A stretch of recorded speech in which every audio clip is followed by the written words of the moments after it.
set by your credit card rate going to zero. When rates come back down, Loan Pronto will refinance you again for free. Call Loan Pronto. Do it now. You can even skip your next 2 house payments altogether. Call 615-499-5780 or go to loanpronto.com. That's 615-499-5780. Equal housing lender, NMLS 1661781, subject to lender approval. 312 Pizza Company is home to Southeastern Carolines with Caroline Fenton. Life stresses can take a toll on your mind, body, and spirit, but there are simple, enjoyable remedies that may help aid these, and they can be delivered right to your doorstep. Hey, folks, Joe Rexrode here. So excited to be talking to you about the nation's #1 online shop for all things cannabis, OrderGreen.com. Their wide selection of THC and CBD products will ensure you find a fit for your needs with discreet, same-day shipping nationwide. For me, for inflammation, for stress relief, it's a tremendous product. That's right, THC, CBD, right to your doorstep. Use promo code JOE20 for 20% off your first purchase at OrderGreen.com. From the Hillside Medical Game Studios, WPRT-FM Pegram, WPUC HD2 Laverne, Nashville's exclusive home for the Nashville Predators. 102.5 and 106.3. Terang, it's a high fly ball. We got pass rushers. Awesome game, Checker flag in the air. The Game. A Cromwell media station. Where you have a voice. We're one play away from an injury. He knows this. He's a study of the game. And we have strong opinions. He's been awful. I don't think they were trying, and that's why I feel the way I feel. This is Stillman and Company with Jared Stillman and Caroline Fenton. Presented by TriStar Moving on Nashville's best sports talk, 102.5 and 106.3 The Game. And on the Game Nashville app. Stillman & Company is delivered by TriStar Moving, 102.5, 106.3 The Game, streaming live on Twitter, Twitch, YouTube, and Facebook Live. Thanks to the law offices of Amanda J. Gentry, live from the Hillside Medical Game Studios. Caroline Finn's here today. Hello, Caroline. Hello, how we doing? Outstanding, although we'll get to that also in a second. Ian is here today. Hello, Ian. What up, what up? So I heard the Midday Show talking about this a lot. I'm not going to make a big deal about my Twitter account because I'm just not sure many people care. Now, I care. I know you do. But I'm just not convinced that most people out there care. But and it yet, may explain all of the crypto tweets coming from your name. yeah, what's my new crypto called? Let's see. I think it's DAI. Yeah, DAI, a digital currency that can be used by anyone, anywhere, anytime. Yeah, that's which is not me. different than regular money for some reason. That can also be used anywhere at any time. Yeah, that's not me.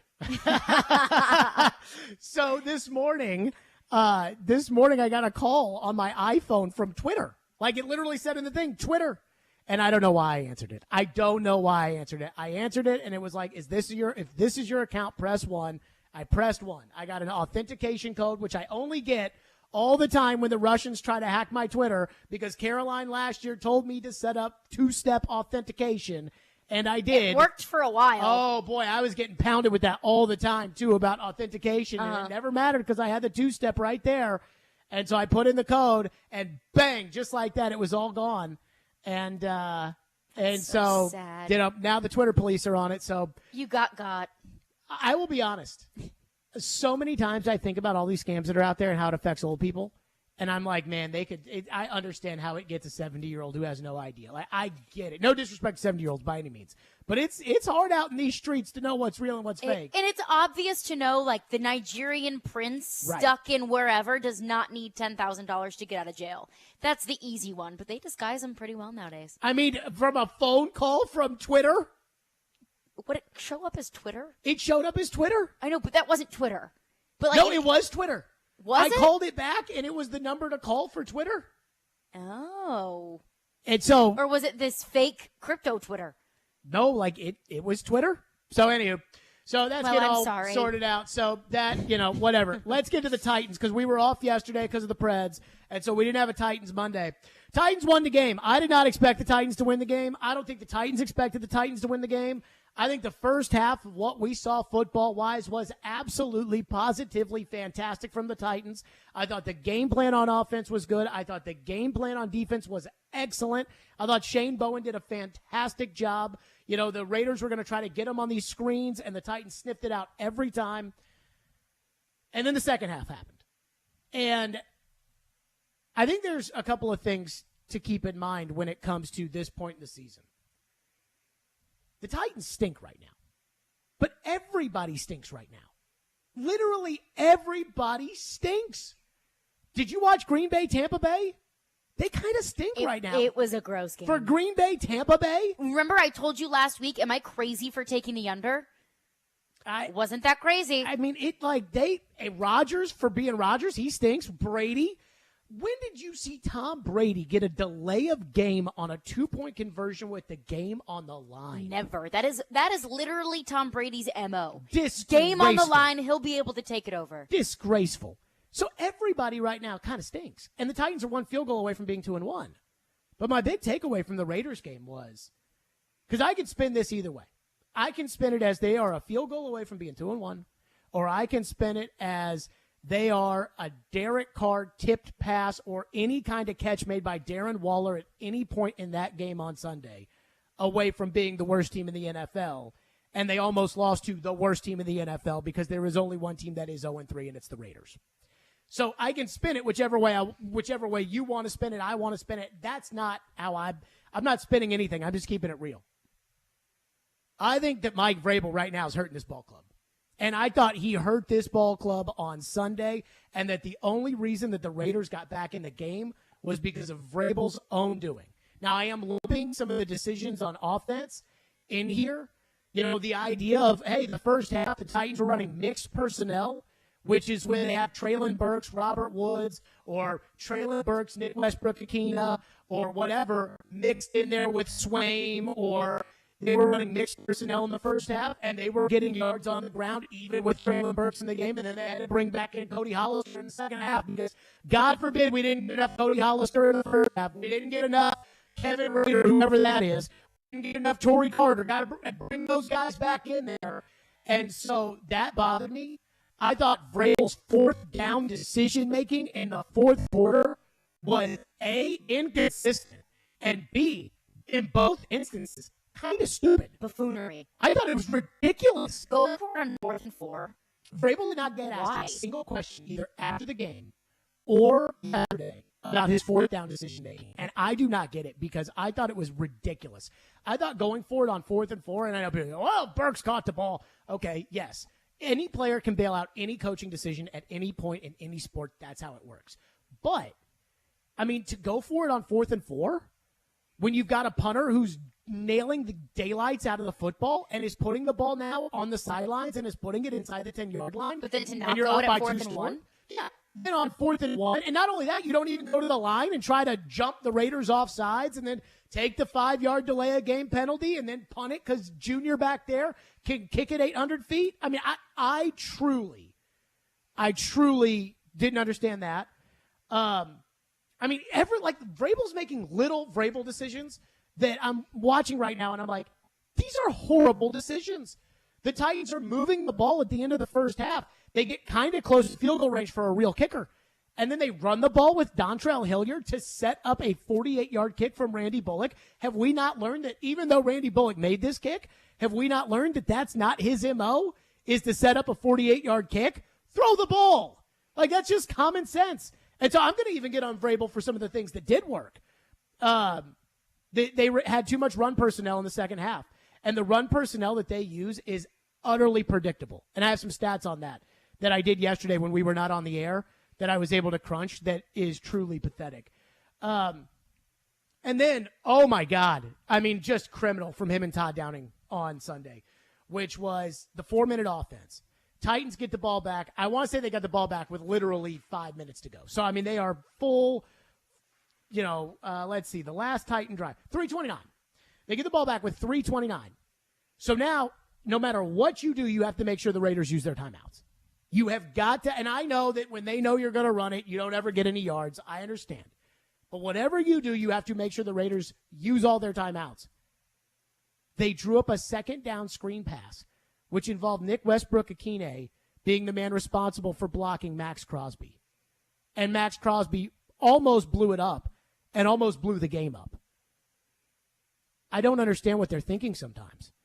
And so the reason that the Raiders were able to get back into this game was twofold. One, the Raiders probably have better players across the board than the Titans, and the Titans did kind of outfox the Raiders a little bit. But the Raiders realized that whoever 39 was guarding for the most time it was Mac Hollins, which Vrabel was conceding, and I'm not going to get on number 39, Mitchell. I'm not going to get on him because he was signed on Wednesday. Yeah, he was signed on Wednesday. That's what I hear so many Titans fans saying. They need to go out and find someone better.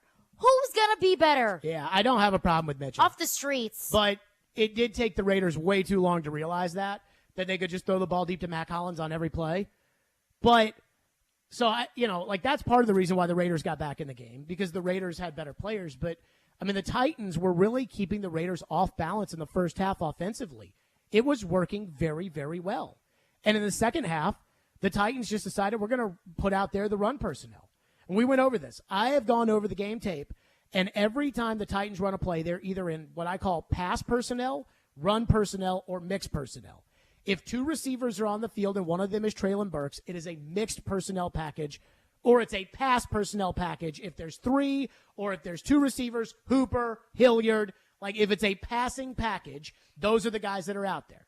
If Swaim is out there, it's generally either a run package or it's a mixed package. So if it's Henry and Swaim, but Burks and Woods, then it is a mixed package.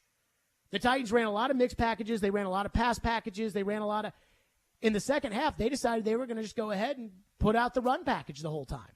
They get the ball back after the Raiders have that long drive, and the Titans just decide, okay, we're going to run on 1st and 10 at the Tennessee 25. We are going to run Hollister, Swaim, Kevin Rader, whoever that is. Yeah, I don't know. Hollister, Swaim, Kevin Rader, Derrick Henry, and Torrey Carter. What do you think they're doing? They're running the ball. Derrick Henry, no gain. So it's just things like that like Vrabel, I felt like when I watched the first half of the game, Vrabel and Downing, when I watched the first half of the game, I thought, okay, these guys have got the message. Like the idea, the things that you guys have criticized them about being too predictable and, why is Swaim out there all the time, or what's the deal with Torrey Carter and all the things that we've complained about. It's like they got the message, because in the first quarter, it was mix, pass, pass, mix, pass, pass, run, pass, pass, pass, pass, pass, pass, touchdown. So they were in literally passing personnel almost the entire time. Passing personnel, Henry and Swaim. Passing personnel pretty much the entire time. And they scored a touchdown. And then they come out for the second half with a 2-touchdown lead. And what do? Torrey Carter, Cody Hollister, get in the game. And immediately it kills their drives. And so, I thought like they got too cute. And I just don't know when Vrabel and Downing are going to learn. Because, you do it the first game, fine. You do it the second game, at least you had the excuse of, if I didn't do this, then I thought they were going to kill my quarterback. I understand that. The third game, you go out there and you start doing the same stuff, and the other team comes all the way back just like they did in the first game. Now I got to figure out what the hell's going on. And again, simple things like simple coaching decisions that I'm watching Vrabel decide to go for it on a 4th and 4 around midfield, but then with essentially the ball game on the line on a 4th and 1, he doesn't even put his offense out there to try to jump the Raiders off sides. So right now, I'm not going to say they have a Mike Vrabel problem, because I still think Vrabel's a good coach. But coaching was a problem on Sunday. And that's got to be noted. I thought Henry played great. I thought Tannehill was excellent. I truly thought Ryan Tannehill played perfect Ryan Tannehill ball. And that game should have been that close with the way they started on offense. And how they let the Raiders back in this game is concerning. Not taken away from the win. A win's a win. They're 1-2. The entire league is either 1-2 or 2-1. The entire league. So the Titans are one field goal from 47 yards against the Giants away from being right up there with everybody else. Who are the best teams in the league? Green Bay, Buffalo, Tampa Bay, whomever. They're all 2-1. Yeah, all but one. All except for the Dolphins and the Eagles. And the Raiders. And the Raiders are 0-3. And the Texans are 0-1. Other than that, I've watched the Denver Broncos now for 2 whole games and a lot of their third game. Oh, they're bad. And the Denver Broncos are 2-1, and they're not a very good football team. But I'm just rehashing Sunday. I think right now, after 3 games, I think Mike Vrabel's hurting this team. And I think Mike Vrabel needs to get it figured out. And the biggest fear I have about this with the coaching is that I think Vrabel is great at adjustments. I think Vrabel is great at motivating players. I think Vrabel is great at understanding the opposing coach. I think Vrabel's good at working the refs. I think the hardest part, the biggest struggle that Mike Vrabel has as a coach is critiquing Mike Vrabel. That's the hardest part. And right now, he's hurting the club. He is hurting the ball club with the way he is coaching. We criticize John Robinson all the time, and rightfully so.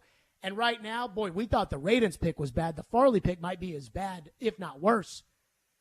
And yet, sometimes I think Vrabel gets a free pass. And on Sunday, I believe he hurt this ball club. So that needs to be looked at. That needs to be addressed. And Mike has to be honest with himself about what in the world was he doing on Sunday. He and Downing. 615-737-1025 is our phone number. Let's get your reaction. 615-737-1025 if you want to get in. We will go to your phones because we missed them yesterday on Titans Monday. Predators split the doubleheader. Good for the Predators. They are moving the game that was supposed to be in Tampa tomorrow, obviously with the hurricane and everything, and we hope everybody in Tampa is going to be okay. But they're moving the game Thursday here, and then they play Friday, and then they go off to Europe. So good for the Predators yesterday. I hear a lot of people had a lot of fun there. 615-737-1025. We got game balls to give away. First time this season we're giving away game balls. We got game balls to give away. We'll do that next. And, of course, your reaction to Sunday's Titans game and kind of the state of the Titans, how you feel. And Vrabel. What is wrong with Vrabel? What's wrong with Vrabel? 615-737-1025. Caroline wants to tell us about the Caesar Sportsbook app. It is time for the Caesar Sportsbook Report. Now, first thing is first. Your first bet with Caesar Sportsbook. It's on Caesars up to $1,250. Just download the app and use the promo code RADIOFULL and then place your first bet. And if you win, then congratulations. But don't worry if you don't because you'll get that stake back as a free bet. Now, if you're looking for something to place that first bet on, the MLB, the end of the season is starting to wrap up. So place your baseball bets now. I'm looking at the under on total runs, Baltimore-Boston tonight.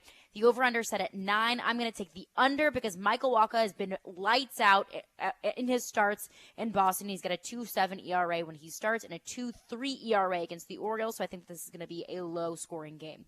Open to users in Tennessee who are 21 or older. If qualifying bet loses, bet amount returned as a credit. Most used in 14 days. See Caesars.com/promos for full terms. Gambling problem? Call or text the Tennessee Red Line at 1-800-889-9789. Caesar Sportsbook. You bet, you get. 185! Every team needs a quarterback. 185! That's why we have Hasselbeck, bootleg, rollout, toss, touchdown! Tim. ESPN NFL analyst Tim Hasselbeck gives his expertise on all things NFL. How that team is built, I think there's a lot to like about it. Every Tuesday at noon, Tim with Chase, Willie, and D-Mace. Presented by Red Spirits and Wine in Bellevue and BetUS.com on 102.5 and 106.3 The Game and the Game Nashville app. When I came to Genesis, I was completely shocked and surprised. That's Tara Michelle, but like so many of her customers, she's made the switch to Genesis. Now working at Genesis, I'm able to offer my customers more inventory, more selection, better pricing, better warranties and guarantees. And Tara loves that now she's got access to the top designers and all the latest ring styles, over 4,000 choices. The picture that she's captured on Instagram, they show me that picture. I don't have just one option for them. I have plenty. And we're going to hit it out of the park every single time. I'm not only getting the customers exactly what they want style-wise, but the price is going to be unbeatable. Without a doubt, hands down. And unlike the other stores, Tara's not working on commission at Genesis, so less stress for everyone. I'm not putting pressure on the customer to purchase because no one's putting pressure on me to sell. I have the freedom to make it a personal experience for them. Genesis Diamonds, Green Hills and Cool Springs. Dancing crew, trip for two, nailed the final interview. Game with Doug, brand new mug. Come here, kid, give me a hug. The more you want to do, the more we want to do. Boosters designed for COVID-19 variants are now available. If you've had your primary series, schedule an updated COVID-19 booster appointment as soon as you're eligible. Sponsored by Pfizer and BioNTech. Attention sports fans, your favorite sportbook BetUS.com is back for their 28th year of NFL action with the industry's biggest sign-up bonus of up to 200%. BetUS offer their members the opportunity to cash in on all your favorite leagues, including the NFL, NBA, MLB, and more. They've also got hundreds of new casino games, including the coolest European slots, and their dealers are waiting for you at the table. You need a sportbook with integrity and longevity. You need to know that you will get paid. You need a sportbook that offer everything, including live betting, MMA, golf, horse racing, esports, and all kinds of crazy bets. Call today at 1-800-79-BET-US. That's 1-800-79-BET-US, and they will walk you through setting up an account. Nobody in the industry gives better bonuses than BetUS. Join now, mention 1025, and you can get up to 200% in bonuses on your first deposit. Nobody beats that. Head to BetUS.com and join today. That's BetUS, where the games begin. We want to hear from you. Thanks for taking the call. Join the conversation. Call or text at 615-737-1025. Driven by WilsonCountyHyundai.com. You're listening to Stillman and Company. Sounds like this has been a game-changing day for all of us. Presented by TriStar Moving on 102.5 and 106.3 The Game and on the Game Nashville app. How valuable was it the way Ryan was getting the ball out so fast with his decision making? Well, being decisive against a good front is important. I thought the receivers for the most part were pretty decisive, had some separation, and then helped us in the run game. So you can't sit there and hold it all day, but I thought that there was a good plan to take away those guys and give us a chance to throw the football. There you go. That was Vrabel talking about Tannehill on Sunday.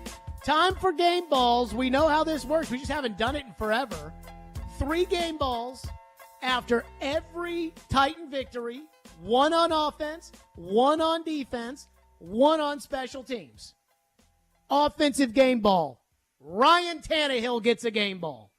And I don't know how you can argue this. Now, I thought Derrick Henry ran really well.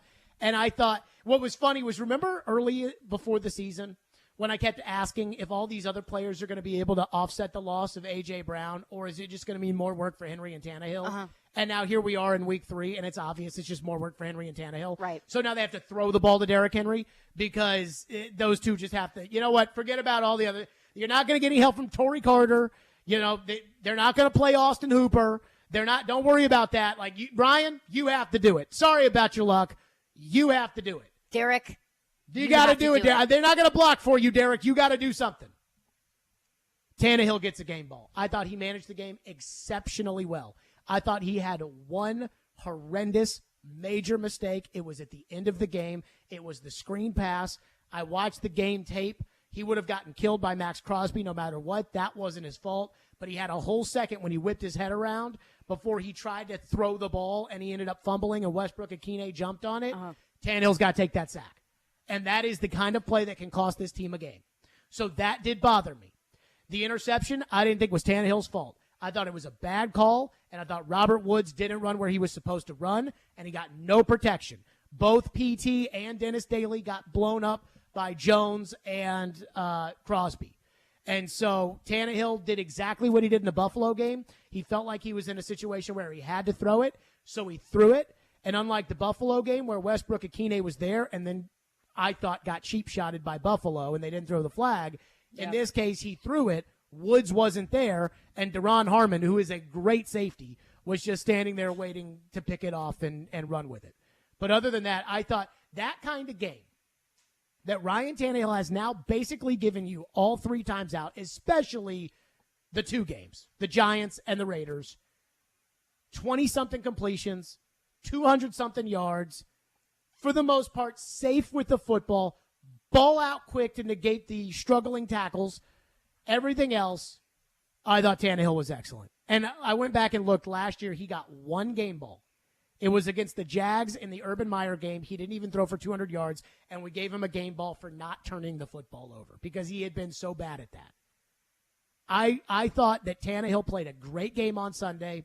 I thought he managed the game incredibly well. Again, the mistake on the screen pass I don't love, but of what is fair to ask of Ryan Tannehill at $30 million when all the other quarterbacks are now getting 46 and 50 and everything else, I think it's what is fair to ask of Tannehill is exactly what he gave the Titans on Sunday. And while the other options for game balls, there really weren't a lot on offense because not one guy really stood out. I felt like Tannehill did exactly what he was supposed to for this team to win. Tannehill gets a game ball. Well, Derek and I were talking about it yesterday, and I said that's exactly the Tannehill's game, and that's exactly what the Titans want him to play.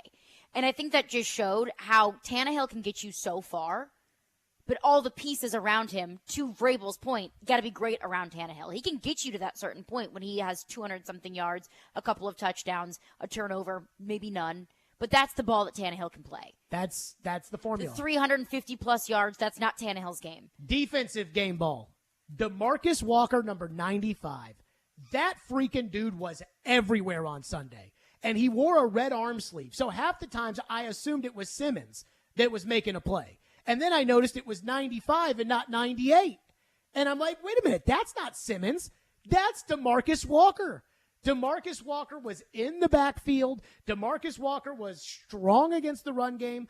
DeMarcus Walker absolutely popped Darren Waller on the play that led to the Kevin Byard interception, which why Byard took that ball out of the end zone, I have no clue. He got it to the 20. It was the hardest run to the 20 I've ever seen in my life when he could have just gone down in the end zone for a touchback.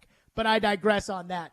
DeMarcus Walker, when we talk about Harold Landry not being there, the question is, how do they replace Landry? When Bud Dupree is out, the question is, how are they going to get any pressure? And for the most part, they really didn't get a lot of pressure on Derek Carr on Sunday. Derek Carr helped him out by almost having happy feet no matter what. But DeMarcus Walker was the answer on Sunday. I thought he was all over the field. I thought that he deserved a game ball for his efforts because, again, Byard had an interception, and Byard had a tip at the end of the game on the 2-point conversion. And Fulton, early in the game had a couple of great tackles. Then I got to question Fulton's effort in the second half, especially on a tackle that he really wasn't interested in making after he was really all about making some tackles in the first half. But DeMarcus Walker gets a game ball. And then I think special teams is obvious, right? Oh, yes. Stonehouse. I mean, he was kicking the crap out of the ball. And you got to give Craig Aukerman some credit. Old Chuckles back there. That he at least has gotten Stonehouse how to figure out how to put the ball on the sideline. And even though I don't like the call to kick it from 48, credit to Randy Bullock for making that 48-yard field goal. Yeah, I don't know. I'm not really giving a whole lot of credit to a guy for making a 48-yard kick. He couldn't make a 47-yard kick. Yeah. So I will. We gave credit to Tannehill for not turning the football over, for doing the bare minimum. We gave Tannehill credit for that last year. I will give Randy Bullock credit for doing the bare minimum. I mean, Ryan Tannehill's outperforming the average NFL quarterback right now. Yes. Randy Bullock, that 48-yard kick is the average NFL kicker.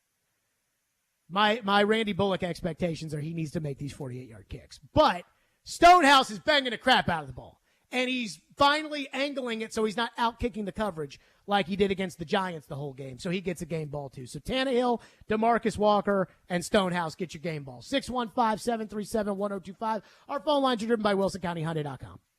One texter texts in and says, it's about time Jared is acknowledging Mike Vrabel is at fault. His stubbornness and arrogance have been and will continue to be the downfall of this team. So, I mean, here's my thing about Vrabel, is I still think he's a great coach. And I think there's a lot of things that he does well. But it's not like today is the first time that I've ever gotten on the air and criticized Mike Vrabel for being stubborn. This is not like the first time that we've had this discussion. It is disappointing, though, that the Titans, the Buffalo game was getting away from them before halftime. It wasn't completely away from them by halftime. And then it really got away from them at the start of the second half. Mm-hmm. This coaching staff has gotten, for whatever reason, this coaching staff has gotten waxed in the second half of every game they've played. It is a tale of two teams. It is really, really, truly disappointing. And, I mean, they go in the locker room. That was the best half of football they could have played. Up 24, 24-10 at halftime? 24-10 at halftime. They go 3 in the touchdowns locker room. on 3 drives. It was beautiful. It was great. Beautiful. And then they run out there. First play of the second half, they run out there. The jumbo package. Derrick Henry on the field. Jeff Swaim, Kevin Rader, Cody Hollister, Torrey Carter, Derrick Henry. Wonder what they're doing. Hey, Raiders. We're running the football. We're running the ball. I mean, what the? I seriously. And then don't even get me started on this, which I do have a take on that I want to get to on the other side. 615-737-1025 on Vrabel's coaching, in which I got to give the coaches credit, because coaches always say the media only wants to second guess if it doesn't work, right? Yep. These coaches might be onto something, because Mike Vrabel did something on Sunday that was so incredibly, painfully stupid. And I have not heard. Now, I didn't listen to everybody talk about it, but in the press conferences, nobody asked him about it. We'll get to that. FanDuel Sportsbook is my official sportsbook app. That's right. I love the FanDuel Sportsbook. Football season is underway, and so now is the perfect time to download the FanDuel Sportsbook app, because right now, new customers get a no-sweat bet up to $1,000. That's free bets if you're back if your first bet doesn't win. Just sign up with the promo code JGM. FanDuel has all of your favorite bets, from the money line to point spreads to player props and more. And you can combine your bets for a chance at a bigger payout with a same-game parlay. All on an app that's safe, secure, and super easy to use. So sign up with the promo code JGM for your no-sweat first bet up to $1,000. It's promo code JGM. And make every moment more this season with FanDuel, an official partner of the National Football League. 21 and older and present in Tennessee. First online real money wager only. Refund issued as non-withdrawable free bets.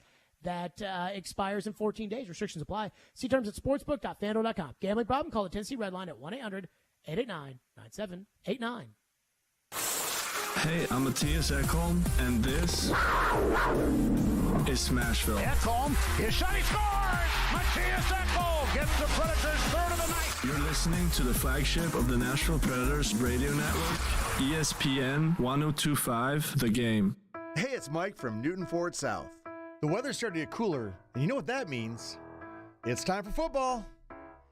I don't know about you, but I've been waiting all year for this. Did you know that the most overtimes ever played in a football game is 7? That's almost 3 full games. It's crazy. I can't imagine sitting there for that long. Here at Newton, we know your time is valuable, especially during football season. We have ways to keep you cheering for your team without sitting and waiting. If your car needs some work, you can schedule online anytime. You can drop your car off at your convenience, and we'll update you when it's ready. On top of that, if you're shopping for a new car, we have Newton Fast Pass. It's the fast and easy way to shop from home. You can walk through the entire process from your couch. We can even deliver the car to your home.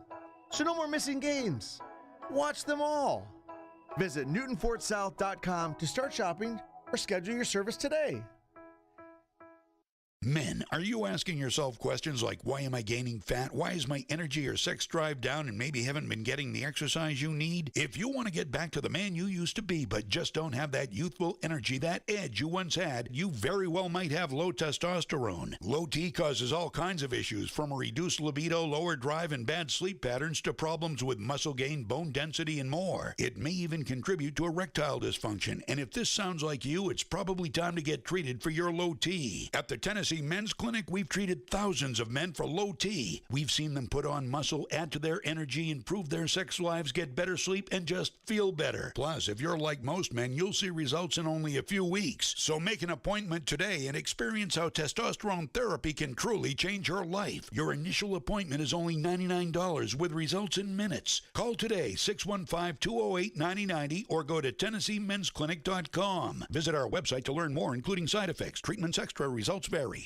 COVID-19 moves fast, and now you can too. If you feel symptoms, even if they're mild, you should test fast. Test positive and at high risk for severe COVID-19? Then act fast with authorized oral treatments that can be taken at home and must be taken within 5 days from when symptoms begin.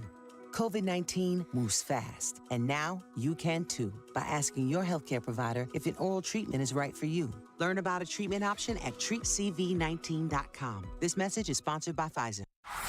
Your home for Hit City is 94.9 The Fan. Your division champion Nashville Sounds continue their 3-game series at First Horizon Park against the Memphis Redbirds. Swing and a miss, strike 3. Sounds win. Coverage begins at 6:50. On your home for Sounds baseball, 94.9 The Fan and The Fan app. Hey, this is Philip Forsberg. You're listening to Nashville's best sports talk, ESPN 1025 The Game.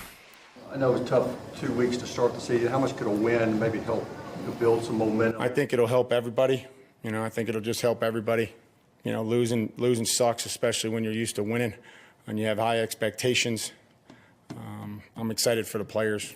I really am. I know that they'd, probably deserved one earlier in the season, and we didn't end up with it. But, you only get what you fight for in this league, and I thought they fought for it today, and, I'm happy for them. We probably deserved one in week 1, and we didn't get it, so I'm happy for the players. What?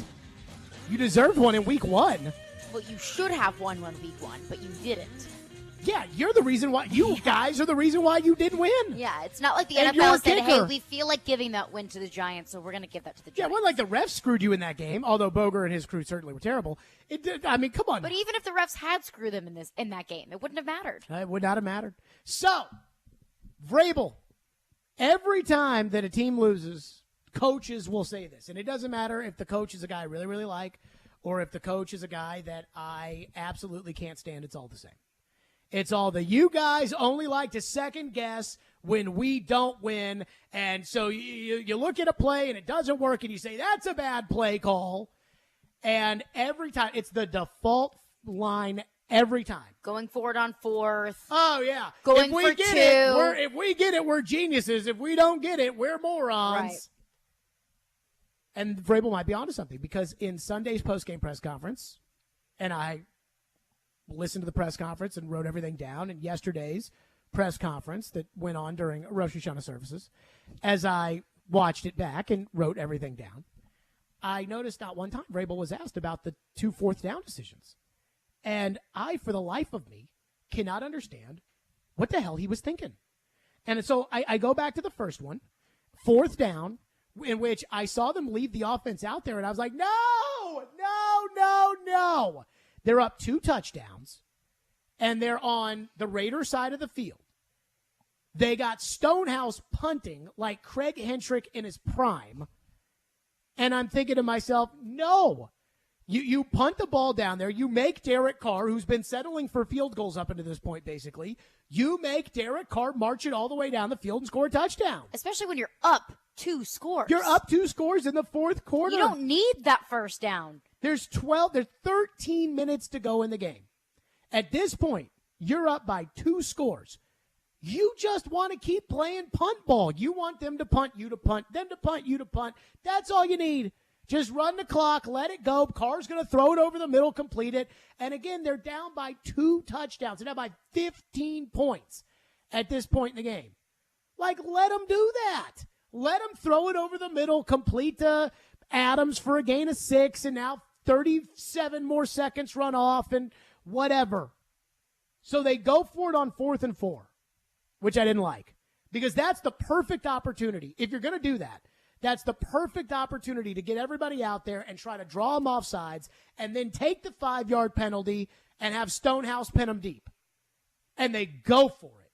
And I thought, oh no, is Johnny go for it back? And this is what Vrabel was his first year, which was any opportunity there was to go for it, they went for it. Whether it was a 2-point conversion against the Chargers, whether it was the first drive of his career as a head coach against the Dolphins with like a 4th and goal from the 3, he was going for it all the time, and every time, and this was the former player in him, and it took him a while to get rid of this idea, but he would get up there to the podium after the game, and he would say, any chance I have to believe in my guys to go get it, I'm going to do that. And it used to drive me insane. Then Vrabel realized, there's a time and a place for everything. So the same guy who won't go for it on 4th and 2 against the Ravens in the playoffs 2 years ago, in the 4th quarter down by 1 score, is going for it on 4th and 4 with a much worse offense, up by 2 scores in the 4th quarter. So I didn't know what he was doing.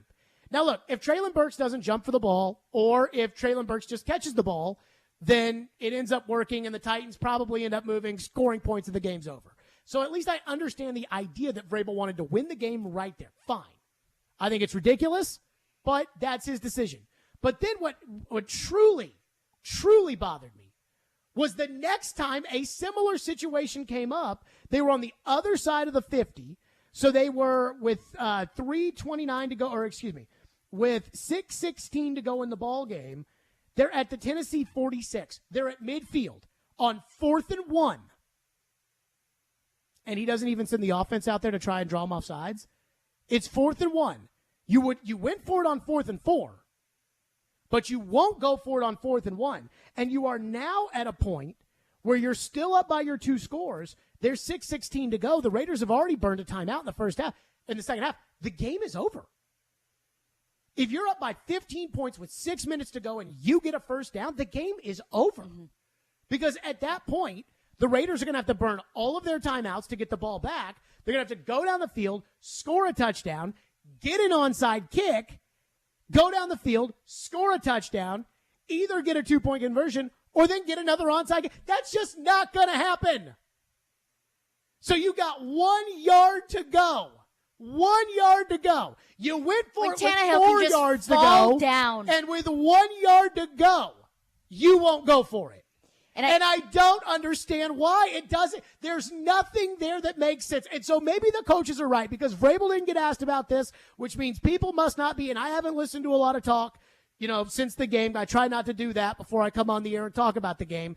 But I was beside myself watching this happen in live time. I'm sitting up there in the club level thinking, Mike, what are you doing?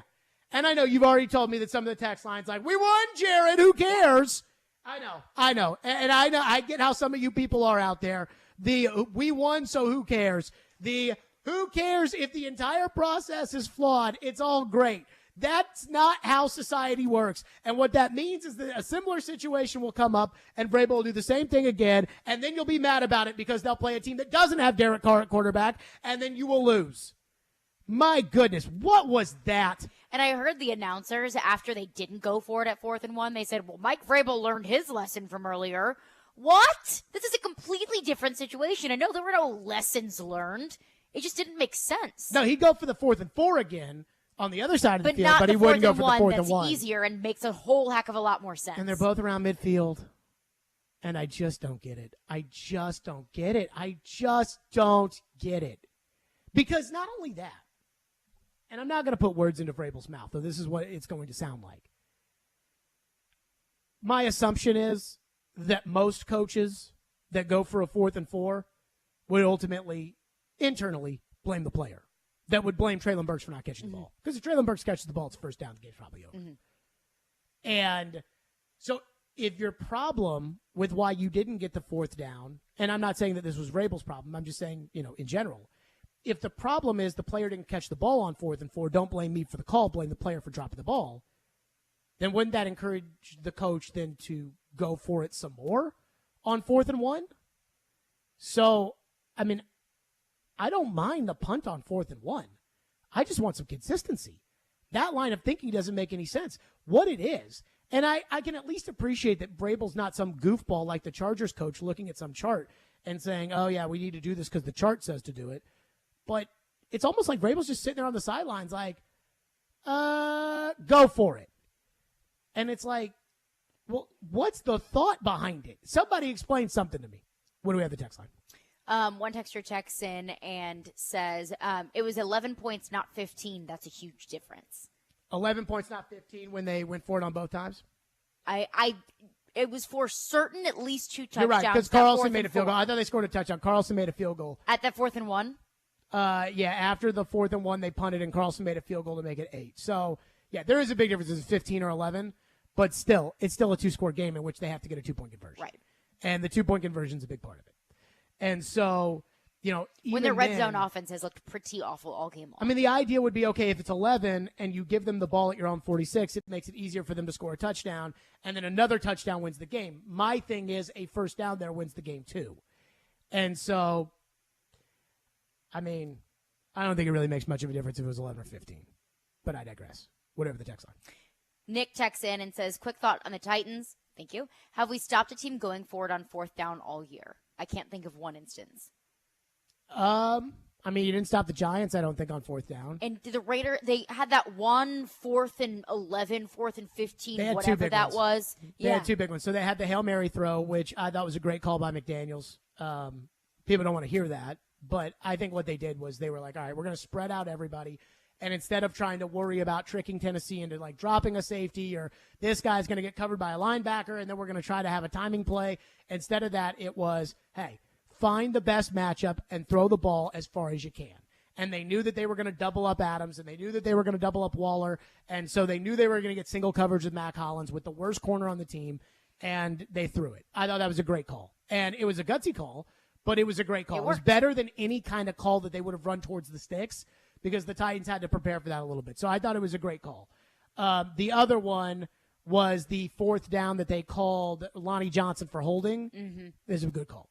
And the Titans probably got lucky that they didn't call pass interference on McCreary on the play before, which I thought was pass interference in the end zone.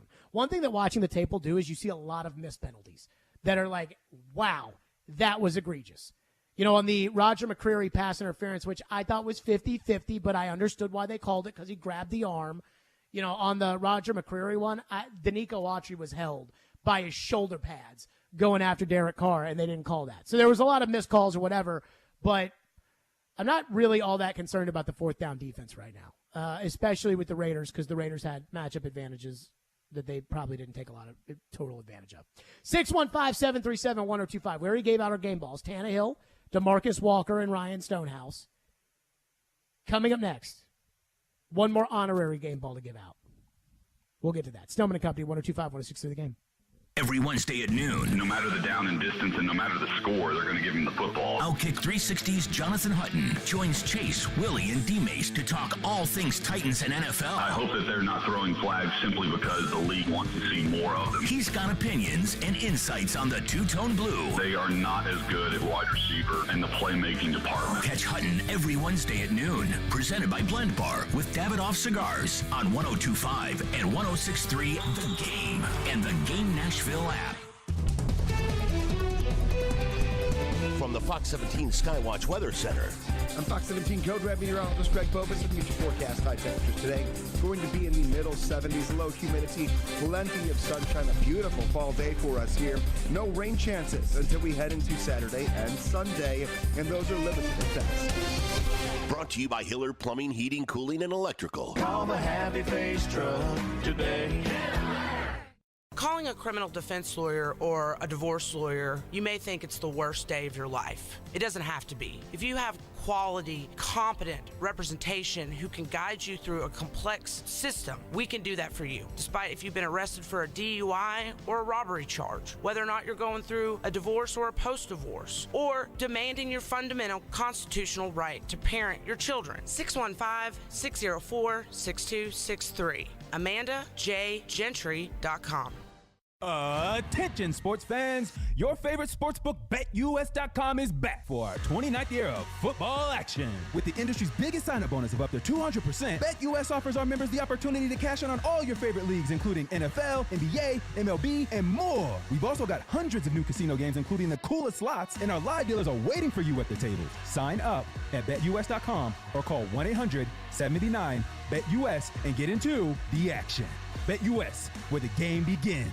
This is a relationship, just like your relationship. Dating and getting married is awesome and fun, but having been married for 24 years, I can tell you it only gets better. Meet Ward Herbert, manager at Genesis Diamonds, talking about the importance of having a long-term marriage with your spouse and your jeweler. What's in the DNA here is relationship building. How can we be a part of your love story forever? It's your engagement ring, it's your wedding band, it's your anniversaries, it's gifts for your children, it's being a Genesis customer for life. Genesis Diamonds, where it's never about making a sale, it's about making a hero. The greatest joy I get is helping you find your perfect ring, helping you find your perfect diamond, and having you walk out with a huge smile on your face because you know she's going to love it and it's going to be something that you can be proud of forever. And Ward knows a thing or two about relationships as a marriage counselor and an ordained minister. He can provide a little extra added value. I did a wedding ceremony for one of our customers 2 months ago. He did not have a minister at the last minute, and I performed his wedding ceremony for him. Genesis Diamonds, going above and beyond for every customer. Now you may kiss the bride. Green Hills and Cool Springs.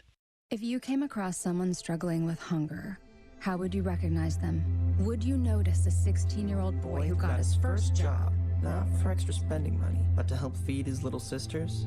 Or a mother who's in between jobs and sometimes goes to bed hungry so her kids can have dinner? I am the 1 in 8 Americans who struggle with hunger. I am hunger in America. Hunger can be hard to recognize. Learn why at IamHungerInAmerica.org. Brought to you by Feeding America and the Ad Council.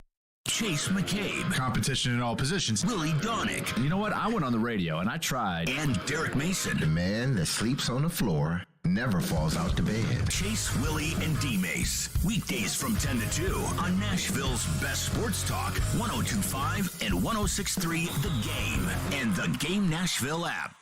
You're listening to Stillman and Company. Presented by TriStar Moving. 102.5 and 106.3 The Game and on the Game Nashville app. Stillman and Company here on the program. I just want everybody to know, first and foremost, join Max Hers, Pete Weber, and Hal Gill tomorrow night for the Predators season preview show from 6 to 8 on 102.5, 106.3 The Game. They'll be joined by David Poyle and head coach John Hines as well as they preview the season. Congratulations to Max, by the way. Congratulations, Max. I don't think there is a more, Max Hers is a hard worker, a terrific broadcaster, and a good friend, and he'll do a fantastic job doing the pre- and post-game shows here on 102.5 The Game for the Predators this season. And so I got one honorary game ball to give out. Because, again, Tannehill gets a game ball for his performance on Sunday. DeMarcus Walker, who was everywhere on defense, he gets a game ball. Stonehouse. And Stonehouse got a game ball. Who was punting that thing. I got one more game ball to give out. Darren Waller gets a game ball from the Titans. Good Lord, was he awful for the Raiders on Sunday. He could drops not catch one pass. Damn thing. He drops the one pass that would have set them up in prime scoring range. He drops the second pass that would, instead of being a touchdown for them, is then, deflected into the hands of Kevin Byard, and he just missed it. It wasn't like the Titans made him miss it. It wasn't. Darren Waller, who is supposed to be one of the 4 best tight ends in the NFL. Like, I think everybody would say that Kelsey and Kittle are better than him. Mm-hmm. And then when it comes to number 3, Mark Andrews. I mean, I take Waller over Mark Andrews. He's definitely top 5. I take him over Hunter Henry. I take him over, Ian, you play fantasy football. Am I missing anybody? I don't think so. So Darren Waller is like the 3rd best tight end in the NFL. He was playing for the Titans on Sunday. And there was also that one ball that he put out one arm for and didn't get it. But that's what I was talking about. Okay, yeah. And if he put out 2, he could have brought it in. Yeah. Now, I'm not demeaning the Titans' win because Darren Waller was terrible on Sunday, though I do think those two things go hand in hand.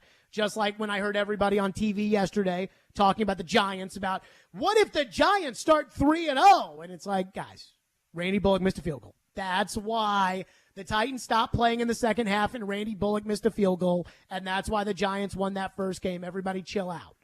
But it's a results league, so I'm not taking away from the Titans' win. But 2 things that stood out for me with the Raiders. And I didn't think McDaniels called a very good game.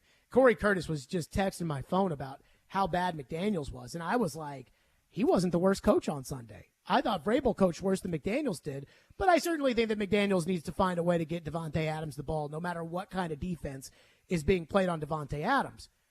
But after watching the game, I am convinced that if Derek Carr, and I told you this on Friday, that Derek Carr can make every throw.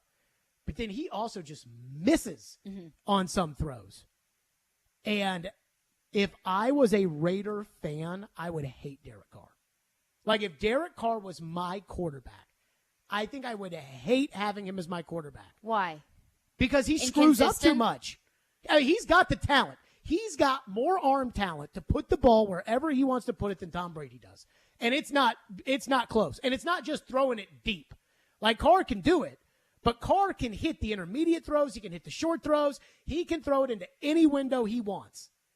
But there was one where he threw it 10 feet over Foster Moreau's head, and Foster Moreau was wide open. He tried to go up and get it, too. I also thought, from a Raider standpoint, the 2-point conversion call was so stupid. And I know they practice these things during the week, and that Carr likes to throw those stick routes over the middle, and it had worked as far as throwing it to Foster Moreau earlier in the game. But everything that they had done in that fourth quarter drive was with Mac Hollins isolated on Terrence Mitchell, and it was just put the ball in the vicinity of Mac Hollins, and he's going to go up and get it. And I like Mac Hollins. I mean, he's a big, fast, physical receiver. He's a great compliment to Devontae Adams. And instead what they did was, after they had on 4th down thrown the ball to Mac Hollins, on 4th down the other time for the touchdown, threw it to Mac Hollins on Mitchell. Instead of just going right back to the corner and throwing it to Mac Hollins, they ran their 2-point conversion play that they had practiced during the week. in which involved Terrence Mitchell still staying on the outside, but Adams and Hollins were on the left side to try to get the defense to slide over, which it did. The safety, went over and covered that side, and then it was to get Waller the ball. They basically knew that they were going to have man coverage. They wanted Waller to jump up and box out Byard in order to make that catch, and the Titans had defended Waller over the middle of the field the entire game. So I thought that was a horrible call. The fact that it was like, okay, what we've been trying to do during the game hasn't worked. We've now figured out this decision to throw it to Mac Hollins with Mitchell guarding him. Every play is going to work. So instead, now that we've got the 2-point conversion, let's go back to what we thought was going to work before the game. And wasn't working. And not knowing what's working right now. So, but man, Carr would drive me nuts if he was my quarterback. He's not a bad quarterback. No, he's not. But he would drive me nuts. What do we have the text line? One texter checks in and says, not going to put this one on the Raiders. The Titans absolutely won this game. The Raiders did not lose it. They had okay, the let's go around the room with this. Because I'm not taking away from the Titans' win. In September, all that matters is did you win or did you lose? Like, it doesn't matter how you won. It doesn't matter how you lose. It's survive in advance. It's just get these games under your belt and move on. The Eagles are 3-0. Everybody loves them. There's no guarantee they'll be the best team in the league this year. Do you think the Titans won on Sunday, or do you think the Eagles or the Raiders lost? I think the Raiders lost. Ian, do you think the Titans won on Sunday, or do you think the Raiders lost? I mean, I think they won the game in the first half. You could almost specifically point towards the field goal right before halftime. I think you could argue their first half was enough to win the game. First of all, not only that, it was the punt that led to the defensive series that led to the offensive series that led to the field goal. That complimentary football Vrabel talks about. I mean, I think the Raiders lost the game. And I think it was little things too, right? Like Darren Waller dropped 2 huge passes, including a touchdown.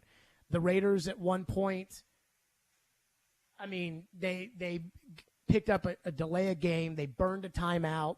All these little things. And, Floyd used to always talk about how these games are more lost than they are won early in the season. Like, I watched the Indianapolis-Kansas City film, and there is no doubt after watching that game, I'm sitting there in the crowd. I went to the game. Kansas City lost that game. I went to the game with Porth, and Porth, we were staying updated on what happened in that game as far as, Colts are ahead or Chiefs are ahead or whatever. And then when I saw that the Colts won, I thought, oh, God, now I have to deal with this. And I went back and I watched it, and Kansas City absolutely lost the game. Kansas City muffed a punt that led to an Indianapolis touchdown. They picked up a 15-yard taunting penalty on 4th and 15 that would have ended the game. And I don't know what Chris Jones said to Matt Ryan, but he got a 15-yard taunting penalty. They missed a field goal. They faked a field goal. They missed an extra point. I mean, Indianapolis looked like the same old crap-ass Indianapolis that I had seen the first 2 weeks. And so, again, more games are lost this time of year than they're won. Not taking away from the Titans. I definitely think the Raiders lost this game, which is fine. At this point in the year, it's fine. The Bengals got to the Super Bowl because Ryan Tannehill lost the playoff game. It's fine. But let's be real that the Raiders, man, I don't know what's wrong with them, but they are not playing good football. Right? I mean, the Raiders were in the red zone 6 times on Sunday, scored twice. That's pathetic. What else we got? Keith from Bowling Green texts in and says, my man. Tannehill throws the ball to Hooper 1 yard short of a first down. Raiders don't touch Hooper for a few seconds. Hooper lays there instead of rolling to a first down. It was a game of which team would make the most mistakes to lose. Fortunately, it was the Raiders. So I put in my notes on that play, I wrote down, WTF, did Hooper only run 8 on 3rd and 9 on purpose?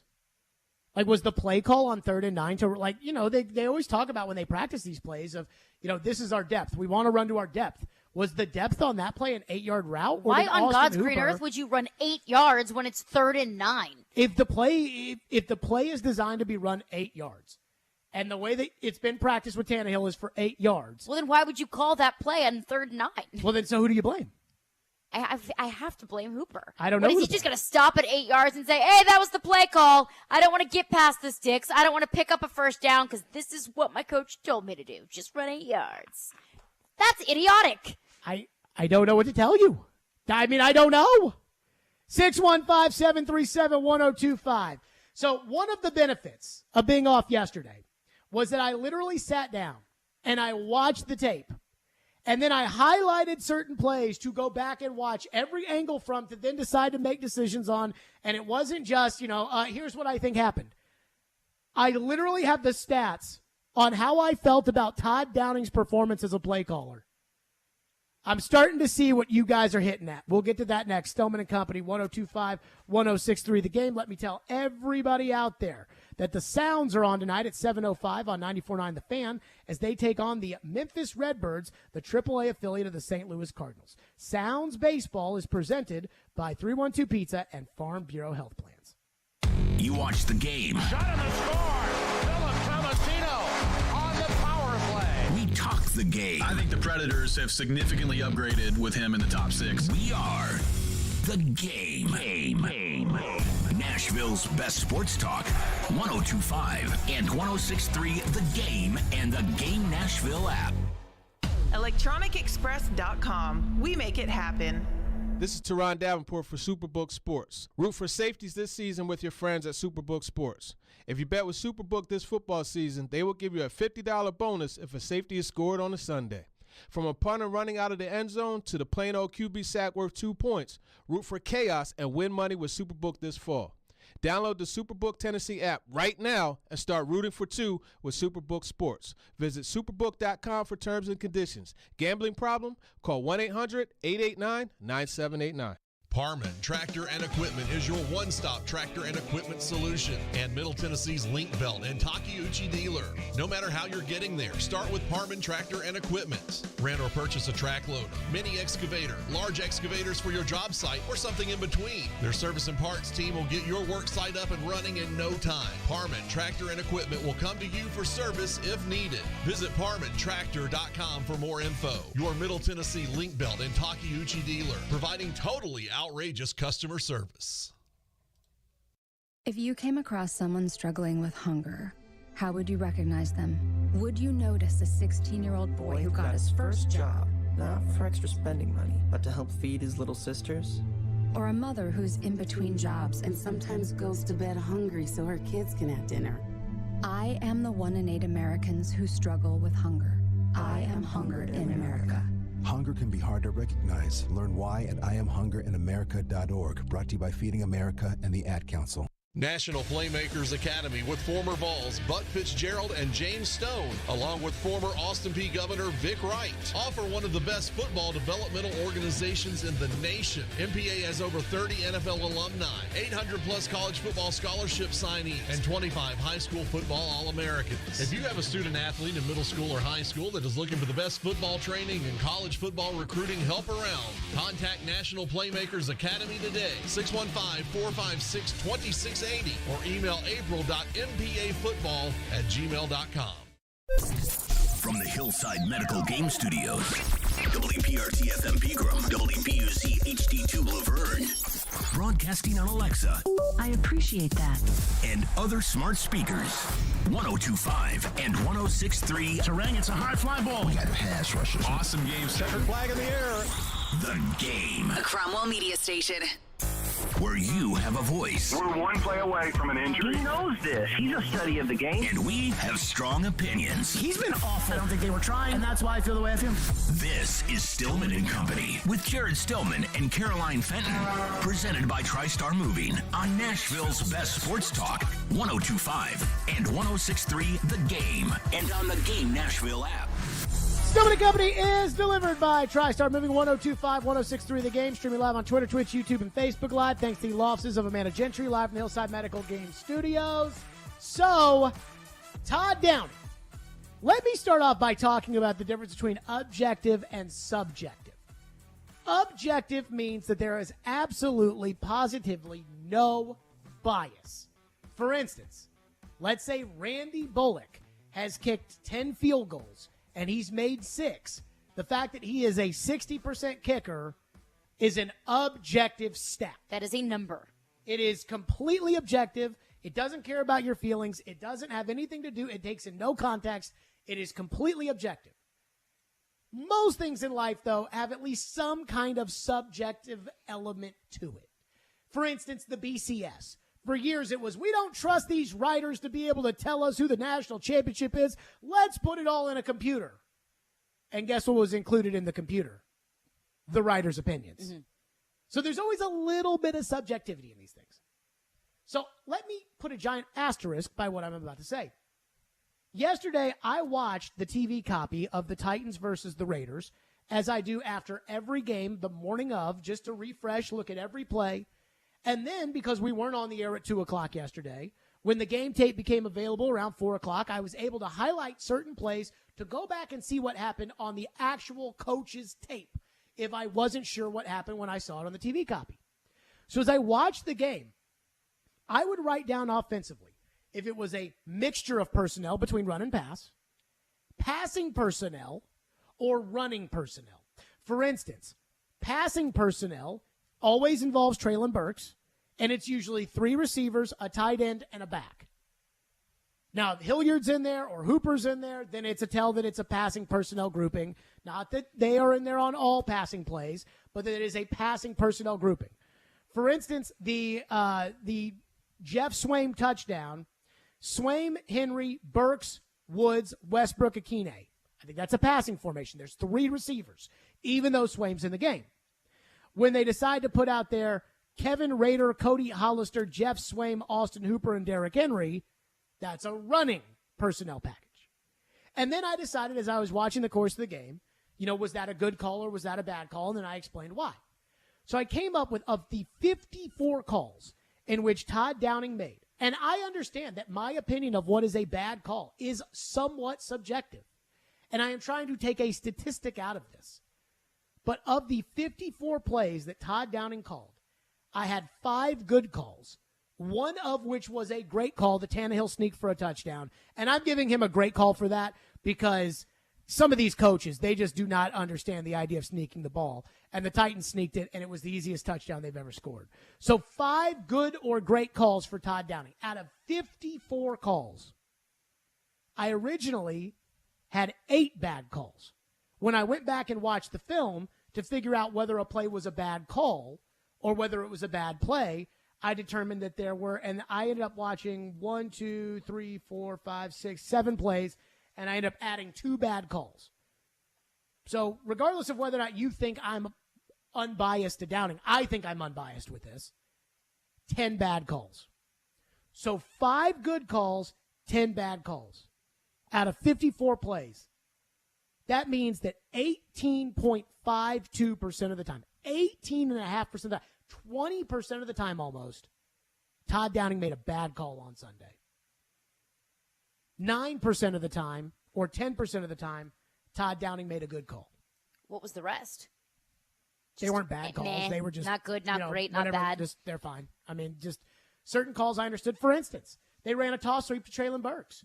And I was wondering, is that a good call? Like, what did we think of that? Is that they run a toss sweep. They gained 7 yards or 8 yards on the play. They were at the Vegas 25. What were they doing there? They ran mixed personnel, which I like. The Raiders showed a blitz. They fake it to Derrick Henry, and they kind of pitch it out to Burks, who's sweeping along the side. And if Petit Ferrer blocks his man, who he misses, who ends up making the tackle, it's a race between Burks and Daron Harmon for a touchdown. It's probably a good play call. Just a bad play by 78. Then all of a sudden, drive 6, play 1. The Raiders have just scored to start the second half. The Titans have dominated the first half. It's 1st and 10 at the 25. Ryan Tannehill's under center. And again, out of mixed personnel is what they generally used in the first half. So they on 1st and 10 at the Tennessee 25. Tannehill's under center in the I formation. The 5 eligible receivers are Hollister, Rader, Swaim, Carter, Henry. The Raiders show 6 in the box. Swaim motions to the left. The Raiders slide the entire defensive line to the left and drop 2 safeties. So now they've got 8 in the box. So the Titans are going to run it, and the Raiders know they're going to run it. Mm-hmm. And so even if Tannehill were to check out, who's he going to throw the ball to? Who's going to line up at receiver if he checks out of this play? Hollister whiffs on the block, so Henry couldn't bounce it outside. Brewer, when they slid over, Brewer ends up getting matched up by number 90, Jonathan Hankins, who is 340 pounds, and just pushes Brewer out of the way, and Derrick Henry has no hole and he gains no yards. It's a bad play call. It's a bad play call. It's a predictable play call. It's a bad call. The personnel grouping gave it away. And here's the other thing that got me. According to my count, the Titans ran a mixed personnel 19 times. They ran a pass personnel 25 times, and they ran a run personnel grouping 8 times. When they ran it with a mixed personnel grouping, they averaged 100, or they had 162 yards, and they averaged 8.5 yards per play. So 8.5 yards per play with a mixed personnel. That means, Swaim's in the game, and another tight end's probably in the game, and Burks is in the game, and Henry's in the game, and you don't know what they're going to do. 8.5 yards. Pass, 25 times, 181 yards. They averaged 7.24 yards per play. And they scored a touchdown. They threw an interception. Look, on 3rd and 13, you're going to bring Hooper. You're going to bring Hilliard in the game. It's going to happen. But they averaged almost a yard less. No, more than a yard less than when they had mixed personnel. So when the defense doesn't know what's coming, they get 8.5. When the defense knows it's a pass, they're averaging 7.2. They operated out of the run personnel 8 times for 14 yards. That is 1.7 yards per play. So the Titans in mixed personnel, 8.5. Pass personnel, 7.25. Run personnel, 1.75. It's the predictability. And I have not been, I think you can back me up on this. I have not been on the fan side consistently in throwing Todd Downing under the bus. No, I think that you've been fairly pro Todd Downing, honestly. For the most part, we listened to what he said about why he made the calls he made in the Giant game. We took him at his word. We defended him, when it came to the calls against the Bills because of how limited I felt like they were and what they could do. And I didn't think his play calling was the problem against the Buffalo Bills. No.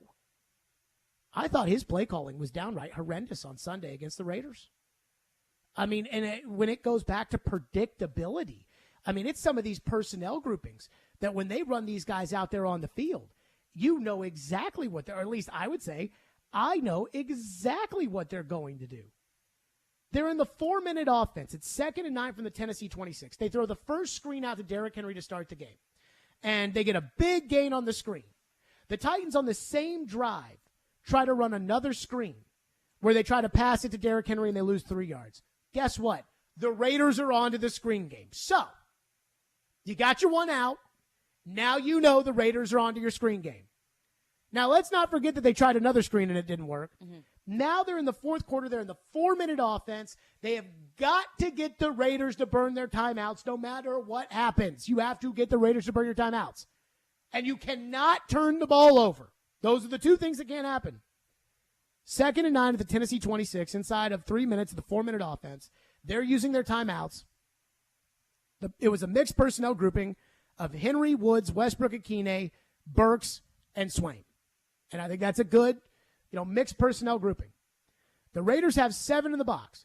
Why? Because they don't know what the Titans are going to do here. They think they're going to run it, but they don't know. They have 7 in the box. Tannehill fakes to Henry. Max Crosby shoots through because the screen that they're about to run, for whatever reason, has Nick Westbrook-Akine as the guy who is on Max Crosby. I believe that the play is for Swaim. I believe it is a screen pass to Jeff Swaim in the 4-minute offense on 2nd and 9 at the Tennessee 26, and it involves Nick Westbrook-Akine having to block, or whatever you want to call it, Max Crosby. He doesn't. By the time Tannehill turns around to set up the play or to make the play, Crosby's already got him. Tannehill fumbles the ball. Now, thank God Westbrook-Akine was left in the block because he had to dive on the ball, and it didn't go back to the Raiders. What are you doing? And every time that this happens, it's because they're trying to trick somebody. It's always like, oh, we're going to trick them on this play. And very rarely does that work. And so I felt like too often, early in the game, I was writing it down. Good call, good call. In the first drive, he had 3 good calls. He had 5 good calls for the game. He had 3 good calls in the first drive. Then as the game's going on into the second half, I'm writing down bad call. This is a good call. The short pass over the middle to Hilliard where they were willing to punt, but it got them out of the shadow of their own goal line, and Hilliard ends up cutting it up for 30 yards. I'm not even saying it's a good call because they gained the 30. I'm saying it's a good call because they played it safe, and then Hilliard made a play with the ball. That's smart. Even if he gets tackled and they punt, that's a good play call. So I'm writing everything down, good call, bad call, good call, bad call.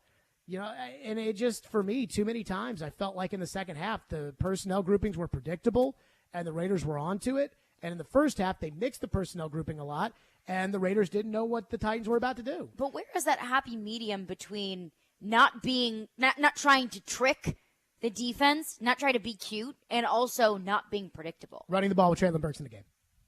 That's what it is. It is running the ball with Treylon Burks in the game. Because when Treylon Burks is on the field, the defense has to be worried that they're going to throw the ball to Treylon Burks. And when they take Treylon Burks out and they put in Hollister, it is so the obvious defense they're knows running the ball. exactly what they're doing, and so that's a big part of it. And I think another part is I would love for the Titans to have the kind of offense where they trust the offensive line enough and the fullback and everything else to say, okay, we are going to run it down your throats. You know what we're going to do, and you can't stop it. But with Jeff Swaim and Torrey Carter, they can't do that because those guys aren't good. And I just, I felt like in the first half, the Titans had figured that out. And we saw a lot more Kevin Rader, again, whoever that is. We saw a lot more Kevin Rader than we did Torrey Carter. And I was so glad to not see Torrey Carter on the field for most of the first half, if at all in the first half. And then they start the second half, and what got him there, Woods and Burks, and those guys are off the field, and Carter and Hollister are on the field. And I thought that was really, really disappointing. Let's get your thoughts in on this. 615-737-1025. This is by far of the three games the worst that I think Todd Downing has called. And the most where I'm sitting there thinking, hey, you guys might be onto something with all of your anti-Todd Downing takes and the way the offense looks. 615-737-1025. Mike Vrabel was asked about what happened in the second half yesterday. And when I heard what he said, I almost spit out. I couldn't believe it. We'll get to that next. Stillman and Company, 102.5, 106.3 The Game. Want the latest on college football and Nashville sports? He looks like 1,000 quarterbacks I've seen in a college game. Join Outkick 360's Chad Withrow every Friday at 5 with Stillman and Company. The coaching staff kept him and got rid of the other guys. He'll bring opinions and charisma for a full half hour every week. If he's so great in the locker room, then give him a coaching gig. Chad Withrow is presented by Two Rivers Ford. Custom order your new Ford from Two Rivers Ford on 102.5 and 106.3 The Game and the Game Nashville app. This is for the men who never settle, the ones who miss the fairway all day and still pull out the big stick, the type of guys who will always prefer to be behind the grill than in front of the camera, and the men who never let their friends forget about a high school nickname. This is the Lodge mentality. This is Twin Peaks. Who wants to settle for a single TV? With more TVs, bigger screens, plus our fabulous scenic views, there's more to watch at Twin Peaks. Looking for a big diamond? Genesis Diamonds introduces our Elite Collection, all new for this year. These are large, rare diamonds in the top 1% of the world. 3-carat, 4-carat, 5-carat, up to 10-carat precious diamonds for the most discriminating buyers who appreciate quality. Genesis owners travel worldwide, tapping a vast network of diamond cutters, carefully hand-selecting each of these remarkable diamonds. We invite you to view this premium collection of GIA-certified diamonds, rounds, cushion cuts, emerald cuts, even fancy colored diamonds in size and quality never before seen here. And to showcase these exquisite stones, only Genesis has the finest handcrafted rings from all the world-class designers. If 2020 is the year you're upgrading her original diamond, or you just want to go big for the first time, no need to travel to New York or Los Angeles or Antwerp. Genesis Diamonds' elite collection of large precious diamonds is here in Nashville. Genesis Diamonds and luxury pre-owned Rolexes, Green Hills and Cool Springs.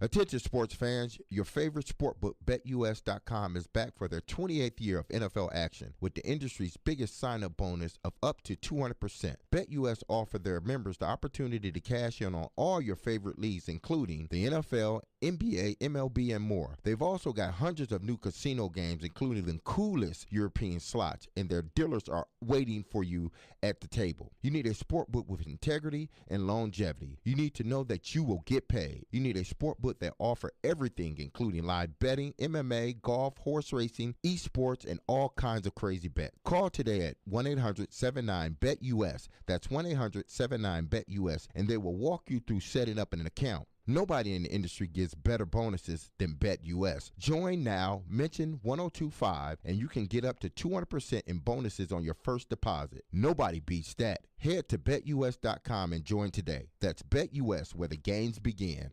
Golfers, now at Edwin Watts Golf Shops, it's time to hit faster, longer, and straighter with Titleist. The new TSR drivers are designed to maximize distance and elevate your performance. Titleist TSR driver, pushing for perfection every day. Come into Edwin Watts Golf Shops for the new Titleist TSR drivers and get custom fit for free today. Can't make it in store? Visit us online at worldwidegolfshops.com. Edwin Watts Golf Shops, home of the 90-day satisfaction guarantee and family owned and operated since 1968.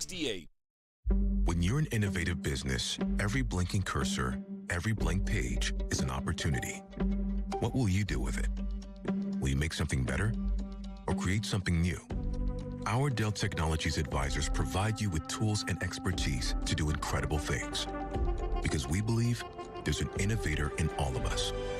For advice on smart PCs powered by Intel V Pro that's built for business, call a Dell Technologies advisor at 877-ASK-DELL. Never miss a moment of the show. What is this? Check it out. Subscribe to the Stillman and Company podcast on iTunes, Spotify, and wherever you get your podcasts. You're listening to Stillman and Company. Sounds like this has been a game-changing day for all of us. Presented by TriStar Moving on 102.5 and 106.3 The Game and on the Game Nashville app. As you look back at the tape from the offensive standpoint, very happy with what you saw in the first half, and then second half only had 4 possessions. What are some things you could clean up there to maybe to help moving forward? Well, making sure we had the turnover, which was unfortunate.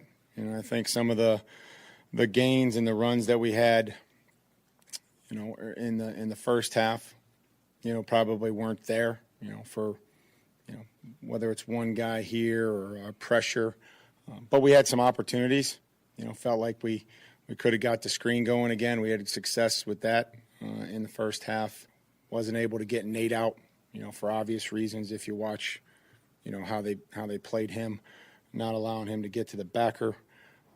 And the conversions. We had some really cool third down conversions in the first half and weren't able to get it. 3rd and 1. We didn't get many people blocked on that one. And then just making sure that, we're better in 4 minutes there at the end. I thought the way that we finished the first half was 3 critical points. There you go. So Vrabel is telling you what happened in the second half, Mike. Well, we had the interception on the first drive. Let's go, because I heard that and I literally thought, oh my God. Just like when we talked about Downing blaming the players last week, which it felt like Downing was absolutely blaming the players last week. Sounds like Vrabel is absolutely throwing Tannehill under the bus. Okay, so here you go. Third quarter. Titans, the Raiders drive all the way down the field, 8-minute drive, and they end up kicking a 32-yard field goal, which I think the Titans at that point in time would have traded 3 points for 8 minutes of clock. So the Raiders, again, knock off 8 minutes and 3 seconds. Titans get the ball with 6:57. First down and 10 at the 25 after a touchback. Derrick Henry up the middle, no gain. Who was on the field that play? Swaim, Rader, Hollister, Henry, Carter. Jumbo package. It's a predictable play. So now you're in passing situation. So congratulations, Mike, that your obvious run call has now just chopped it down right off. Then they get a too many men on the field penalty. Which is so dumb. How does that happen? That's on the coach. That is on the coach. So now we get too many men on the field. So now, all right, two mistakes by the coaches. And now you got 2nd and 15. Now, I actually felt like Gary Danielson, because I saw this when it happened. And they run an RPO in which Tannehill fakes it and then throws it, and they end up gaining 11 yards. And Nicholas Petit-Ferrer gets called for blocking down the field. And when I saw it, I saw Petit-Ferrer about 6 yards down, and I'm like, yeah, this one's coming back. And immediately saw the yellow flag. And I turned to Ryan Porth, who I was at the game with, and I said to Porth, I go, it's too many men down the field. 78 was blocking deep. And then all of a sudden it was, illegal man downfield. It's like, illegal man downfield offense number 78. And I'm like, Petit-Ferrer doesn't know what they're doing. Like, he doesn't know that you can only block that 1-2 yard area. And that which, by the way, not to go on a rant here about this, because these are the rules and I know they're not changing. I think ineligible man downfield is a dumb penalty. I feel like they've been calling that a lot around the league a little bit this year, to be honest. I just don't get why it's in the rule book.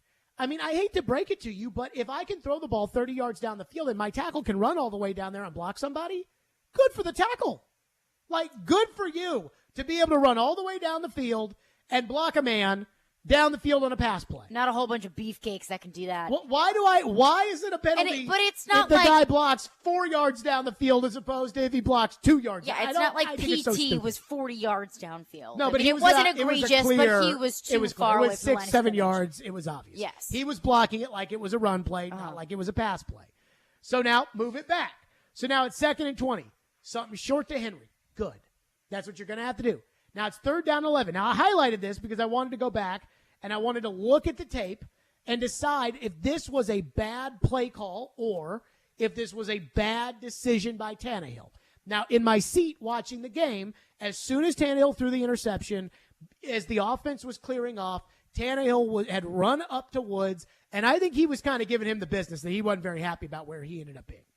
As I watched the tape on the coach's tape, 3rd and 11 at the Tennessee 24, 16-2, 15, 81, 40. That is a passing personnel.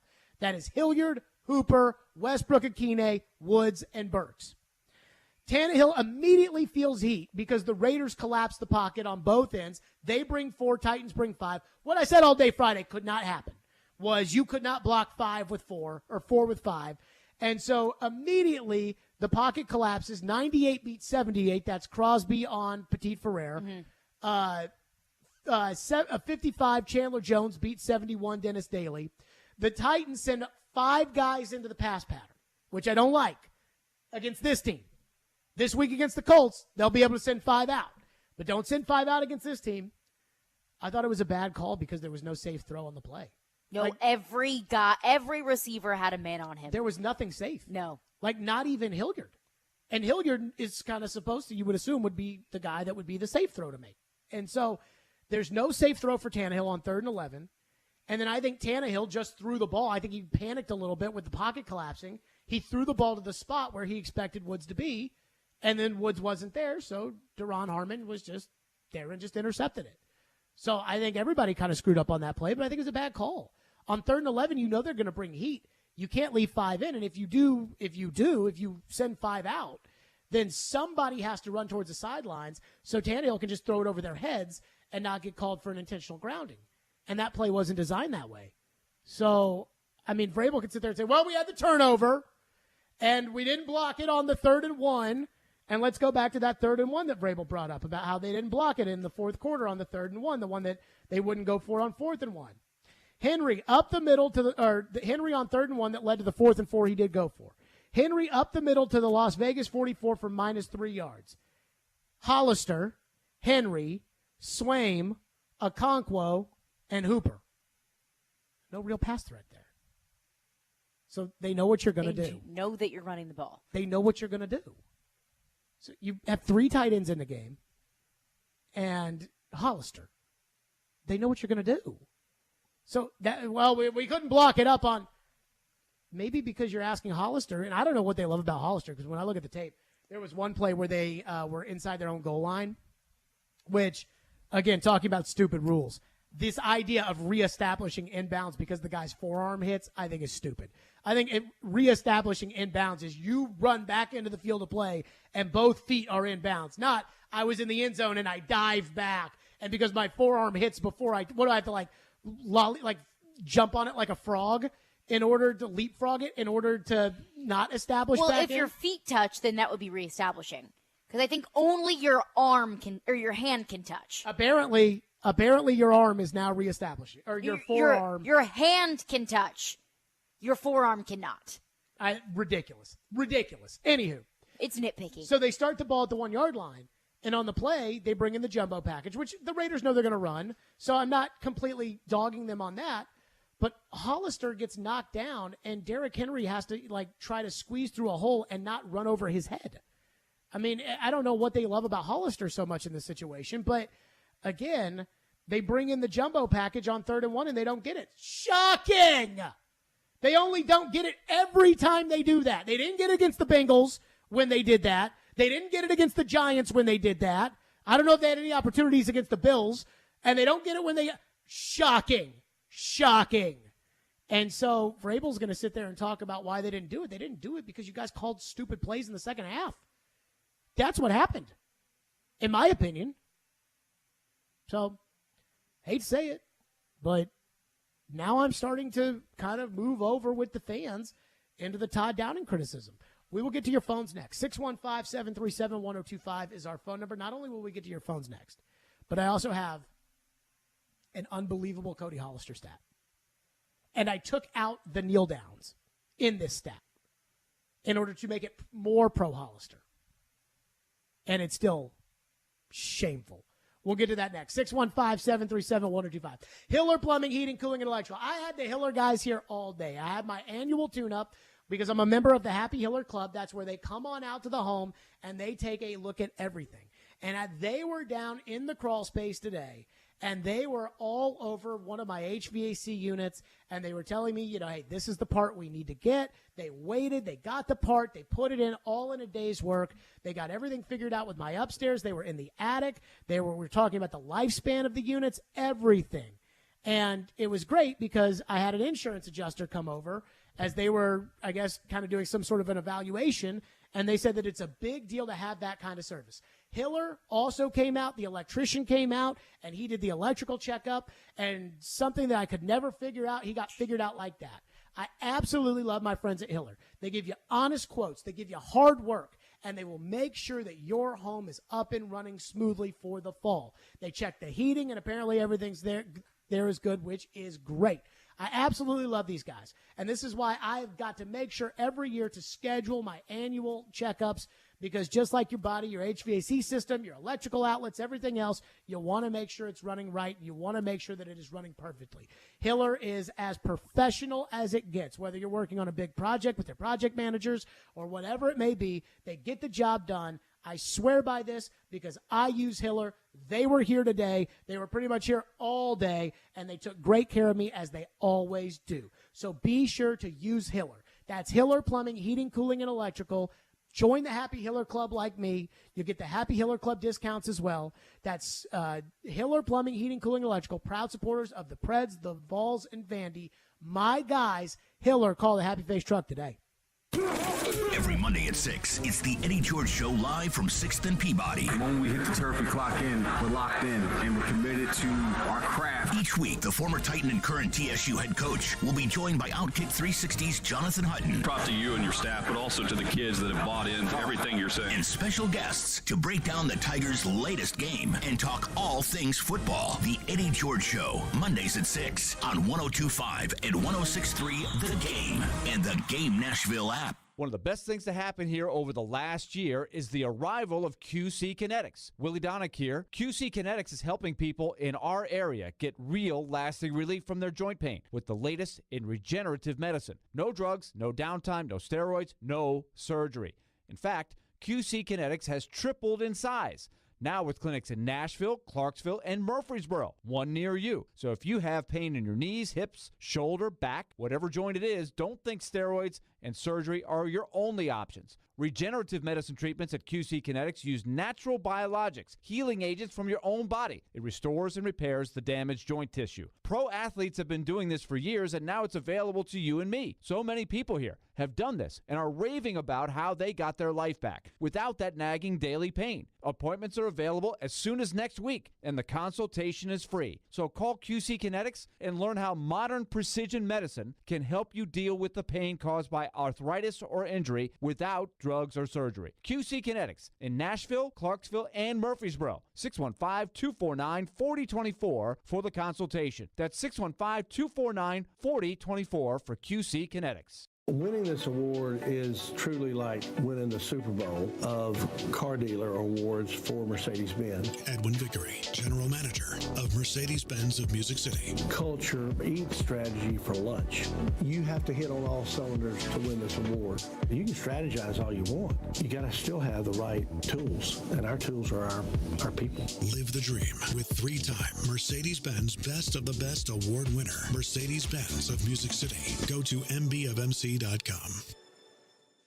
It's a bird. It's a plane. It's Nah, they're not that type of superhero. They're the betting heroes. BettingHero.com helps savvy and first-time bettors select the best sports betting site for your experience level and alerts you to the best promotions and deals. Visit BettingHero.com today and get thousands of dollars in free sports bets, including risk-free offers where everyone's a winner. They're not a sports book. BettingHero.com is your guide to sports books. Cape not included.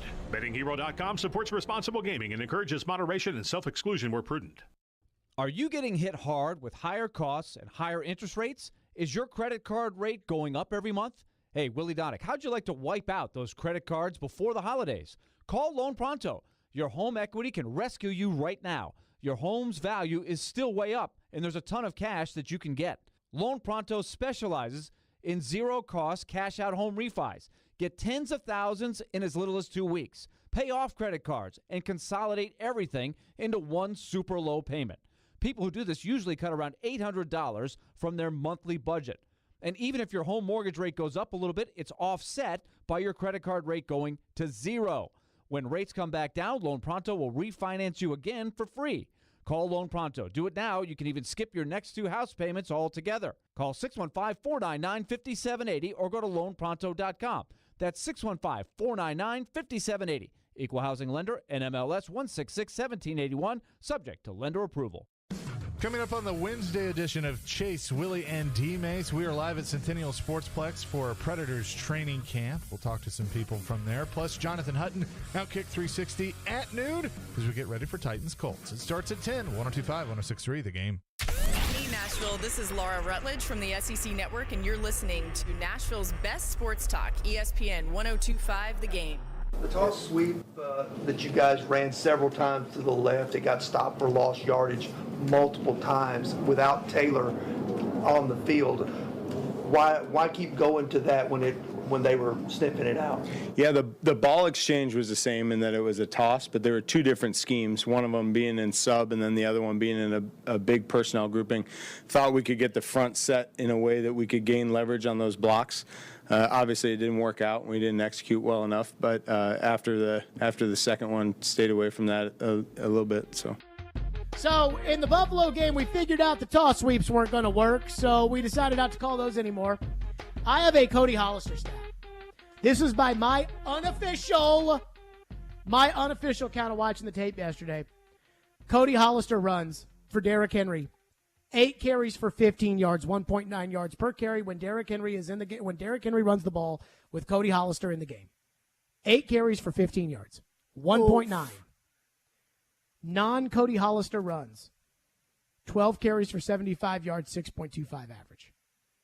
Why does he keep getting put in the game? Is that the only personnel difference? It's Cody Hollister? No, I mean, I'm sure there's others. Rader is in one play, Hooper's in another play, and Westbrook Akina's in one play, and Woods is in another. But when Hollister's in, just Hollister, when Hollister's in, 1.9 yards per carry. When Hollister's out, 6.25 yards per carry for Derrick Henry. I mean, that is a pretty damning difference. And that does not include the kneel downs in which Hollister was on the field for.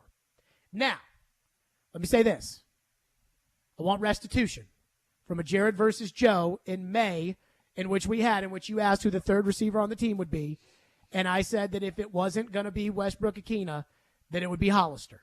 And you and Joe looked at me sideways and laughed me out of the building. Rightfully so. And I kept telling you guys that they love Cody Hollister. I don't know why. I like Cody Hollister fine. But he's not the third receiver on this team. I mean, he's out there a lot. When I looked at the play cuts and I saw that he was only out there for 14 snaps, I was actually kind of shocked because I feel like he's always out there. But again, when he's out there, notice him. When he's out there, 1.9 yards per carry for Derrick Henry. When he's not out there, 6.25 yards per carry. 6.25 yards per carry for Derrick Henry.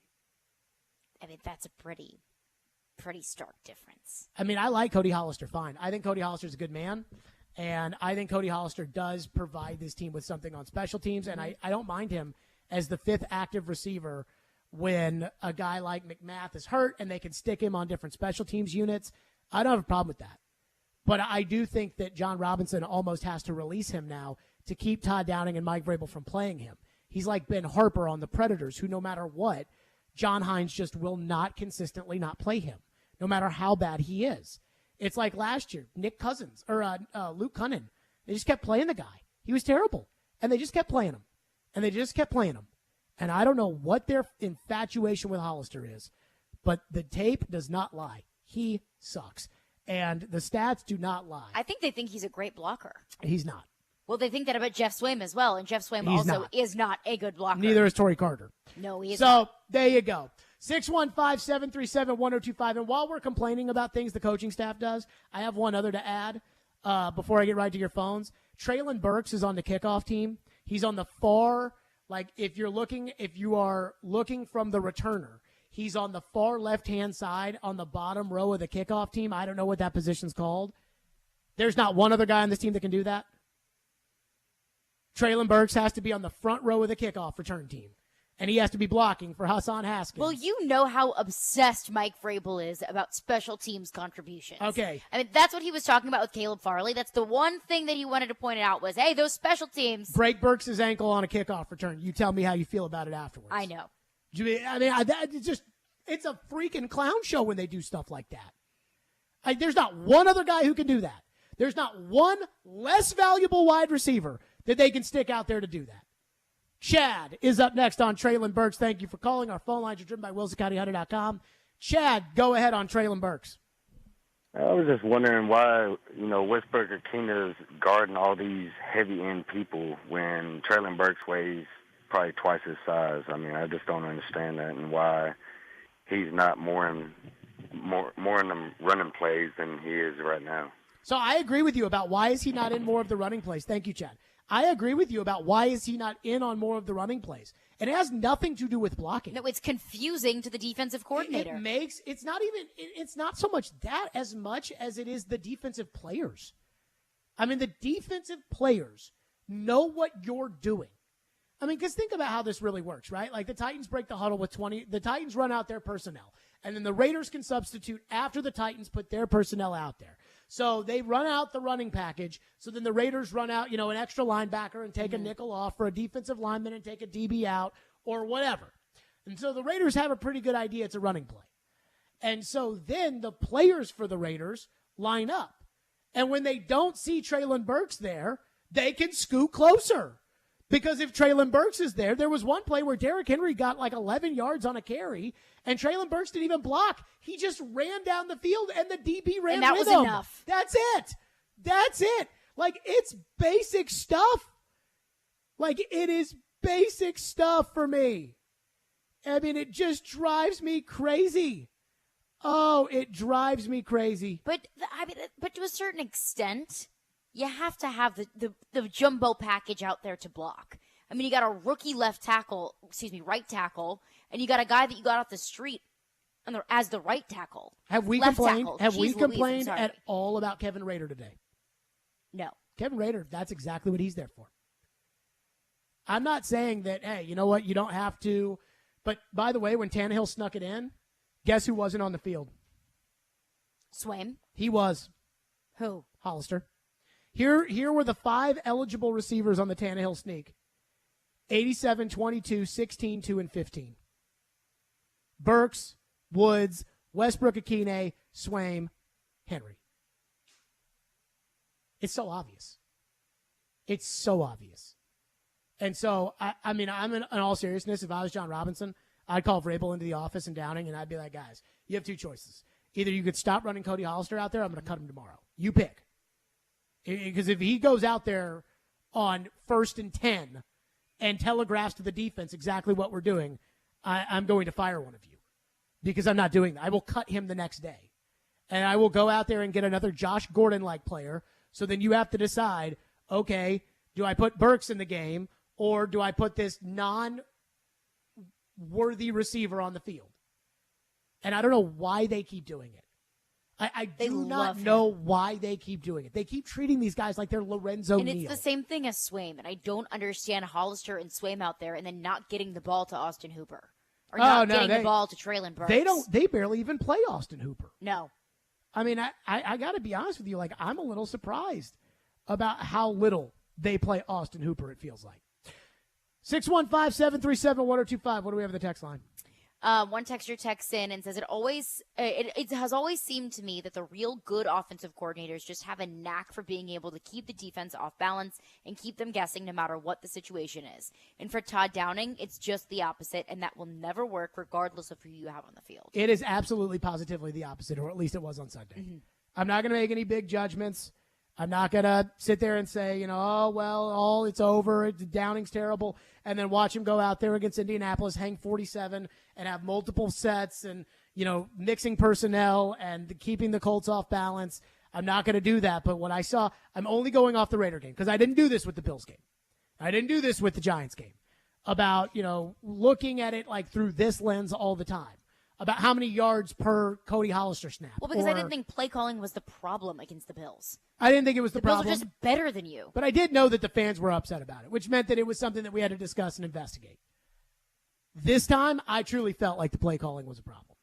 We'll get back into your phone. 615-737-1025 is our phone number. And I do have something good to say about the offense that I am kind of stunned by. We'll get to that. 615-737-1025 is our phone number. Hey, I just got an email from Twitter. You got it back? It says confirm your Twitter account. So perhaps my my Twitter hacking, maybe perhaps that could be. You can change your location from Metaverse back to Nashville. And I could stop pumping some cryptocurrency. Catch the Eddie George Show featuring Jonathan Hutton tonight on 102.5, 106.3 The Game at 6 o'clock from 6th and Peabody. The Eddie George Show is brought to you by Low T Centers. The college football season never stops. ESPN college football analyst Trevor Manich joins Stillman and Company every Tuesday at 4:30. They've got to do what Nick Saban in Alabama has done so successfully over the last 10 years. Presented by Houston Clinic Orthopedics on Nashville's best sports talk, 102.5 and 106.3 The Game and the Game Nashville app. From the Fox 17 Skywatch Weather Center. I'm Fox 17 Code Red Meteorologist Greg Bobus with your forecast. High temperatures today going to be in the middle 70s, low humidity, plenty of sunshine, a beautiful fall day for us here. No rain chances until we head into Saturday and Sunday, and those are limited at best. Brought to you by Hiller Plumbing, Heating, Cooling, and Electrical. Call the Happy Face Truck today. Hey, it's Hutton for the Low T Center. Guys, if you've noticed a lack of energy, motivation, and drive, it could be low T. Schedule your complete health assessment at Low T Center.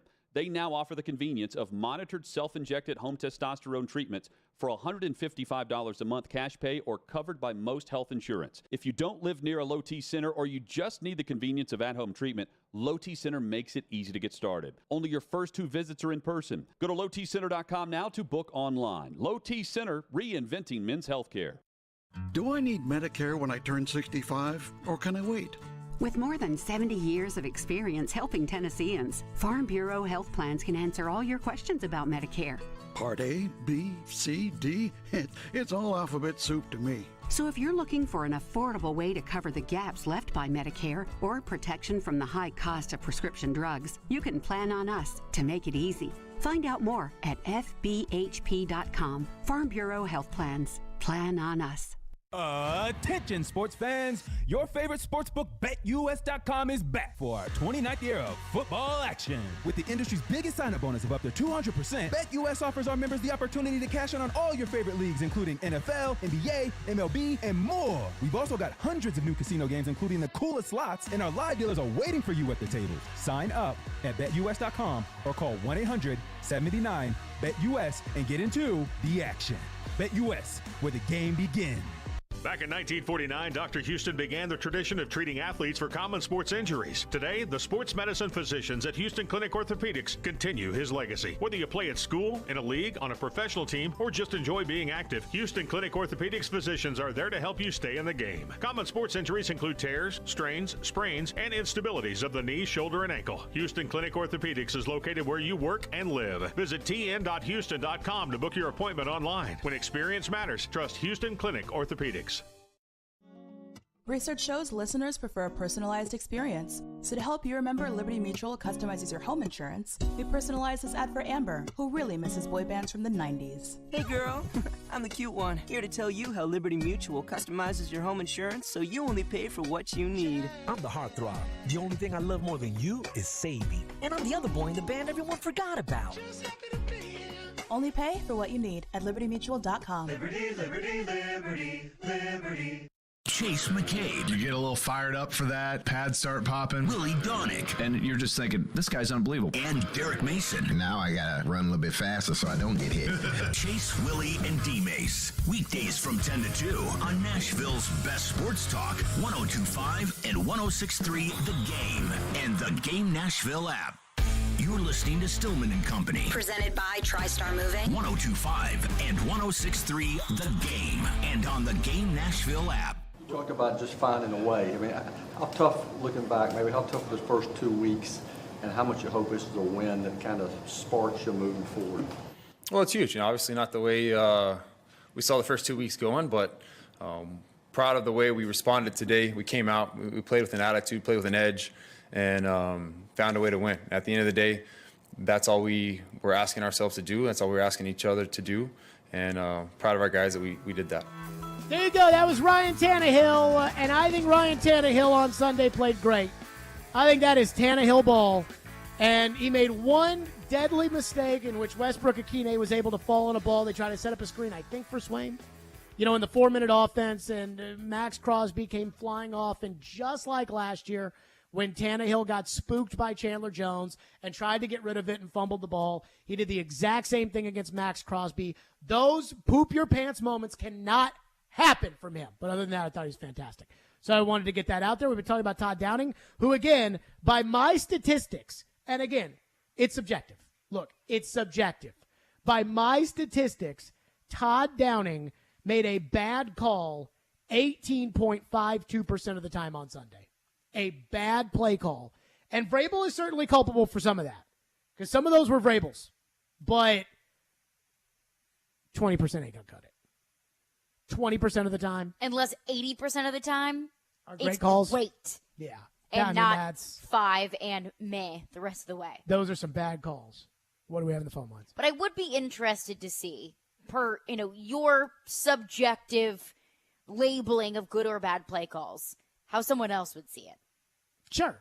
I mean, I guess the thing about all of this is that what I think is going to be different than what you think, which is what's going to be different than what John Robinson thinks, which is going to be different than what Vrabel thinks.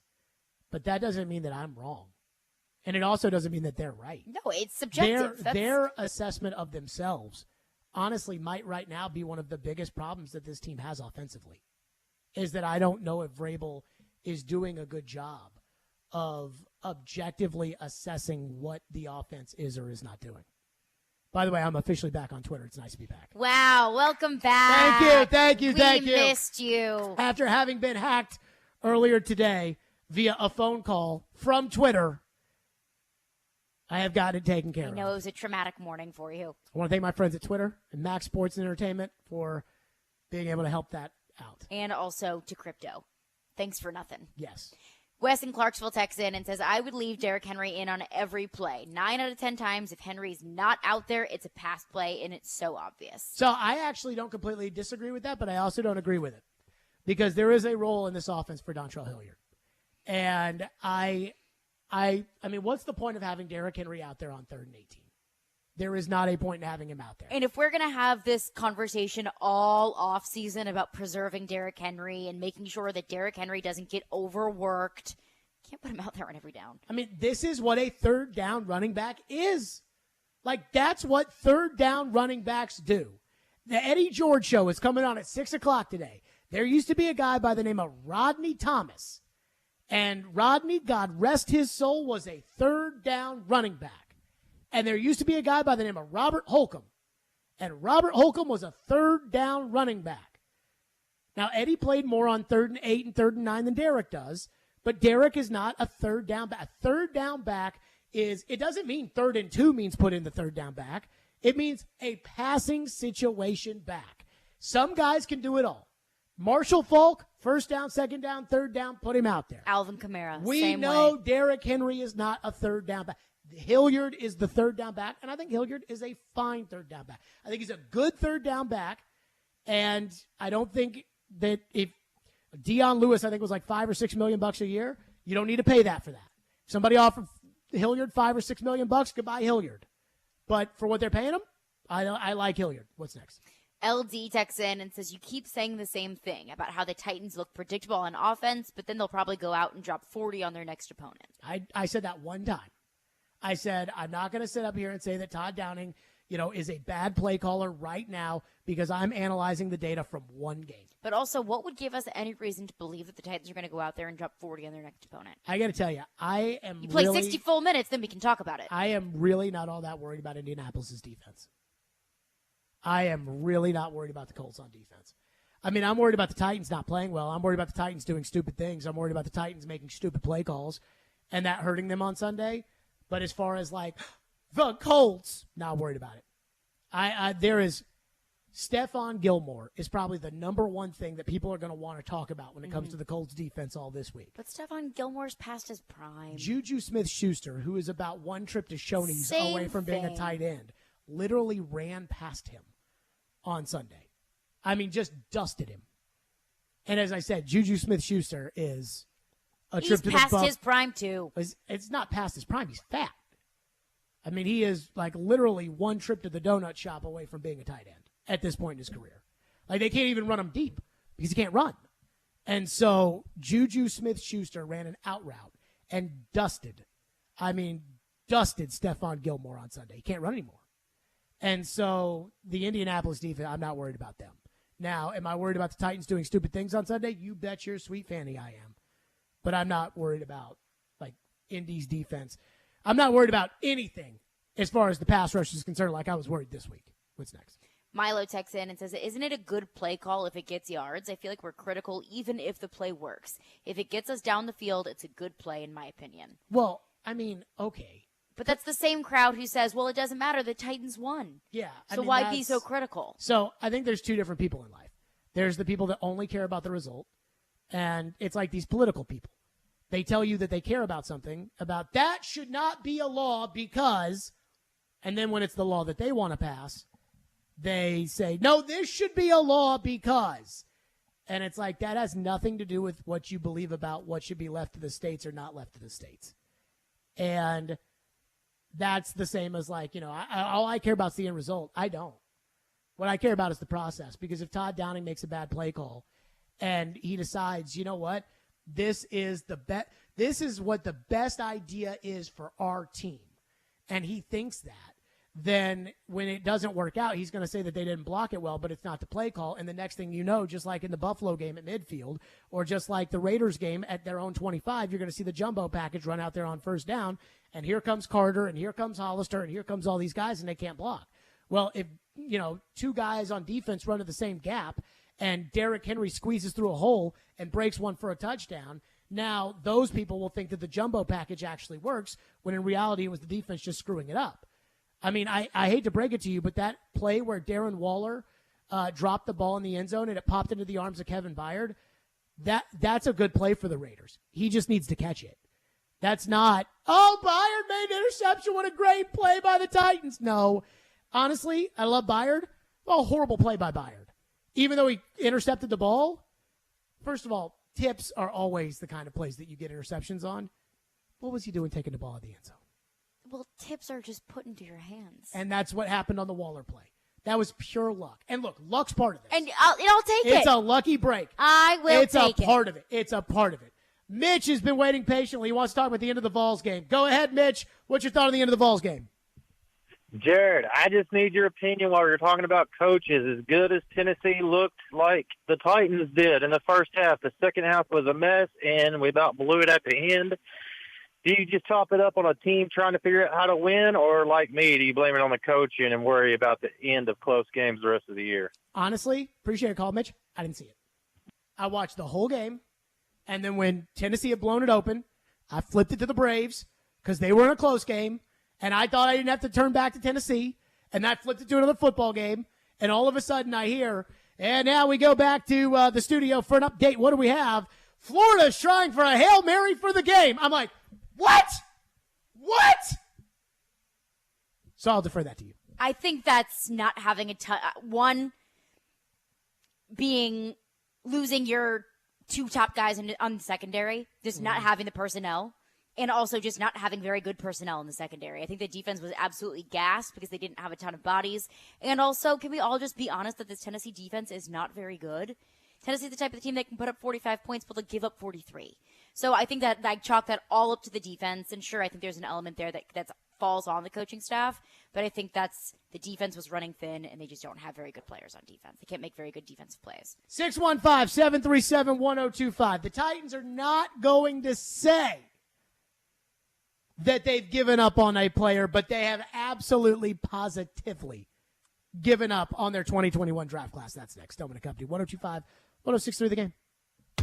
You watch the game. Tannehill, he can run, and he does. Touchdown. We talk the game. I think this is Vrabel giving Tannehill more authority over the team. We are the game. Nashville's best sports talk. 102.5 and 106.3 The Game and the Game Nashville app. ElectronicExpress.com. We make it happen.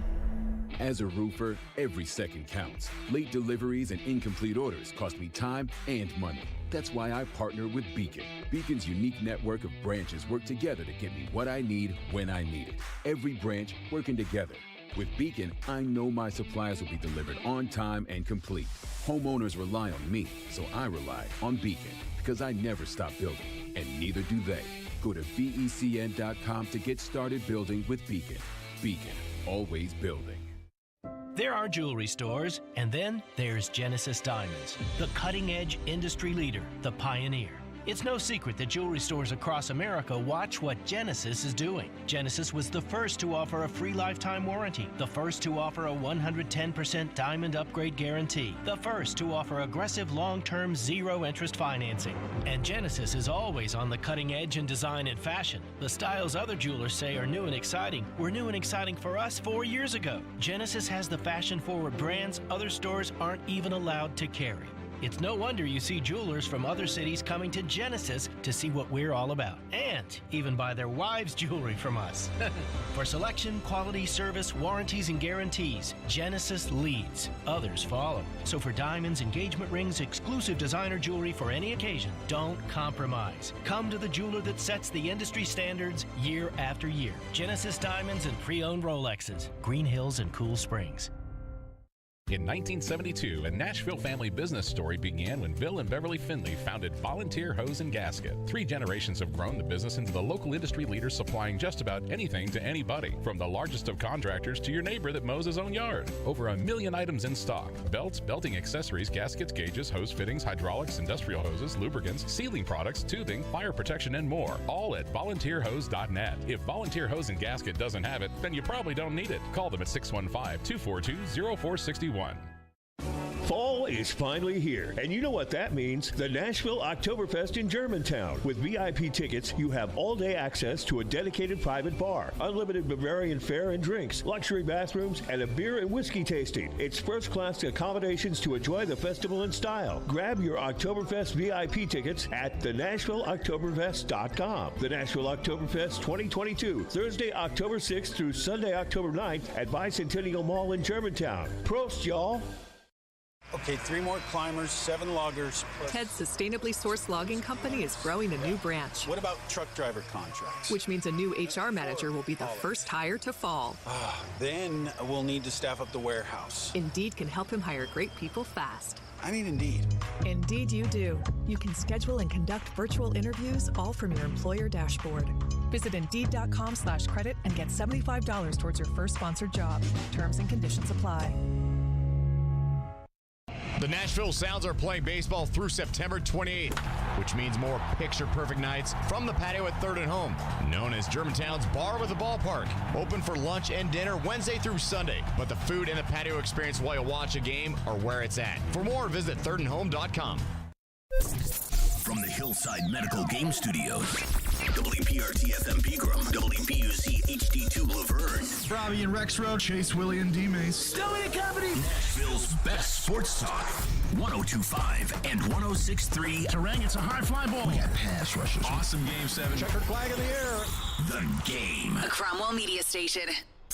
Where you have a voice. We're one play away from an injury. He knows this. He's a study of the game. And we have strong opinions. He's been awful. I don't think they were trying, and that's why I feel the way I feel. This is Stillman and Company with Jared Stillman and Caroline Fenton. Presented by TriStar Moving on Nashville's best sports talk, 102.5 and 106.3 The Game. And on the Game Nashville app. Stillman and Company is delivered by TriStar Moving, 102.5, 106.3 The Game, streaming live on Twitter, Twitch, YouTube, and Facebook Live. Thanks to the law offices of Amanda J. Gentry, live from the Hillside Medical Game Studios. So the Titans are 1-2, and they're playing the Colts, and that's a big deal. And we will get into the Colts. I mean, the rest of this week after today will probably be Colts, and more Colts. But there is one thing that I know everybody's been talking about. I don't know everybody's takes on this. I only know mine, and I guess I know Chris Sanders and Derek Mason's because we talked about it on the pregame show on Sunday. And that is Caleb Farley. And so Vrabel was asked, I guess, if he still had belief in Farley or if they've given up on Farley or something about Farley on Monday. And Mike Vrabel decided to go with the generic, we have belief in everybody. You said you talk about being comfortable. Is it a confidence issue for him? Well, I mean, I can't really speak on anybody's confidence level except for mine.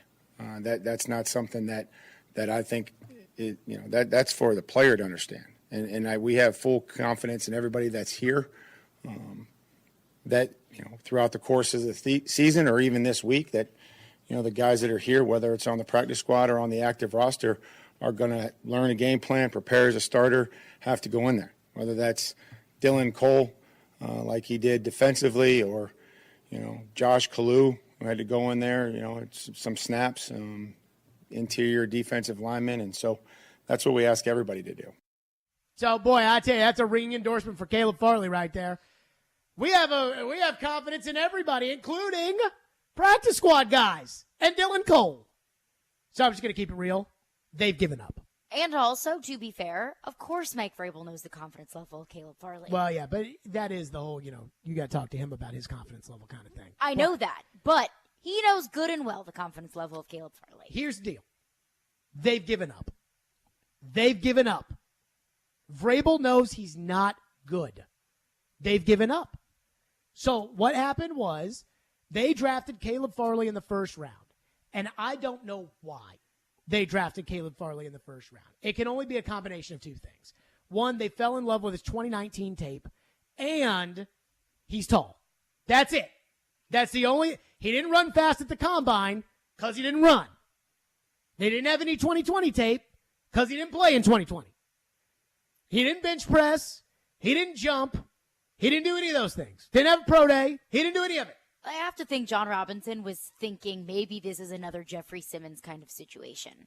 An injured player that we can get later in the draft than he probably should be if he wasn't hurt.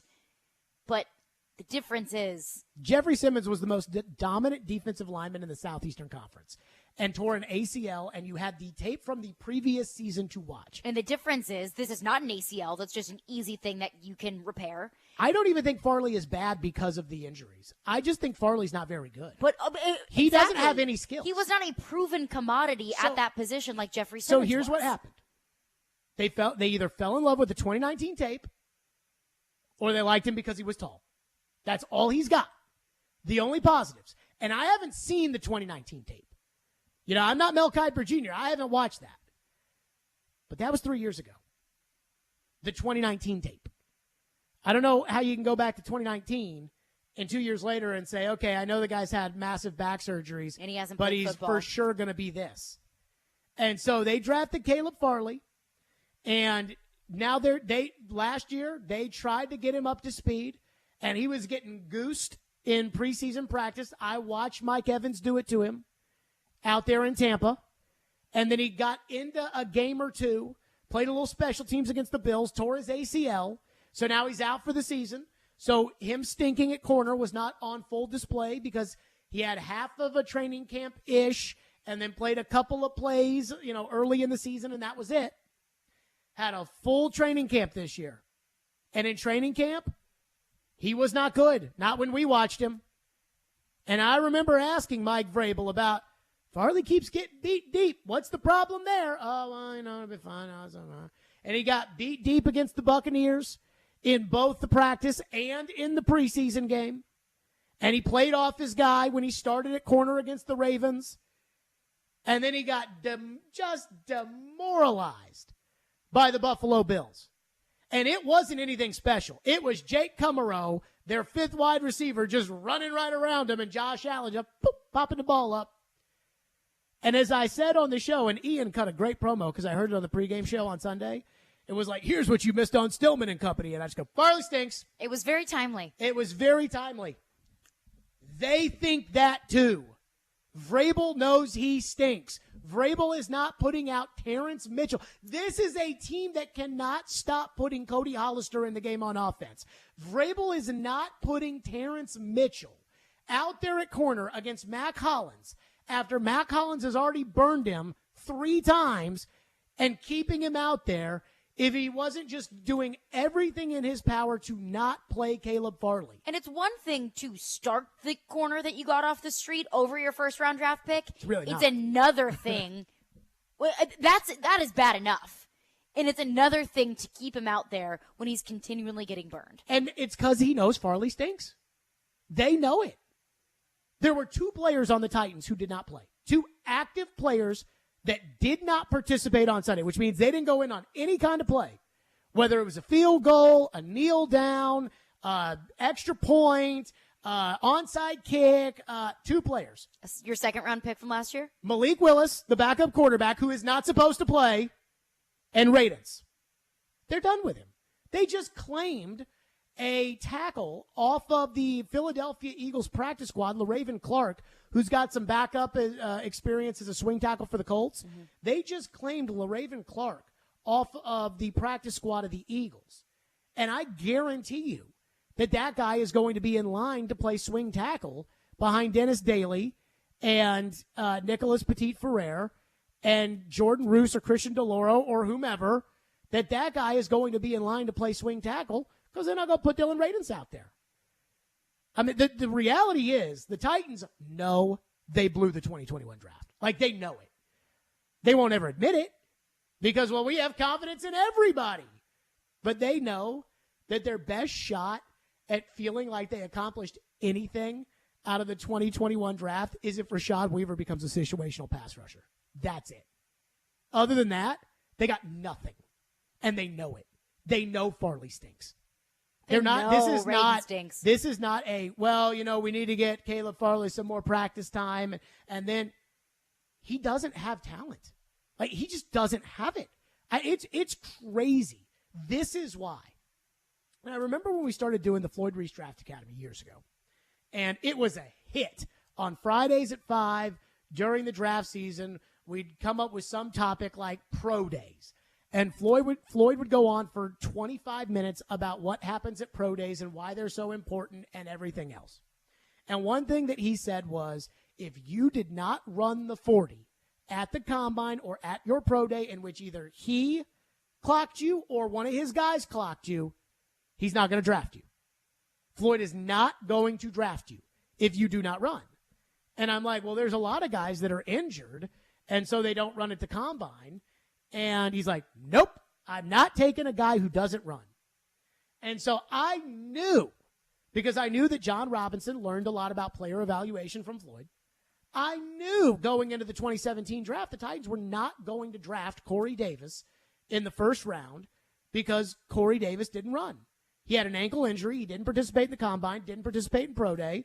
And so I knew that people were mocking Corey Davis to the Titans. Oh, I take Corey Davis. He didn't run.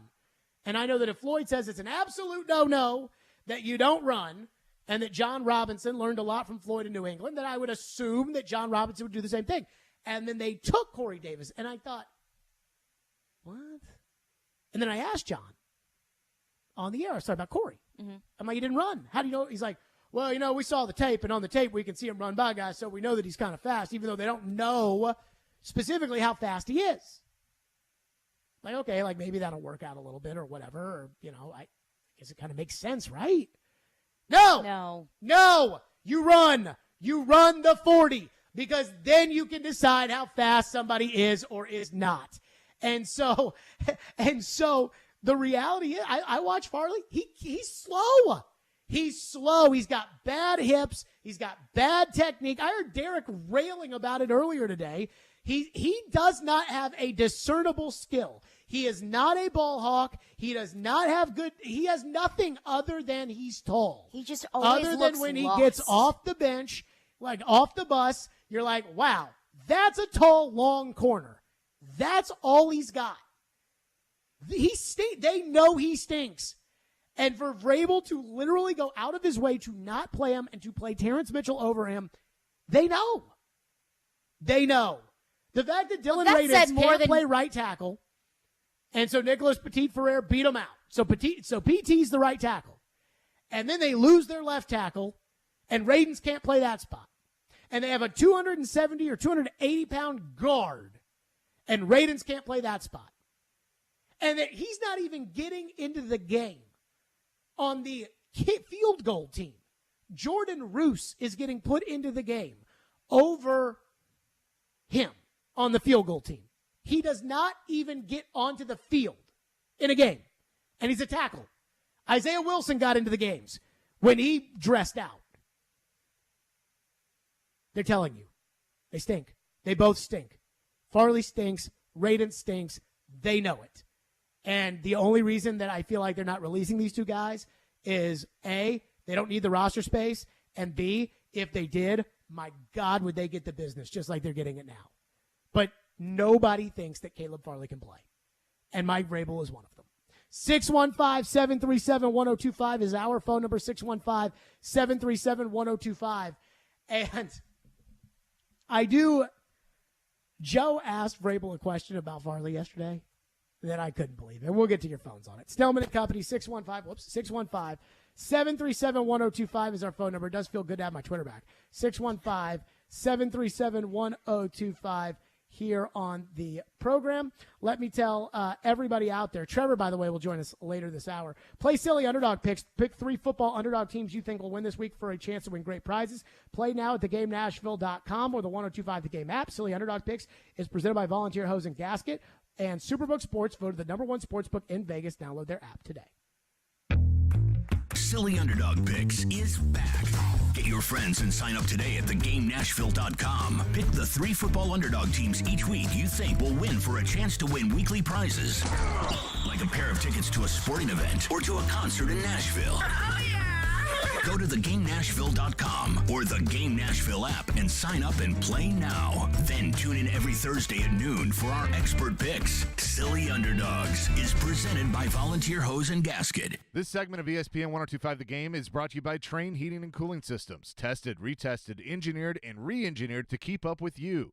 We run together. Visit traininfo.com to find your local independent train dealer. Traininfo.com. It's hard to stop a train. What's up, Nashville? It's Michelle Knezvik, and I am telling you all to root for safeties this season with your friends at Superbook Sports. If you bet with Superbook this football season, they will give you a $50 bonus. Yes, a $50 bonus if a safety is scored on Sunday. From a punter running out of the end zone to a QB sack worth 2 points, root for the chaos. I know I will be, and win money with Superbook this fall. Download the Superbook Tennessee app right now and start rooting for 2 with Superbook Sports. Visit superbook.com for terms and conditions. Gambling problem? Call 1-800-889-9789. Are you getting hit hard with higher costs and higher interest rates? Is your credit card rate going up every month? Hey, Willie Donick, how'd you like to wipe out those credit cards before the holidays? Call Loan Pronto. Your home equity can rescue you right now. Your home's value is still way up, and there's a ton of cash that you can get. Loan Pronto specializes in zero-cost cash-out home refis. Get tens of thousands in as little as 2 weeks. Pay off credit cards and consolidate everything into one super low payment. People who do this usually cut around $800 from their monthly budget.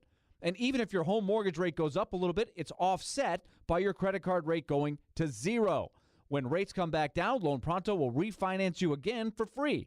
Call Loan Pronto. Do it now. You can even skip your next 2 house payments altogether. Call 615-499-5780 or go to loanpronto.com.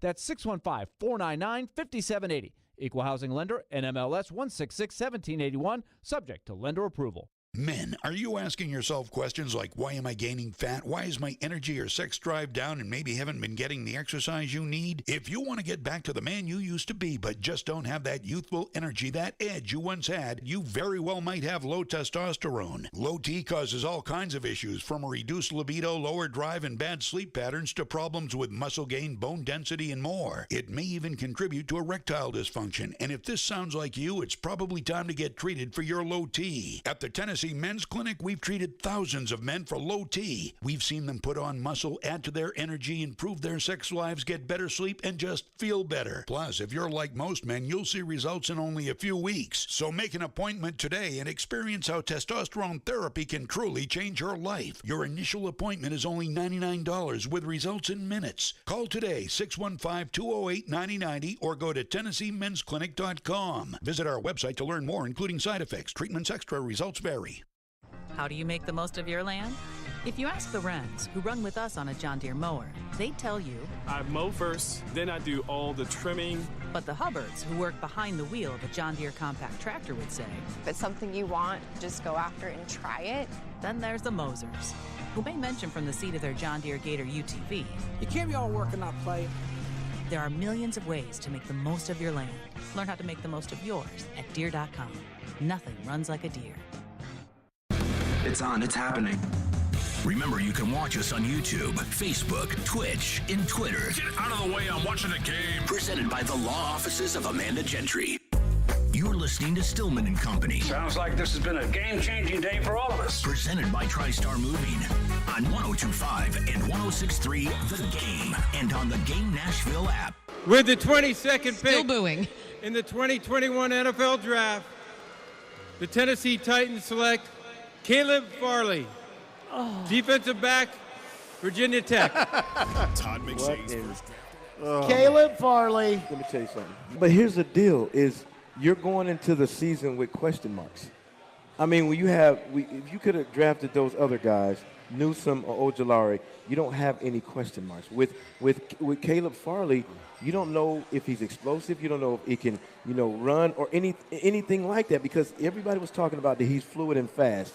Okay, I want to see the individual workouts, but you don't know because he didn't have an individual workout. So it's so many question marks, and I'm not disrespecting, yes, I am, dangummit. I'm going to. It was a terrible pick. I mean, it was. And I'm not saying it's a terrible pick because he's not a good player. It's a terrible pick is because you don't know if this guy's healthy or not.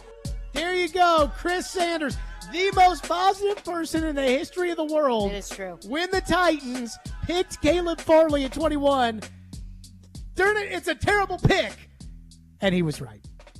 And so I got to get on Joe for a second. Because Joe asked Mike Vrabel yesterday about, listen to Joe's question. And honestly, I don't even care about Vrabel's answer. Joe's question bothered me, and I'll explain why after we hear the question. Is Caleb just not taking stuff from the practice field to games, Mike? Is that fair to say? You're seeing something? Now, I don't know what Joe gets to watch at practice, but I think I know what Joe gets to watch at practice now, which is stretching. That's what they get. Stretching and, quick feet. That's drills that show you absolutely positively nothing. Right. They show them warming up, and the TV reporters can get some shots from practice to be like, Titans return to the practice field today, and Mike Vrabel says it'll be a good one against the Colts. Well, we have to go out there and play hard. And kickoff at Channel 5 is coming up at noon. Be sure to watch. Bob? That is the point of what this is, of what they can watch. When I was out at training camp practice pretty much every day. When you can actually see what's going on. When you can actually see practice. We saw Farley getting beat consistently by Racey McMath. Consistently getting beat.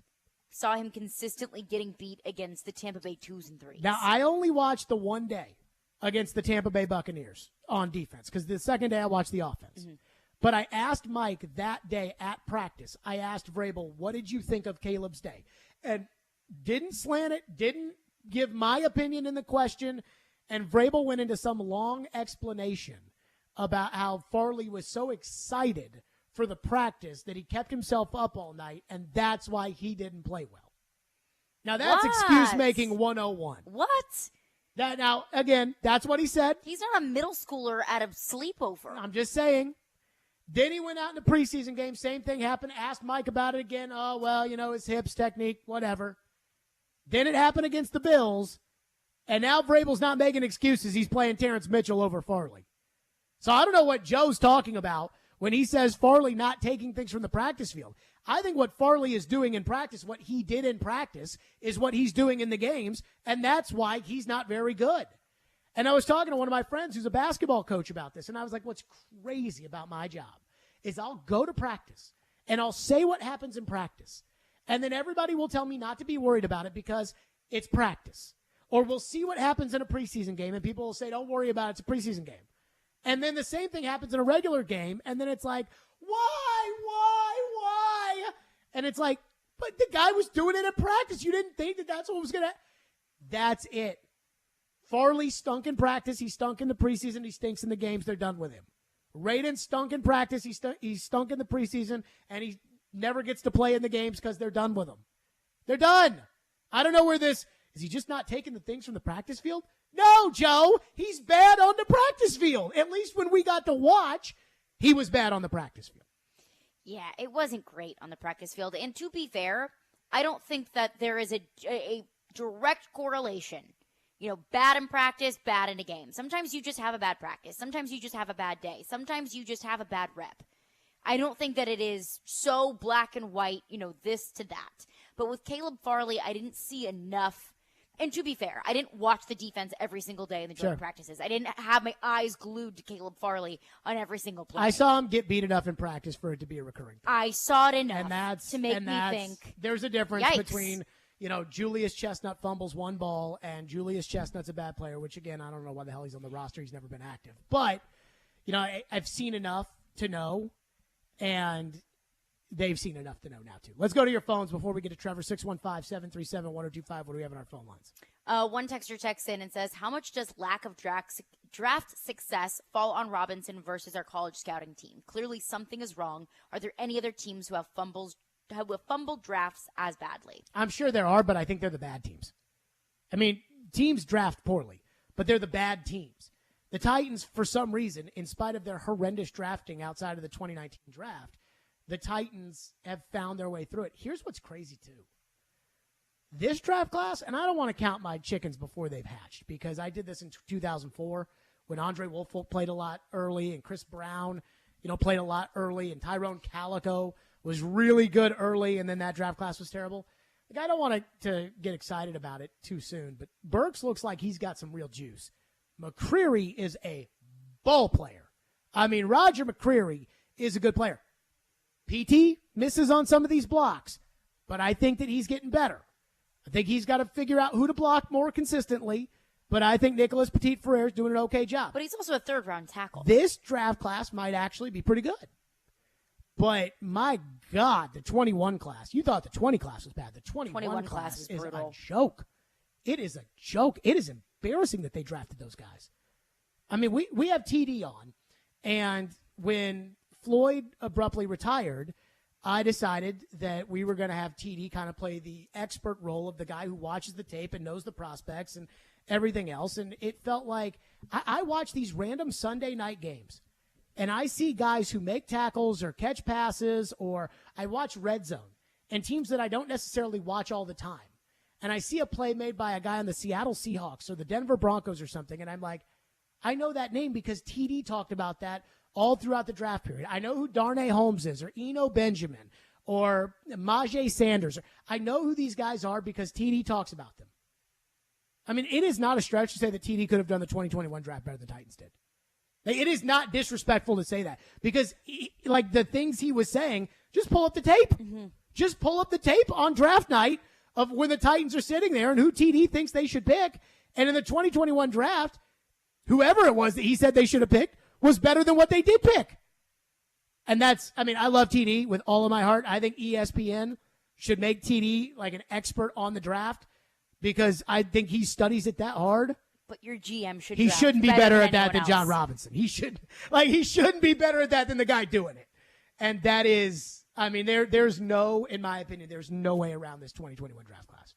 Trevor will join us next. He did say on Friday that the Titans were going to beat the Raiders. When I said they couldn't, his reaction to the Titans winning against the Raiders. We'll get to that. Then we'll get Trevor's thoughts as well on Tennessee with their big win and their top 10 ranking. How about that?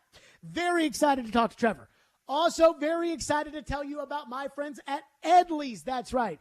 Edley's Barbecue. I absolutely love them. It's actually a true story that before Edley's even became a partner of ours, a year and a half ago, right when preseason was going on, we had a get together. We had it catered at my parents' house, and we had it catered with Edley's.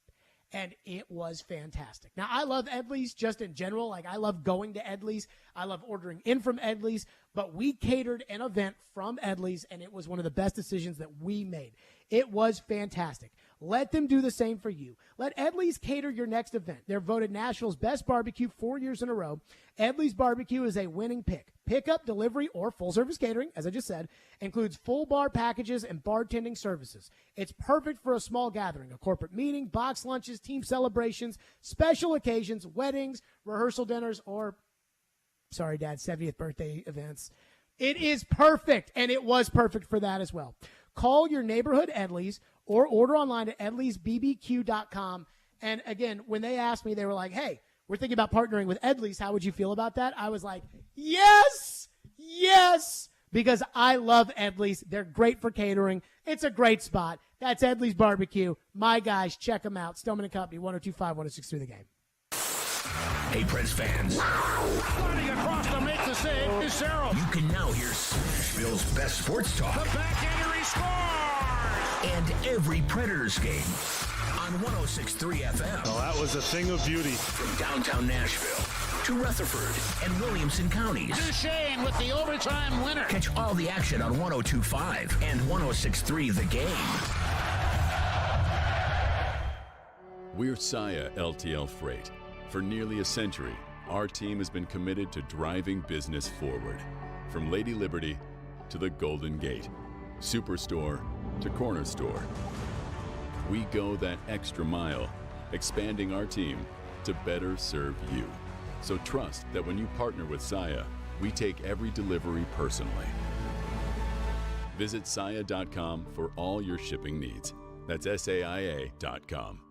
Football is back, and so are the deals at Electronic Express. Get tailgate ready with great deals on all of your favorite brands like Whirlpool, HP, Sony, iRobot, and more. Electronic Express has huge savings in every department: computers, appliances, 4K TVs, smart home, furniture, mattresses, and more. Save up to 40% with up to 36 months free financing. Shop in-store or online at electronicexpress.com and get free express delivery on most items. Electronic Express. We make football season happen. Hey, it's Jared with my official sportsbook app, the FanDuel Sportsbook app. Start NFL Week 4 off right with a no-sweat same-game parlay from FanDuel, America's #1 sportsbook. It doesn't matter if you're new to FanDuel or if you already have an account. You'll get free bets back if your Thursday night same-game parlay does not hit. NFL same-game parlays are the perfect way to combine your bets for a chance at a bigger payout. Have to think about Tyreek Hill and all the numbers he's been putting up this year, and even Tua, if he plays, what that will mean. Build your own or choose from one of the popular same-game parlays pre-built for you in FanDuel's top-rated sportsbook app. However you want to play, you can bet the NFL on Thursday night with a no-sweat same-game parlay. Just sign up with the promo code JGM if you don't already have an account, and make every moment more with FanDuel, an official sports betting partner of the NFL. 21 and older and present in Tennessee. 3+ legs, minimum $1 bet required. Refund issues not withdrawable. Free bets expires 7 days after receipt. Max bet $5. Restrictions apply. See terms at sportsbook.fanduel.com. Gambling problem? Call the Tennessee Red Line 1-800-889-9789. Hey, it's Hutton. Guys, do you need an annual health exam? I recommend going to Low T Center to get your complete health assessment. They will check all of your levels, not just your T level. In most cases, it's completely covered by your health insurance. And if you don't have insurance, it's less than $100 for a full lab panel and an office visit with their medical provider to give you a complete health assessment. Low T Center specializes in men's health, making it quick and easy, even verifying your insurance. Go to lowtcenter.com now to book online. Low T Center, reinventing men's health care. Jonathan Hutton. You have to put the ball in his hands in that moment. And Chad Withrow. My kicker's making no decisions on a football team. Are in the game.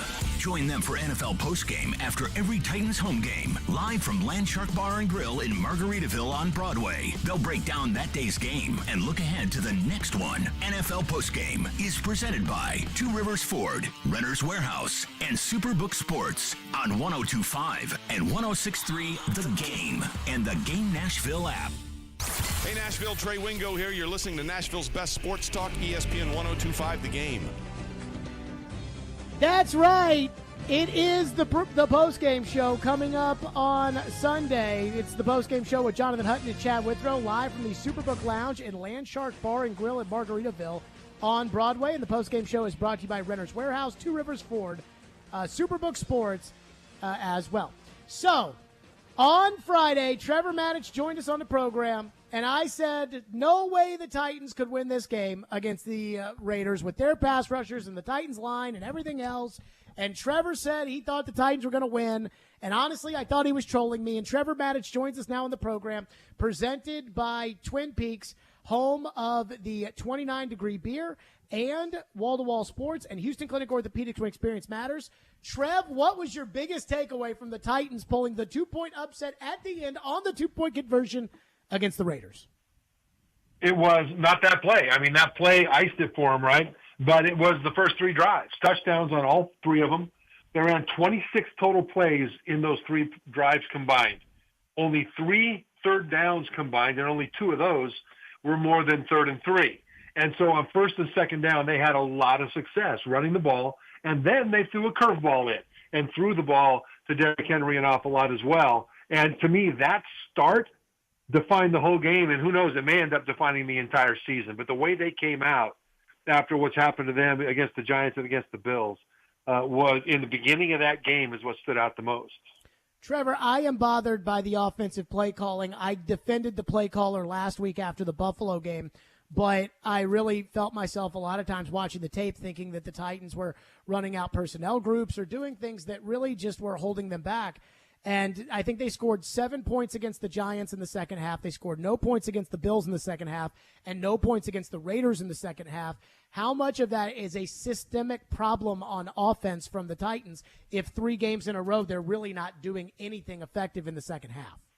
Well, I think in some ways you've got to give credit to the opposing side for making adjustments to attack the weaknesses of the Titans, because it is still true that at both offensive tackle positions they are struggling. Their pass rush depth was weak. The secondary, especially at corner, they can be had.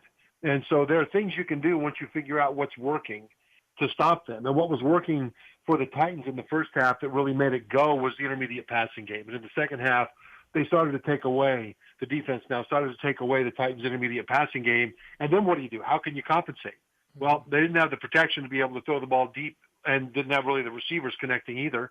They didn't have the ability to pound the ball. And so now what do you do in the second half? And so it limits what a play caller can do.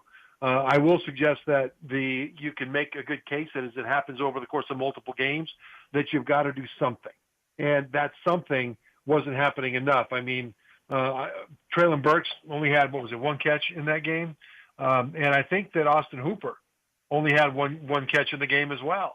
So these are problems that they'll need to address. They forced the ball to Derrick Henry. They've got to figure out a way to force the ball to some of those other playmakers. Hooper had 2 catches, yeah. And Burks only 1. But at some point, you've got to say, okay, we're going to manufacture plays for these guys. We're going to run picks. We're going to run mesh crossing routes. We're going to do whatever it takes to get the ball to playmakers, because the best play callers on the best teams, on the best offenses, know that your top playmakers are going to be taken away by the defense, and you don't want to concede that. You want to get the ball to them anyhow, and there's ways to do it, and the Titans can definitely be better at that. Trevor Maddich is our guest here on the program. Trevor, I can spin this either way you'd like. The Titans are 1-2, and we're a 2-point conversion probably away from losing to the only 0-3 team in the NFL right now, so that makes the Raiders the worst team in the league. Or the Titans are a field goal away from being 2-1 and having the same record as Buffalo, Tampa Bay, Green Bay, and all these teams right now early in the season. And a lot of these games I watch, I feel like some of these teams stink. I feel like most of these teams stink. Which side do you lie on with the Titans? Are they close to the bottom, or are they probably somewhere near all those other teams that are not as efficient as we thought they would be coming into the season? No, I think that they're not close to the bottom, but the Titans, just because of this win over the Raiders, that doesn't mean all of a sudden their problems are solved. The reason I thought they could win this game and that they would win this game last week was because I looked at the matchups. And even though the Titans had personnel issues in places that we've talked about a lot, the Raiders have personnel issues as well. And I thought that the strengths of the Titans matched up against the weaknesses of the Raiders to the Titans' benefit.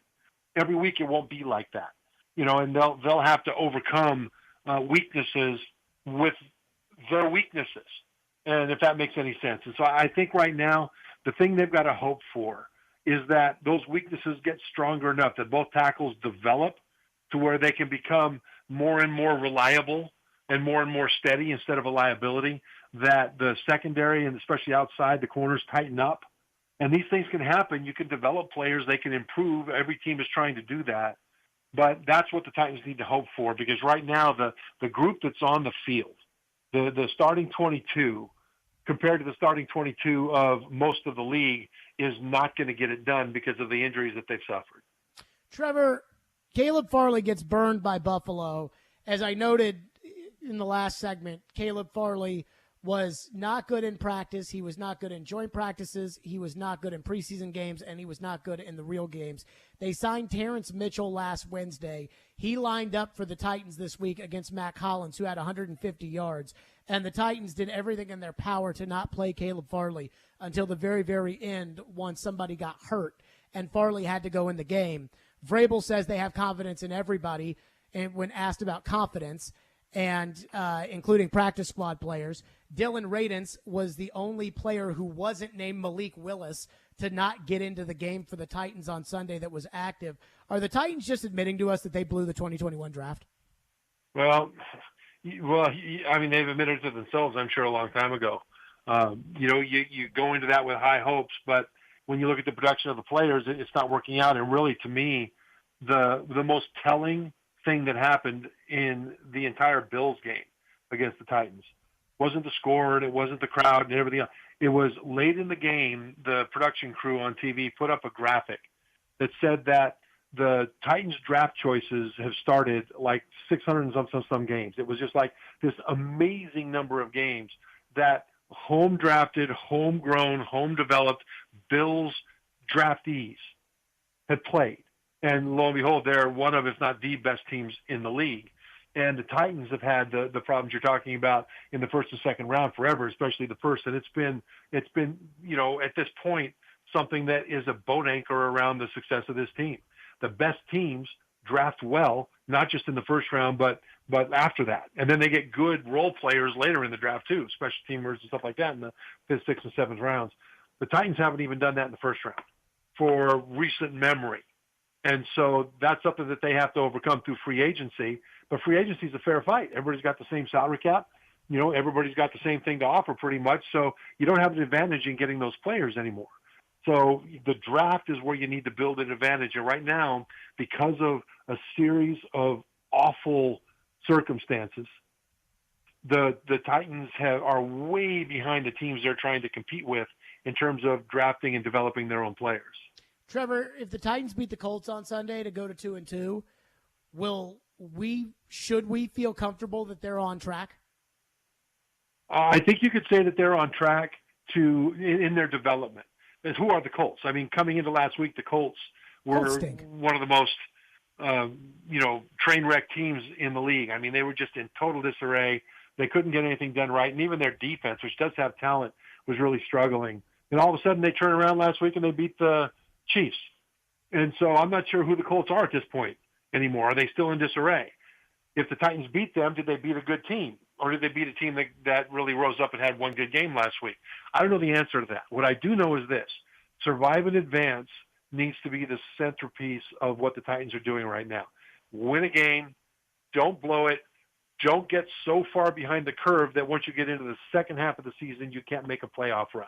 And that means, win 2 out of 3 and then let your young guys develop, and then maybe bring in some guys off the street that might be able to help in support roles. That's where they're at right now. So I wouldn't say that their problems are over and they're on the rise if they beat the Colts, because I just don't know who the Colts are yet. But I will say that if they beat the Colts, it's survive and advance. After that, they've got the Commanders, and the Commanders are in total disarray. The Commanders are like a smoothie where there's a bunch of ingredients in there, and by the time you're done with it, you can't even tell what's in there because it's all blurred up and it's a big blurry mess. That's the Commanders right now. Then they play the Colts again the following game. So they've got Colts, Commanders, Colts. They've got a chance to win 3 in a row. If they do that, it gives them some, not just headroom when it comes to the win-loss column, but it gives them time to develop some of those players. So we're actually in an incredibly crucial stretch for the Titans from a standpoint of their potential playoff run. Do you consider yourself a former Colt or just a former Commander? You know what? I consider myself former from all of them. I have. No, I really do. If anything, I consider myself a former Jet and a former Commander mostly. So if this were baseball, Colts, but I love them both. I love both years with the Colts. If this were baseball and you were going into the Hall of Fame and they had to put a team cap on your plaque, what team cap would you put on there? Oh, New York Jets. Really? New York Jets. Yeah, because that's where I was really maximized in what I could do. In other words, when I was drafted by the Patriots as a center, during that stretch, I got hurt 2 of the first 4 years. Everybody else got hurt the other 2 years, and I had to bounce around. And I ended up developing a reputation in the league at being very good at every position, but was never given the chance to focus on one position for 6 or 7 years and really excel at that one position. But that role had a lot of value. And when I left the Jets, my offensive line coach, I was told this later by somebody who was in the room, said that Trevor isn't the best center or guard or tackle or tight end or long snapper in the league, but he's the best center and guard and tackle and tight end and long back snapper in the league. And in that case, he actually was incorrect because he forgot about Bruce Matthews, who made the Pro Bowl at multiple positions. But I'm happy to be included, not in Matthews' category, but certainly as one of the better at doing that. And so the Jets were the first ones to truly maximize that.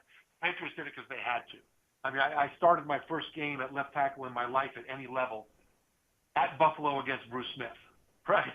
So, you kind of learn stuff. But the Jets actually game planned for me to do a whole bunch of different things that really maximized what I could do. So I appreciated them for doing that. Trevor Maddux is with us. The Vols get the big win over Florida, and yet I got to be honest, I was kind of disappointed. I want Trevor's thoughts on that next. Stillman and Company, 102.5, 106.3 The Game. At some point, it's a combination of who did you play and what does your skill set look like. Get the best analysis of the big stories in the sports world with ESPN's Jason Fitz. If you reach for a quarterback in the draft because you need one, you're going to set your franchise back 5 years.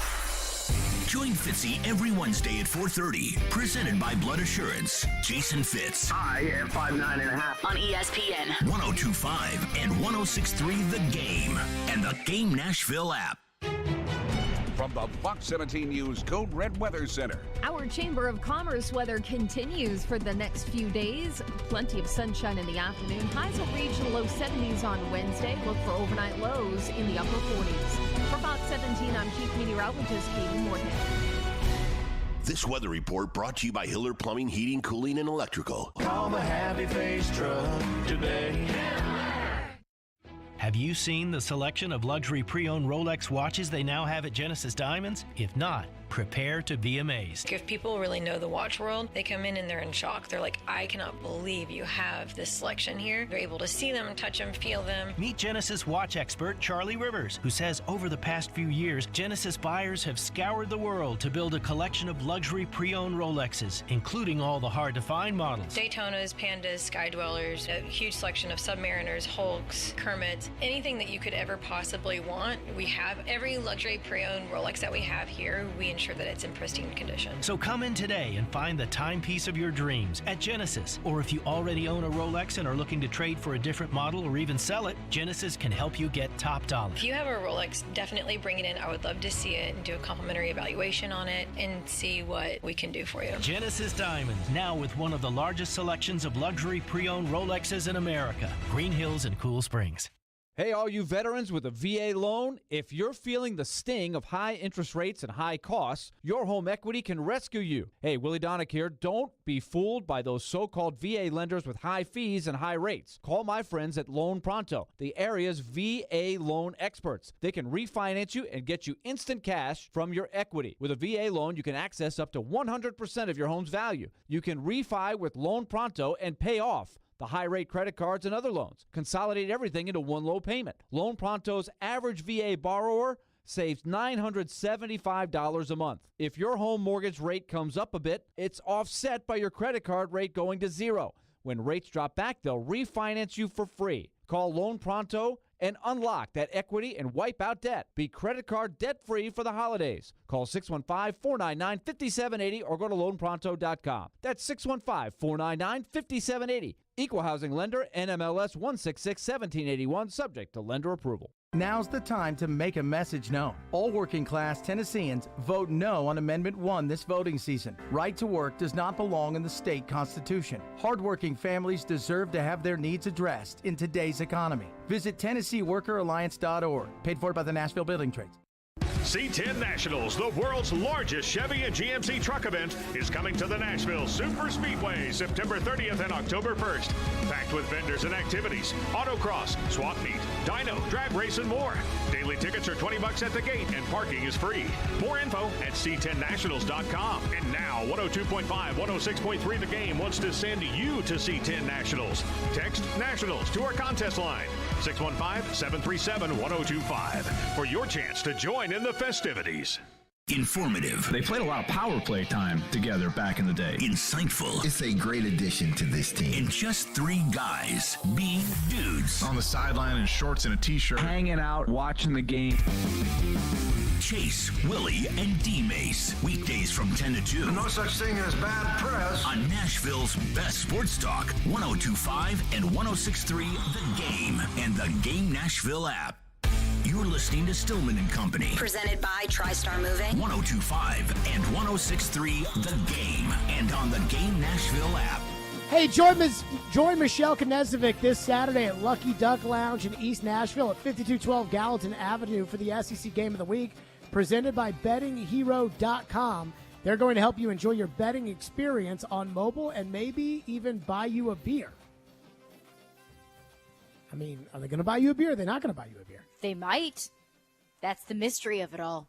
Yeah, clear. Keeps you on the edge of your seat. Fun start Saturday at 2:30. Can't wait. And the game is Alabama versus Arkansas. Boy, Arkansas let me down this weekend. Trevor Maddich is with us, presented by Twin Peaks and Houston Clinic Orthopedics, when experience matters.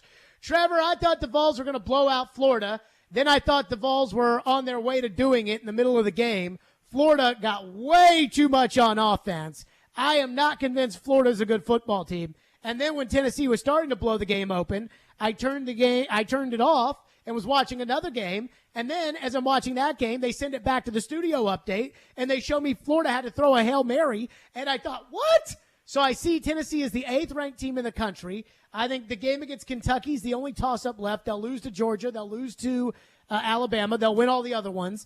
I think this could be a 10-2 football team, and yet I am disappointed that they did not lay waste to the Gators and that they did not finish the job when they were clearly the much, much, much better team on Saturday. What did you think of it? Well, they've lost 16 of the last 17 before this, right? Oh, I don't care about that. Yeah, no, but it's like this is a massive deal. It's like you beat Florida. It doesn't matter how. You beat them. No, Florida sucks. Florida almost lost to South Florida. They should have lost to South Florida. If South Florida could snap the ball, South Florida would have beaten Florida. And I watched South Florida lose to Louisville, a team that I love with all my heart, but I don't think we're very good. 41-3 on Saturday, Trevor. Florida's terrible. What's this? Florida took all the starch out of South Florida, didn't they? No, Florida's a work in progress, right? Florida's got a lot of talent, though. Yeah, there you go. But the thing about Tennessee that we saw in this game is who they are. We saw an offense led by Hendon Hooker that is outstanding. And that Florida defense does have a lot of talent. They don't always play together, and they make some mistakes. But Tennessee was in position to be able to take advantage of those mistakes. And Hooker was fantastic throwing the ball down the field. He led the team in rushing. It was just a magnificent performance by this entire offense. They put up 38 points on these guys. But they were struggling. They had to get an interception at the very end to hold them off, right? Because you're right. I thought kind of the same thing. I mean, Tennessee was in control in the second half. They're up 31-21, and the next thing you know, Florida's down there trying to throw into the end zone to win the game. And so what happened there? Well, what happened is the Gators got hot, but we saw kind of the character of the Volunteers' defense as well. They've done a pretty good job at stopping the run. They're statistically third in the SEC in rushing defense, although some of that has to do with teams having to throw the ball late rather than run it because they fall behind. But at the same time, the defense has shown that when they need to make a play, they'll make the play. And so you saw that at the end. I mean, there was pressure on Anthony Richardson at the end. Byron Young got pressure on him, and he threw an errant pass. And the guy that intercepted it to ice the win was the guy who gave up a long pass earlier in the game. And so you see the nature of this Tennessee defense. It's not something you really want to hang your hat on because you can't rely on it, and it makes you incredibly stressed out. But what has ended up happening in the key games here, Pitt, Florida, et cetera, they are on defense, giving up a lot of yards, giving up a lot of plays, but in the key moment where someone has to make a play to win the game or to influence a win for the game, the Tennessee defense finds a way to rise up. Trevor, here's my thing, is that what I love about Tennessee is that I think this quarterback is better than the past quarterbacks that they've had. But what I really like is I think this coach is buttoned up. I think he's serious. I don't think he's a goofball like Jeremy Pruitt. I don't think he's on Mars like Butch Jones. I think he's a solid coach. And for them to not finish the deal against Florida really, truly bothers me. I get it. Their defense sucks, and the tackling was atrocious on Saturday. But that Florida team is no good. And it bothers me that right now the third place spot in the SEC is so up for grabs. Arkansas so blew it on Saturday. And Kentucky, who knows? And this Tennessee fan should be excited about the Vols having a chance at going to the Sugar Bowl this year and it being the third best team of the SEC. And then they can't put away what I think is a bad Florida team. But they won.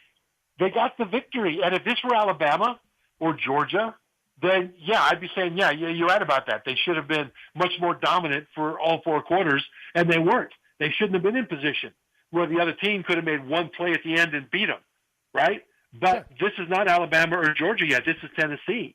And so many times before Coach Heupel got there, so many times they'd be in a position like this and lose it. And instead of saying, yeah, well, we should have beat them by more, it's, yeah, well, we had them beat, but of course we let it slip away like we usually do. So that right there is a huge improvement. And the improvement is happening because of an offense that is really fantastic and a defense that has learned how to make the key play in the key moment. And so I don't think you can judge Tennessee the same way you judge Alabama or Georgia right now, that if they didn't dominate a team that you consider to be bad, I consider Florida to be average, not bad. But they didn't Tennessee didn't dominate them. Okay, that's fine with me because they made the plays they needed to make to win.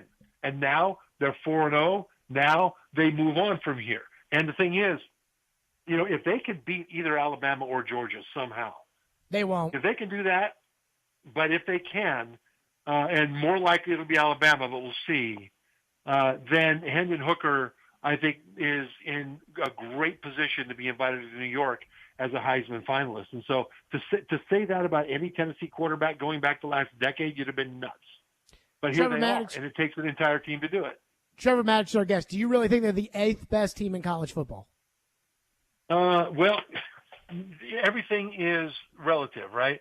And it's a matter of who's better that's behind them. You know, are they better than Oklahoma State, NC State, Penn State, Utah, Oregon? Yeah, I think you can make a good case that Tennessee should be ahead of those teams, or it's just a big mush, and you could say, well, they all have about an equal case. But right now, you've got Tennessee ranked number 8 in the nation, and they're number 4 in those rankings in their own conference, because Kentucky's sitting there at number 7. So that's kind of half crazy. But I think that number 8 should not be considered a fluke, because it's relative. And if you name any of the next 4 teams behind them, I can make just as good a case for Tennessee to be at number 8 as I can for any of those other teams to be. I am not impressed by these teams behind Tennessee. Like, I am just looking at it. I'm like, is NC State actually better than Tennessee? Now, it's hard for me to judge because I haven't actually watched NC State. So that would probably help. I mean, I haven't watched Oklahoma State. I haven't watched Penn State. I don't think Oregon. You watched one Oregon game. I watched 2. I watched them beat BYU. I mean, like, Arkansas is 20th, and I think Arkansas is better than Tennessee, but then Arkansas, pooped their pants against A&M. Kicker hits the upright. They dropped 10 spots in the AP poll over that. Trevor Maddich is with us here on the program. Trevor, right now, who's better, Kentucky or Tennessee? Right now, I would say Tennessee is better because they've got better skill people on offense and are more likely to make one big play on offense than Tennessee would be. Trevor Maddich, as always, is presented by Twin Peaks and by Houston Clinic Orthopedics, when experience matters. Great stuff, Trev. We'll argue more next week. Thanks, Jared. Yep, Trevor Maddich joining us on the program. I mean, I'm just mad that Tennessee didn't blow Florida out when they should have. I told you last week they're not going to blow them out. That Florida team stinks. And Florida's coach, idiot. Going for 2 I was sitting there like, what are you doing? That wasn't even the most egregious thing he did. That 15-yard penalty he got was embarrassing. Yeah. That was embarrassing. I mean, we know what happened. Tennessee had to burn a timeout because the players were watching the play on the Jumbotron. They saw what they thought was Jabari Small go into the end zone. So they all were like, let's review it. Meanwhile, Josh Heupel's like, get to the line. Mm-hmm. Heupel calls timeout to avoid a delay of game, which is the right call at that point because they're on the doorstep. And so while they're doing it, they review the play. I don't know how Twitter thought that was a touchdown because I couldn't see anything on the replay of whether or not he went into the end zone. Now, they reviewed one where Richardson went in, and he was in by like a yard. Mm-hmm. But I don't know how they could have – I guess because Gene Steratore and Twitter all thought that the guy was in the end zone. I didn't see that. But so somehow Billy Napier's out there yelling at him to get on the field and play, and it's like, Billy, like they're reviewing the play. Like you have to know how this works. And then he just starts screaming at the refs. He's got to be held back by 4 players or by 4 coaches. That's embarrassing. Like, if I'm the university president, I'm like, cut that out. Like, calm down. Like, come on now. Throw a bigger temper tantrum over something less important. Yeah, exactly. I mean, what a Make it crybaby. worth your while.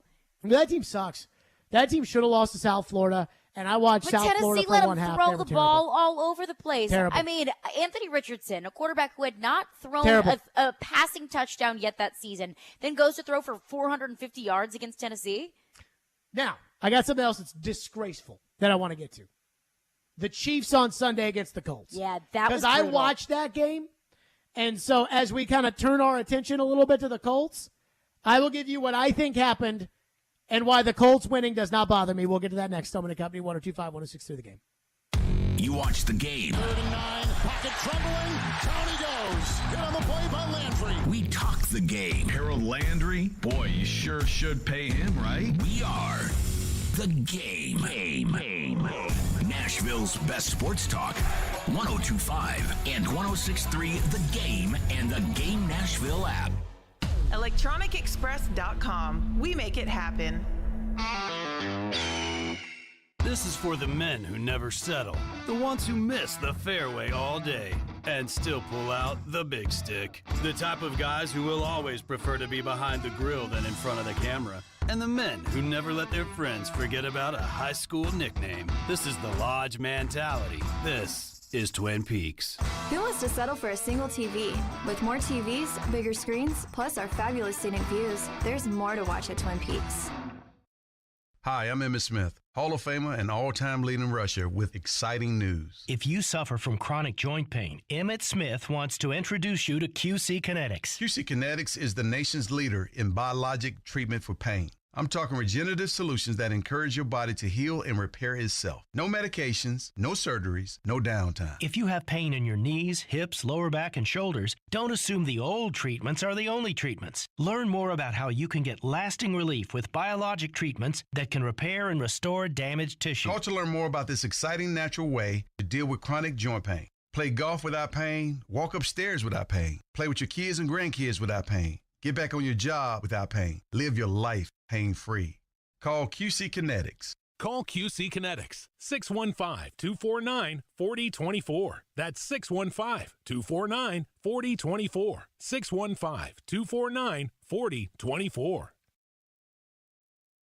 Get your game on at Social Furniture. Entertain in style and make your social experience more comfortable with new furniture. Everyone loves to socialize. That's why you need new furniture. Save big. Professional same-day delivery and installation. Finance interest-free. Get rewarded with social cash back. Buy $1,000, get $125 cash back. Buy $3,000, get $450 cash back on your Social Furniture gift card to spend on accessories, new TV, sports events, or anything you like. Huge selection in stock. Shop local. Shop social.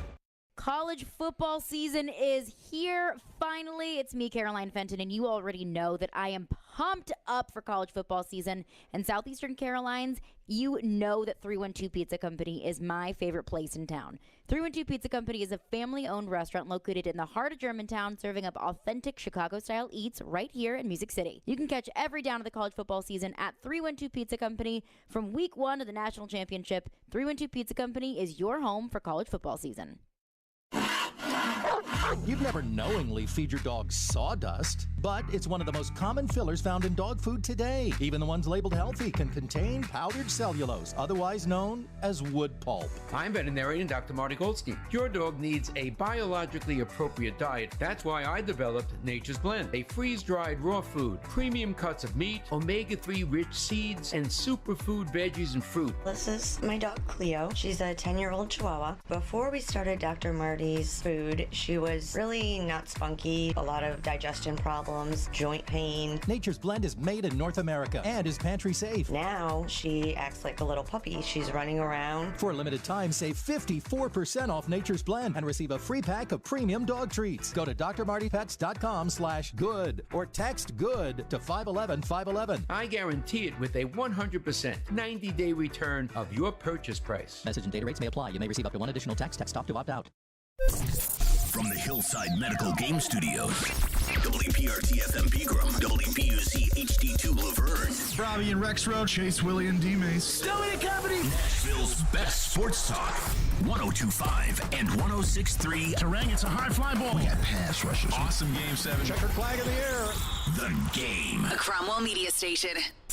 Where you have a voice. We're one play away from an injury. He knows this. He's a study of the game. And we have strong opinions. He's been awful. I don't think they were trying, and that's why I feel the way I feel.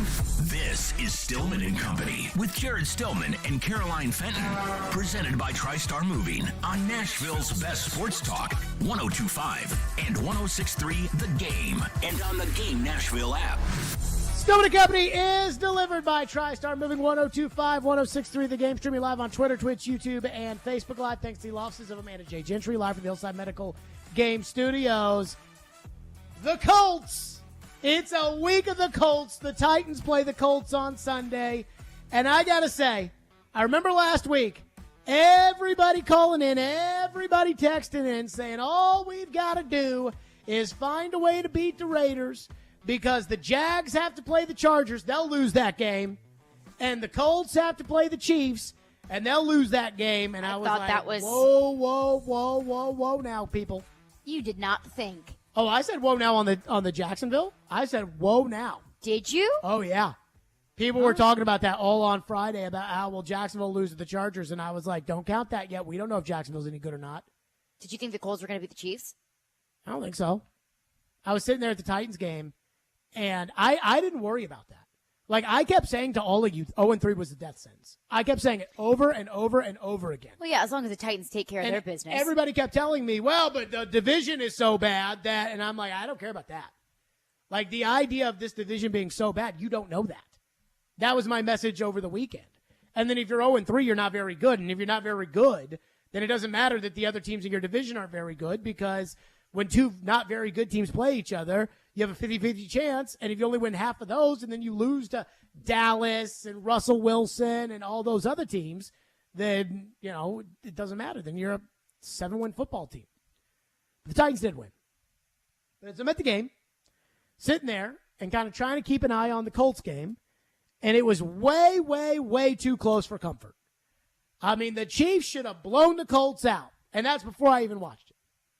And then when I saw that the Colts were going to beat the Chiefs, and it felt like the Raiders were going to come down and find a way to beat the Titans, I was like, oh, God. Oh, God. If the Colts win and the Titans lose and they're 0-3, what am I going to talk about on the radio for the next 4 months? What are we going to do? Like, at that point, I mean, I hate to break it to everybody, but it's going to be a steep climb out of there. And somehow the Titans found a way to win. So then on Monday morning yesterday, I watched the Chiefs-Colts game. Now, I didn't watch, the coach's tape and the film and break it down or anything like that, but I watched the game. And I wanted to know, why did the Colts beat the Chiefs? And after having watched the game, the reason the Colts beat the Chiefs is simple. It is not because Matt Ryan, who told NFL Network after the game that he was really fired up and he was going to find a way to win, and it wasn't because he found a new favorite target in Jelani Woods and that the 2-touchdown catching Jelani Woods is all of a sudden Rob Gronkowski and Matt Ryan fits in this offense and has found his groove. They won because Kansas City muffed a punt inside the 5 that led to an Indianapolis touchdown, missed a field goal from 34 yards. They have since released this kicker who also missed an extra point.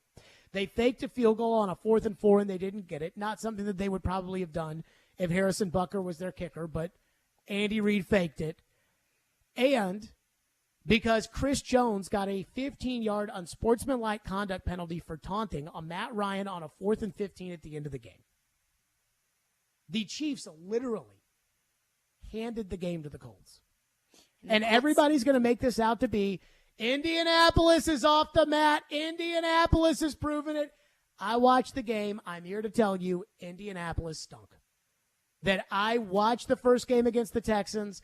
It was a miracle for the Colts that they did not lose in regulation to the Texans. It was a miracle.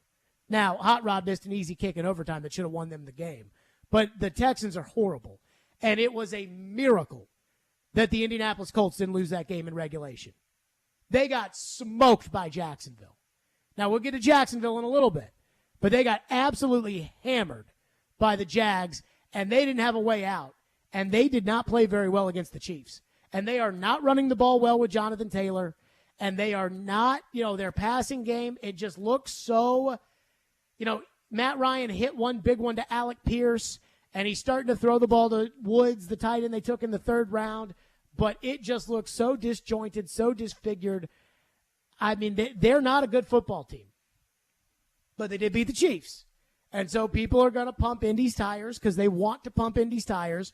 But as far as when I sat there at the stadium and we found out that Indianapolis had beaten Kansas City and me thinking, oh, God, I have to deal with this. After having watched it, I'm not worried about the Colts. Now, I say all of this to tell you that I'm not worried about their buffoon of a head coach, their aging quarterback, their lack of weapons on offense, their inability to utilize their running back. But at the same time, there's only one team in the NFL that's 0-3, and that's the Raiders. And the Titans damn near lost to that team.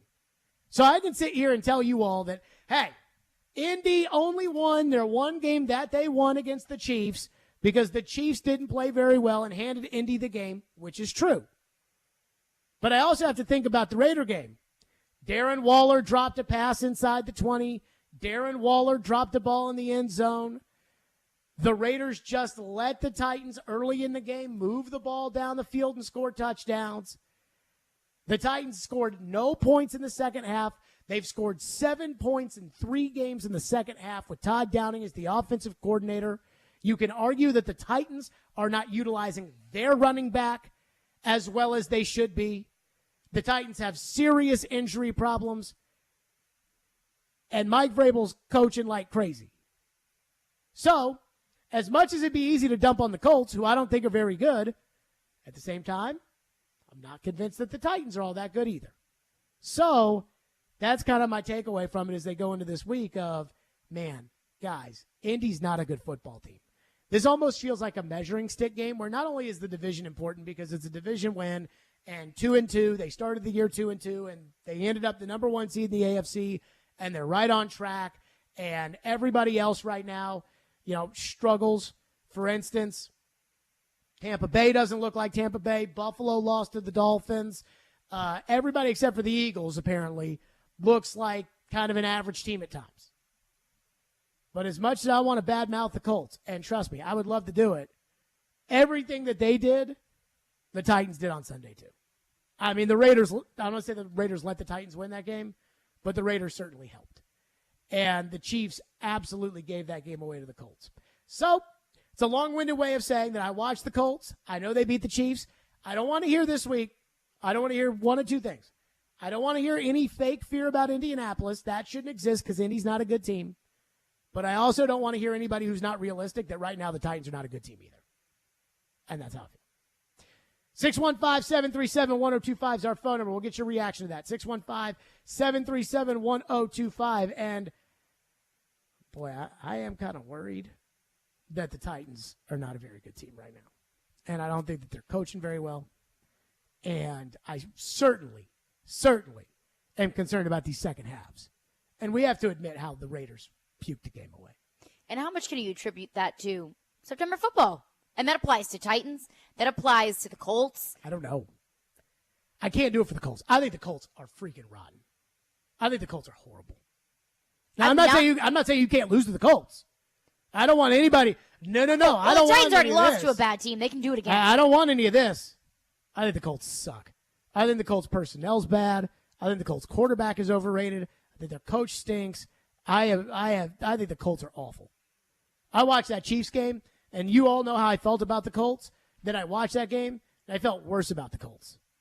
The Titans, we'll see if Vrabel can get them out of it. 615-737-1025 is our phone number. Get your thoughts in on that. Plus, is there an added emphasis going against the Colts?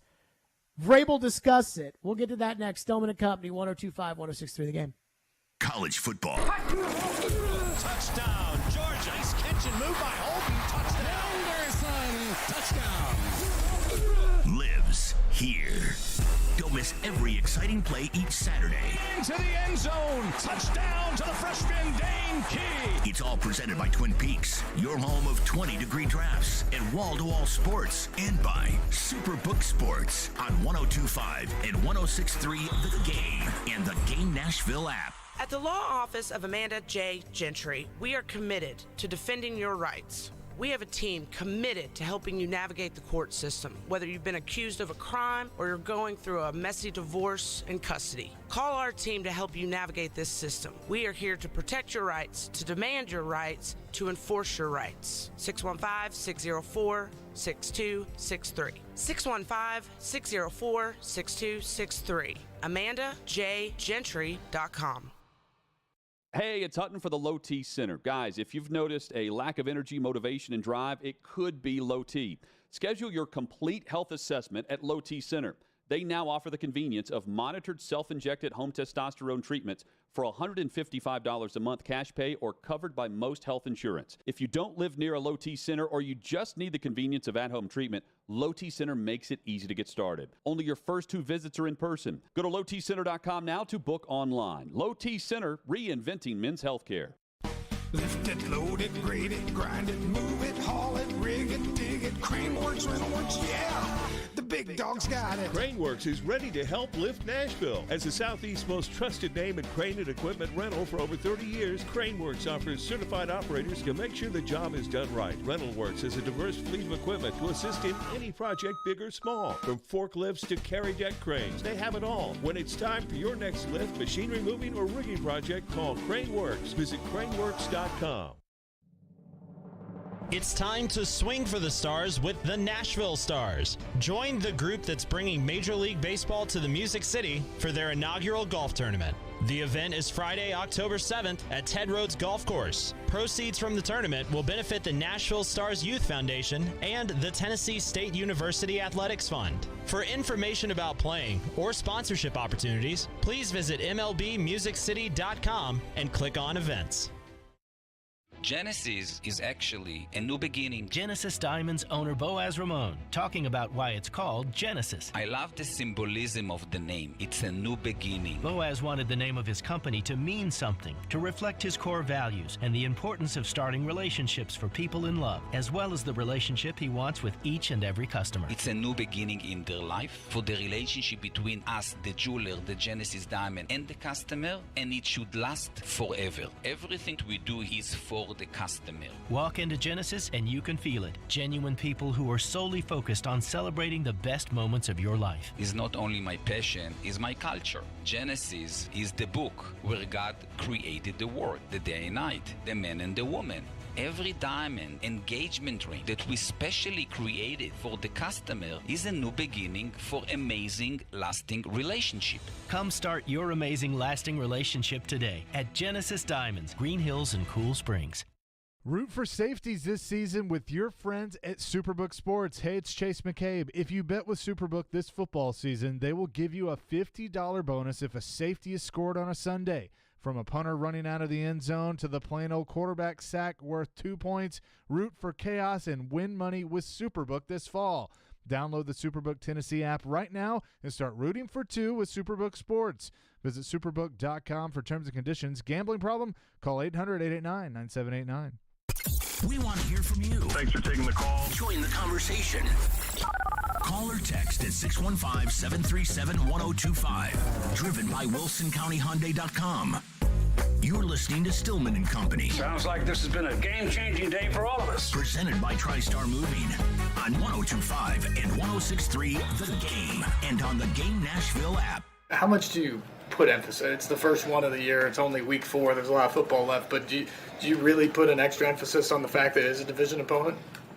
Well, I mean, I think you have to play well. You have to beat the teams in your division. You got to, steal a couple on the road, which, this is the next opportunity for that. So, I don't think that there's any, we understand that, they're a good football team. But we have to go on the road against a good football team that just beat a good football team and, start doing some things better and continue to do the things that looked pretty positive yesterday. They are not a good football team, Mike, and you know that. But the problem is right now the Titans aren't playing like a very good football team either. Now, here's the question. And maybe I should have saved this for later in the week, but I think we'll have a lot to talk about with the Colts. I don't think anybody can say with a straight face that the Colts right now are the biggest threat in the AFC South. But it is still early. And it's still a threat. But it's still today early. On September 27th, no. Let me say this. Brandon Staley's about to get fired in L.A. Now, it's early. But they put up no resistance against Jacksonville. Do you think that the Jacksonville win over the Chargers, and I don't know about you guys, but when I got home from the game, I sat down on the couch, and I went to the Red Zone channel because I wanted to see the Jacksonville game, and then I realized that we were getting the Jacksonville game. Uh-huh. And I was like, oh, sweet. We're getting the Jacksonville game? I knew we were getting Green Bay, Tampa Bay. But I was like, we're getting Jacksonville too? And I put the Jacksonville game on. And I watched the Jags just smack the Chargers in the booty in Los Angeles. And I kept watching that game thinking, oh no. But I also kind of feel like the Chargers might be kind of a paper tiger. And they got a great-looking quarterback, and he's already hurt. And they've got a lot of players whose names I know, but they can't run the ball, and they can't throw the ball to anybody except for Keenan Allen, and he's hurt. And their defense couldn't stop a cold, or I guess it's catch a cold. They couldn't stop anybody. Couldn't stop a nosebleed. They couldn't stop the Chiefs on Thursday Night Football. I mean, like maybe the Chargers, it's too early to know. But do we still think there's an added emphasis on this game simply because it's the Colts and the hype surrounding the Colts? Or do you think that Jacksonville has overshadowed that by right now probably being the team to beat in the division? And by the way, take that last week, Jared versus Joe, when asked who the team to beat in the division was, and Joe was like, well, I mean, is it, you say Jacksonville, but is it the best team in the division, or is it like who's the team for the Titans to beat? The answer right now is Jacksonville regardless. I promise you I really think about the words that I choose, but I think I need to be even more thorough with the words that I choose because Joe will nitpick my vocabulary. I would say where it stands right now, yes, Jacksonville is the team to beat in the AFC So you South. think this is taking some juice out of the Colts game? No, I don't. I don't think it takes juice out of the Colts game just because the Jags look better than we expected them to. Because the Titans still have to win this game. This is still a divisional game. I know, but let's just say the Texans games are still important, even though the Texans suck. Okay, that's exactly what I was going to ask. So on a scale of 1 to 10, with 10 being what we thought the Colts games were going to be coming into the season, what's the Colts game now? Like in terms of importance? Yes. On a scale of 1 to 10? Yes. Still a 10. Okay, what's a Texan game? 10. Okay, see, I don't view it that way. Why? You still have to beat the Texans. If you lose both games to the Texans, it doesn't matter that they're a bad team. It doesn't just get scrubbed off your record because they're a bad team. We can't do – this is a Tuesday. We didn't even have a Monday show. And we're talking about the Colts on Tuesday. And we will talk about the Colts on Wednesday and Thursday and Friday. We are not going to be talking about the Texans on Tuesday, the week of the Texan game. Maybe not. So but it can't be a 10. It's still important. It can't be a 10. A 9. I mean, I do think that just because they stink, I think just a little juice has been removed from the Colts game because of Jacksonville. Just a little bit. When you say juice, do you mean excitement around the fan base? Do you mean importance? Do you mean both? I don't think it's any less important just because the Jags look good. Oh, I mean, I definitely think it's important because, A, to your point, it is a division game, and B, here's the thing. We don't know if the Titans are any good. This is the thing I want to keep harping on with everybody. But if the Titans lose to the Colts, then it doesn't matter if the Colts are any good or not. Then they're in real trouble. Yes. The Titans are in real trouble. Yes. It's less about the Colts and way more about the Titans to me. But we all went into the season thinking that it was all going to come down to the Titans and the Colts. And even after Jacksonville annihilated the Colts in week 2, we still really thought probably deep down inside, even though the Colts stunk, that it could come down to 8 or 9 wins in this division between the Titans and the Colts, or maybe off chance Jacksonville. Then Jacksonville goes out and dominates the Chargers on the road, and now it's like, everybody be worried about Jacksonville.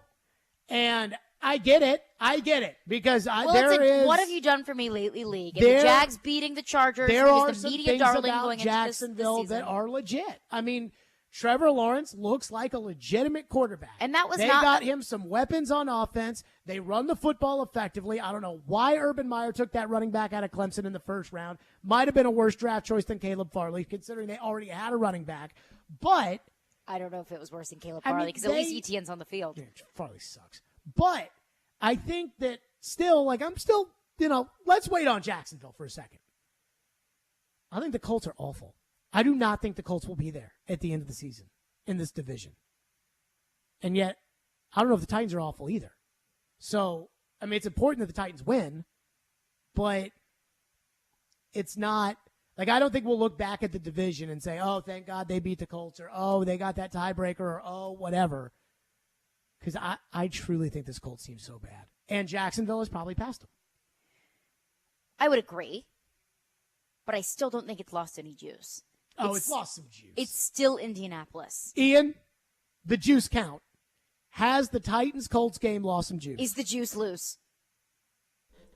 I do feel like maybe it has lost a tad bit of juice. Yeah, maybe just a little. Ya. Just a little, maybe. Just because I think both teams are, are struggling a lot more than I think we anticipated. And the Jacksonville wild card is a little bit in there, and just the Titans ceiling. I feel like the Titans ceiling is really taking a hit lately, and I think that's just kind of put a damper on some things. I know it was a weird fluky win, and I know the Chiefs lost that game more so than the Colts won that game. The Colts did nothing to win that game. But does a win against the Chiefs last week not add at least a little bit of juice? Honestly, no, but it pisses me off. I know. It is annoying, isn't it? It's like, because then, like, if the Titans, had they lost to the Chiefs, then the Titans would be going to Indianapolis for the kill shot on Sunday. If the Titans went to Indy and beat them and they started the season 0-4, then there's a chance that Frank Reich might not make it to next week. And at that point, it is the Titans and Jacksonville. And now it's like, even though I don't think Indy's very good, it's like I feel they're obligated still in this race to include them as somebody at least to be concerned about a little bit. But I'm with Ian. I think you're labeling Indy too early. If you're not willing to go all in on the Jags, then I don't think you can be all out on Indy. I mean, the question for me is, am I out on the Titans? That's the bigger issue here. That is fair. Is the Titans. Now, as far as we can't juice, be out on the Titans after week 3. As far as juice, if it was a 10 going into the year, if they lost Sunday, it's over. Well, they didn't. But I would say that if it was a 10 in terms of juice on a scale of 1 to 10, it's probably a 9 now. Still juicy. Still juice, but not the kind of juice that I thought we were going to have, which is somewhat disappointing. Last year, I was a little almost disconcerted with how I felt like the fans were anticipating the second Indy game. Now, I did take that Friday off to go to the World Series, but let's go Braves. I did feel like last year, I kept telling you all, like, if they beat the Colts, like, the Colts are done as far as this division is concerned. And they did beat the Colts, and then they lost Derrick Henry, and it still didn't matter, and the Colts never came close. 615-737-1025 is the phone number. And here's the scariest part about talking about the Colts game that bothers me. That seriously, truly bothers me. It's the most disheartening element of it, and we'll get to that next. FanDuel Sportsbook is my official sportsbook app. I love the FanDuel Sportsbook app. Football season is underway, and now is the perfect time to download FanDuel, America's #1 sportsbook, because right now new customers get a no-sweat bet up to $1,000. That's free bets back if your first bet doesn't win. Just sign up with the promo code JGM. FanDuel has all your favorite bets from the money line to the point spread to player props, and you can combine your bets at a chance at a bigger payout with the same game parlay.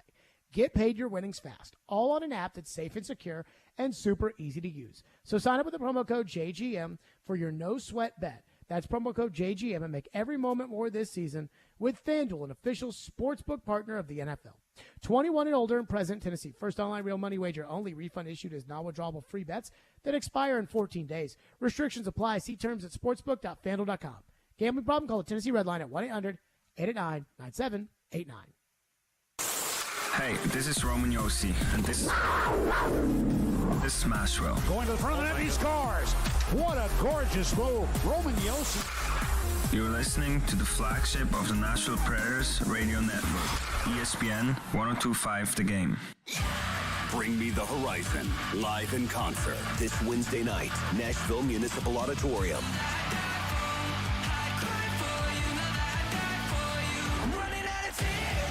With special guests, Knocked Loose, Grandson, and Sick Brain. Buy tickets now at livenation.com.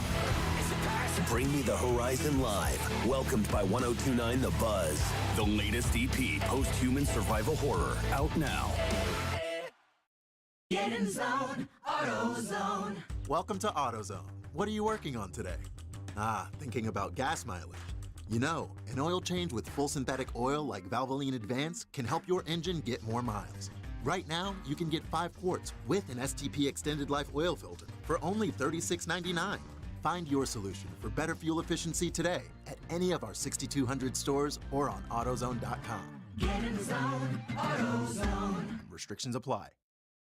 Bob's Steak and Chop House in the Omni Nashville Hotel. Hi, this is Chef Mark again from Bob's Steak and Chop House at the Omni Nashville Hotel. Looking for the next place to hold a business dinner or just a private room for you and your guests to enjoy? Then look no further than Bob's. We believe in top quality food and service without all the distractions. So join us and experience why we've been voted Diner's Choice on Open Table for 6 years running.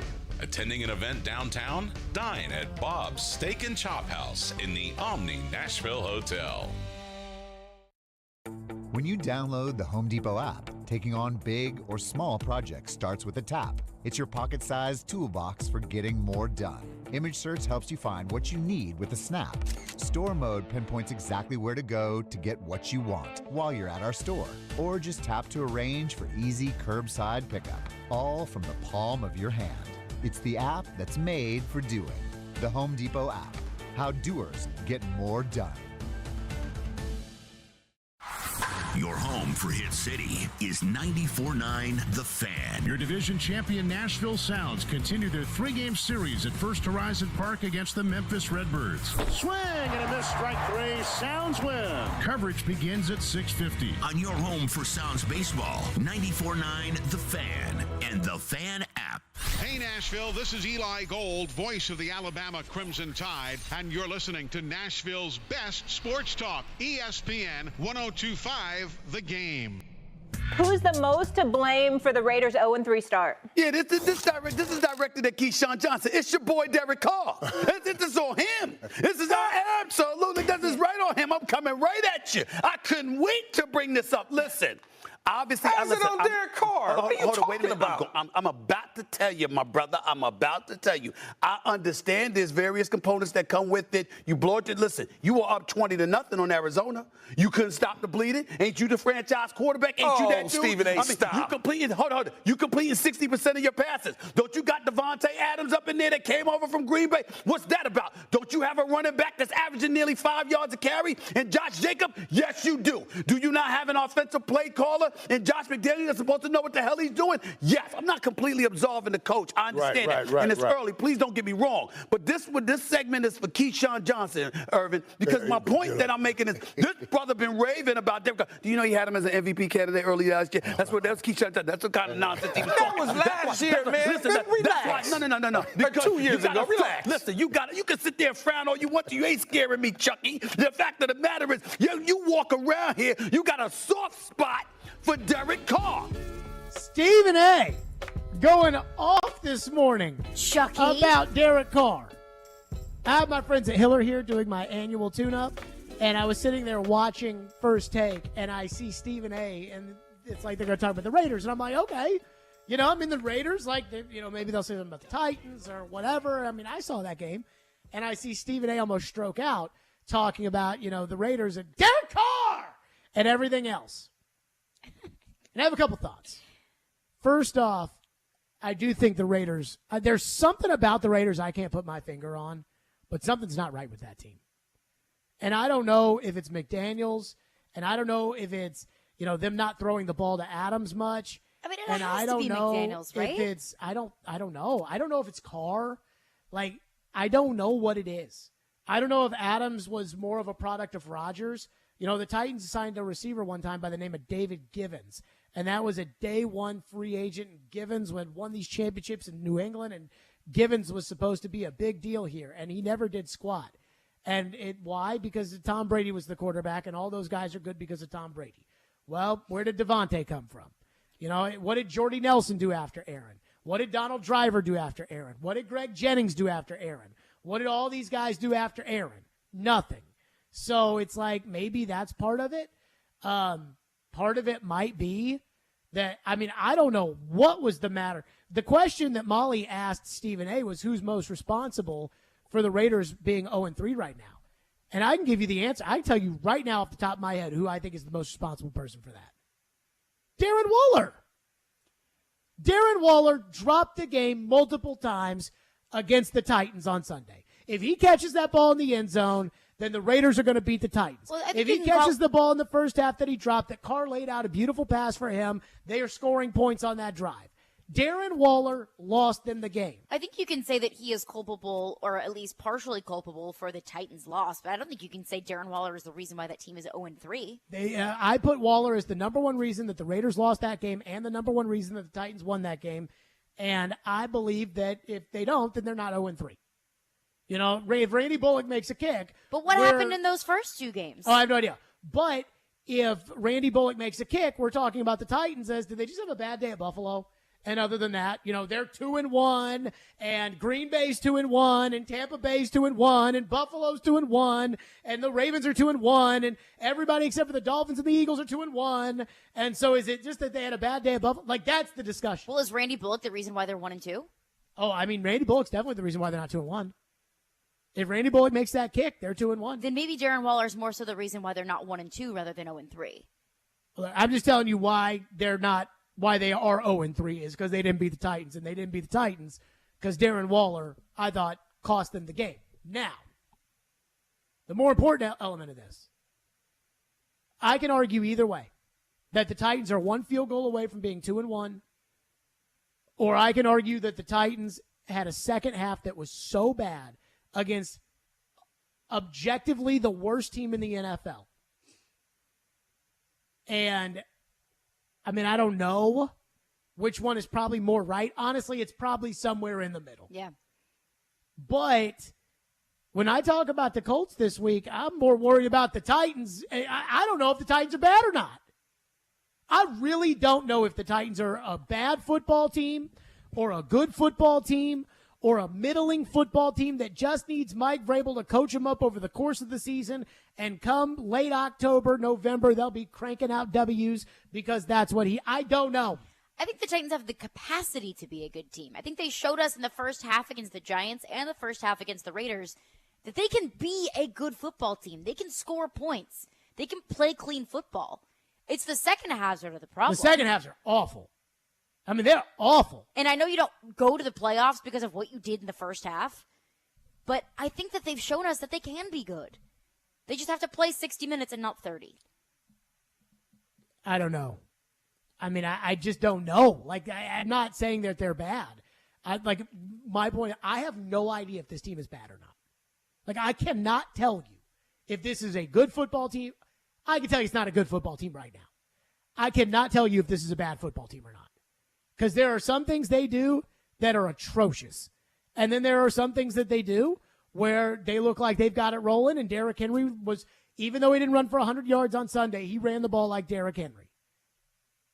So that's the hardest part that I have with all of this.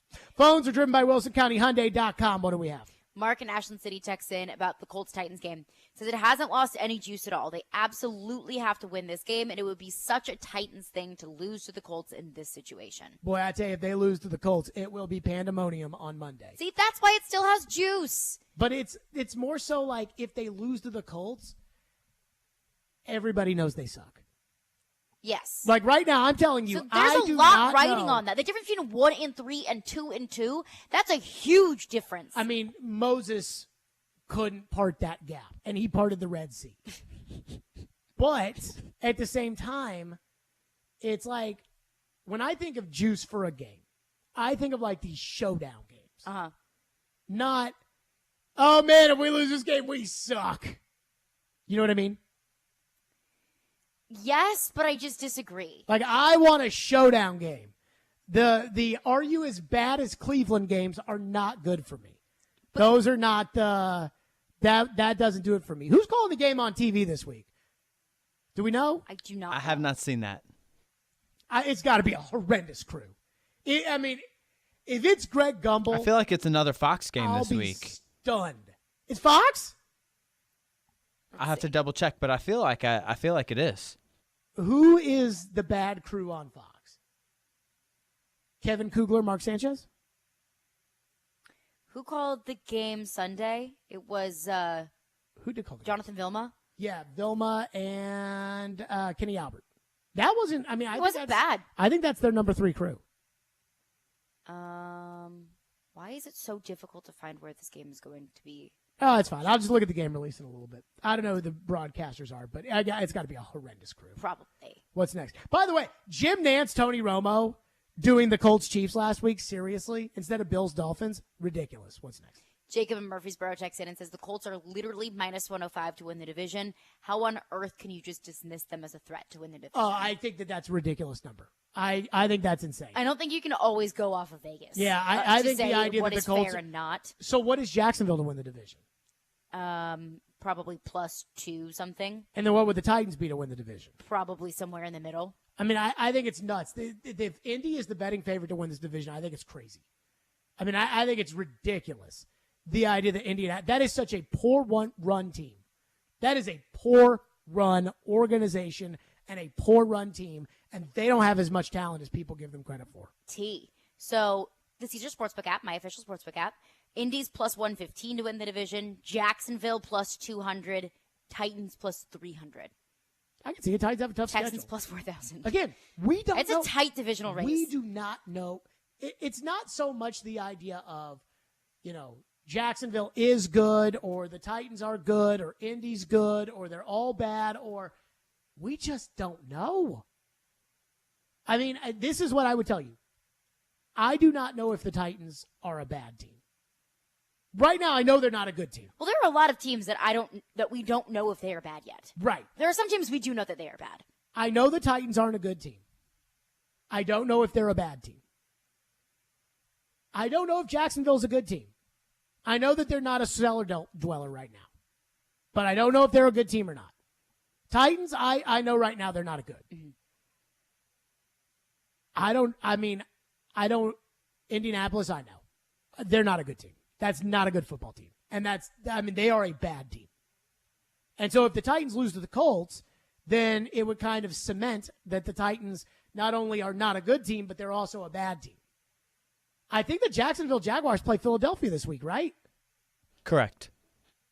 That'll be interesting. That's got to have a good broadcast crew. Hopefully it's got good coverage around the country. Man, Probably the doesn't. Eagles are getting so much love. Again, that is a topic that if the Titans are not very good and the Eagles are, will get pounded on this radio program. Absolutely. So just everybody one know that reason and one it's reason coming. only. What's next? Another texter texts in and says, does the Titans defense worry you at all? Yes. They can't get any pressure. I mean, they got a little pressure on Derek Carr, which I was kind of surprised by. But consistently, they're not going to be able to get pressure. I mean, the secondary is a mess. I don't care about secondary. I really don't care about it. McCreary's fine, and if they can get to the quarterback, the secondary will be good. And if they don't get to the quarterback, then the secondary will be bad. I'm not worried about the secondary. They can stick Farley out there for all I care. They won't. I am worried if they will get to the quarterback. And I felt like they didn't get to Carr that much on Sunday, but I felt like Carr pretended like they got to him and fired the ball out of there out of panic sometimes when he didn't even have to. But is that a result of Derek Carr or the Titans defense? No, I think it's Carr. Yeah. But this is what I think they should do. Vrabel was asked about Rashad Weaver, and Vrabel was like, yeah, he got tired. And it's obvious to me that Weaver is a pass rush specialist, that he is a third down player. So he's like the Dontrell Hilliard of defense. That is, first down and 10, I'd rather not have Weaver in the game. Third down and 13, go in the game. Come on. So what that means is what I think they're going to do a lot of, especially with the Colts, who, are questionable at tackle. And they did a little bit of this on Sundays. I think they're going to move DeMarcus Walker inside with Tierra Tart, and they're going to stick to Nico Autry and Jeffrey Simmons on the outside and essentially run a traditional 4-3 defense. Now, Simmons and Autry are not traditional 4-3 DNs, but at this point they are what they are, and I think they're going to try to rush the passer with their DTs playing D end, which is not something that I like, but it's probably the best case scenario they have since DeMarcus Walker is a good player. But I am worried that the Titans are not going to get consistent pass rush this season, and unless Bud Dupree comes back anytime soon, that's probably not going to change much. But the secondary, I don't care about the secondary. You all can talk about the secondary in your own time. Secondary, always made. A bad secondary is always good, but with a pass rush, and a good secondary is always bad. In 2008, the Titans... A good secondary is always bad? Is always bad with a bad pass rush. In 2008, the Titans sent 3 guys out of their 4-man secondary to the Pro Bowl. Cortland Finnegan, Michael Griffin, and Chris Hope, I think, all went to the Pro Bowl that year. Albert Hainsworth and Kyle Vandenbosch were up front. Hainsworth goes to Washington. Vandenbosch gets hurt. The next year, they're one of the worst passing defenses in the league. That's how I feel about the secondary. Every year when it comes to the draft, and people are talking about corners, every year, I told you, I don't care about that. I do not care. Put Terrence Mitchell. You all want to complain about Terrence Mitchell? Guess what? Put him out there with an elite pass rush. Terrence Mitchell will be fine. Just tell it. 615-737-1025 is our phone number. We'll get back into some of your phones. And, boy, it was an eventful day around here, which we will get into. And because I'm in a good mood, let's just give something away. I feel like I'm in such a good mood. So we're going to give away tickets to see Earth, Wind, and Fire. Be caller 5 right now, and you will win a pair of tickets to see Earth, Wind, and Fire at the First Bank Amphitheater on Wednesday, October 5th. Good luck with that. 615-737-1025 is the phone number, and then I feel bad because I think I kind of nuked the phones there, but that's okay. We'll get to them. Hey, Hiller Plumbing, Heating, Cooling, and Electrical. Those are my guys. I love Hiller. It's grilling and chilling season. Hiller was actually at my house today doing my Happy Hiller Club maintenance checkups, and everything seems to be okay for the most part. It's grilling and chilling season, and Hiller is celebrating all month with special deals for customers to tackle those necessary home replacement systems. So take advantage of these great deals, like a free Yeti Tundra cooler with the purchase of a new tankless water heater, a free Traeger wood pellet grill with the purchase of a new whole home generator, and a free Yeti Tundra cooler with the purchase of a full home septic system. Now, this is something I may have to be looking at here in the near future. Get 0% interest financing for up to 48 months on select new HVAC systems. And Hiller's work is backed by the Happy You'll Be Your Services Free guarantee, and I know that because I use Hiller, and they were at my home today. That's Hiller Plumbing, Heating, Cooling, and Electrical, proud supporters of the Vols, the Preds, and Vandy. Hiller, call the Happy Face truck today.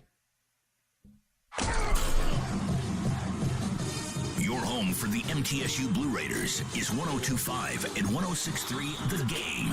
Every touchdown. Yes, touchdown. Every three. Free ball, yes, sir. It all lives here. Middle Tennessee. You can also hear the Blue Raiders in the Borough on 97.5. Middle Tennessee Athletics on 102.5 and 106.3 The Game and the Game Nashville app. From the Fox 17 News Code Red Weather Center. Our Chamber of Commerce weather continues for the next few days. Plenty of sunshine in the afternoon. Highs will reach the low 70s on Wednesday. Look for overnight lows in the upper 40s. For Fox 17, I'm Chief Meteorologist Katie Morgan. This weather report brought to you by Hiller Plumbing, Heating, Cooling, and Electrical. Call the Happy Face truck today. Making Moves is brought to you by LinkedIn Jobs. Building through the draft is usually a key part of any NFL team's success. The New England Patriots roster in the 2016-2017 season was comprised of 55% of players that the Patriots drafted. 15 of those players were drafted in rounds 4 through 7, including Tom Brady, Julian Edelman, and Rob Ninkovich. The Patriots went on to win the Super Bowl that season 34-28 over the Atlanta Falcons. Build your winning team today. Go to linkedin.com/sports. In football, getting the chance to have all your top picks on your team is a fantasy. In business, the right conversations can make it a reality. Because when you post a job for free, LinkedIn Jobs taps into a network of over 810 million professionals to find the right people for your role. LinkedIn Jobs helps you narrow down to the most qualified candidates so you can start hiring the right people. Go to linkedin.com/sports to post your job for free. That's linkedin.com/sports. Terms and conditions apply. How can a half-carat diamond magically grow into a 2-carat diamond? With Genesis Diamond's 110% diamond upgrade guarantee. Our trade-up policy is the best in the United States. That's Stasia at Genesis, explaining how if you buy a diamond today and want to trade it in for a bigger one next year, Genesis always gives you back your original purchase price plus an extra 10%. We will gladly give you every single penny you paid for the diamond plus an extra 10%, which is amazing. No one does that. As a real-life example, take Stasia's customer Paul. When he first started, he got a half-carat, and then as he became more successful, we rewarded him. He came in and he got a 3/4 carat, and then he's traded for a carat. I'm sure I'll see him this year for a carat and a half. As they grow and change and become more successful, their engagement ring can grow with them also. And there's no catch, no minimum trade-up requirement, and it works on diamond studs and diamond pendants as well. You get every single investment dollar you put into the diamond, you will get an extra 10% towards the new diamond. Genesis Diamonds and luxury pre-owned Rolexes. You can trade as many times as you wish. Continuously voted best jewelry store and best place to buy an engagement ring. Green Hills and Cool Springs. Yo, Pablo Torre here, host of the ESPN Daily Podcast. When you want to go beyond your feed, when you want to get inside the score, when you want to get behind the highlight, there's ESPN Daily. Go deeper into the stories of the moment. Get the exclusive access and insider perspective that only ESPN can give you. ESPN Daily, hosted by me, Pablo Torre. Listen and subscribe wherever you get your podcasts. Robbie Stanley. They get a lead in that game and just totally close the door. Joe Rexrode. If he plays next year, it's disastrous. Robbie and Rexrode. Mornings from 6 to 10 on Nashville's best sports talk. ESPN. 102.5 and 106.3 The Game. And on the Game Nashville app. You're listening to Stillman and Company. Presented by TriStar Moving. 102.5 and 106.3 The Game. And on the Game Nashville app. Stillman and Company, let's go to your phone, 615-737-1025. Terrell is up next. Thank you for calling. Phone lines driven by WilsonCountyHunter.com. Go ahead, Terrell. Hey, what's up, Dad? What's up, Caroline? Love y'all. I got a few things I want to say and also get your opinion on. Cool. So, Caroline, you're going to have to plug in your show that you have started on College for Boys. They keep telling them about it, that you're awesome and everything, but they don't know what time and they're missing it or whatever. Now, I'm just catching this myself. But, Jared, now, two things with you. Jared, I agree with you. It has lost a lot of juice. But let's take it as like this. It's like changing a bird. This game has come from turning to I need this to I have to have this. And what I mean by that is I had to have this because it's a divisional game. In case I get in time with the divisional winner, division wins helps me pull over to get the division title.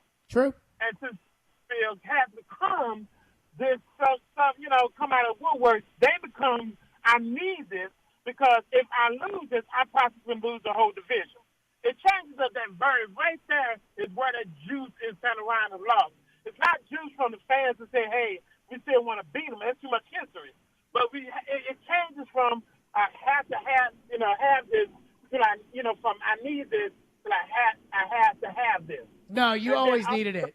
Terrell, I appreciate your call. You always needed to have this game. Like, you needed to have this game the whole time. Like, even when the schedule came out, it was like, Colts, we're the Colts. You needed to have this. That did not change, in my opinion.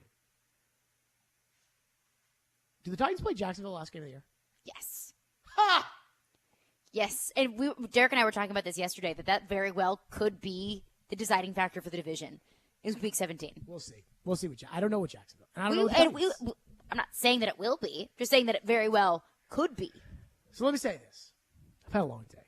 I know. I've had a long day. It's been a traumatic Twitter day. So if you're just joining us, my Twitter got hacked earlier today. I haven't made a big deal about it because I don't think it is much of a big deal. But I do want to explain people what happened just so they understand in case they get put in a similar situation. You got fished so hard. So probably about a year ago, maybe a little bit less, Caroline told me, like, hey, turn on two-step authentication on your Twitter. And I was like, makes sense. You were like, a lot of people have been getting hacked. Mm-hmm. I was like, makes sense. So I set up two-step authentication. And probably about once every 3 weeks, I get, a two-step request, which means that somebody is hacked into my account, but they can't access it without the two-step authentication.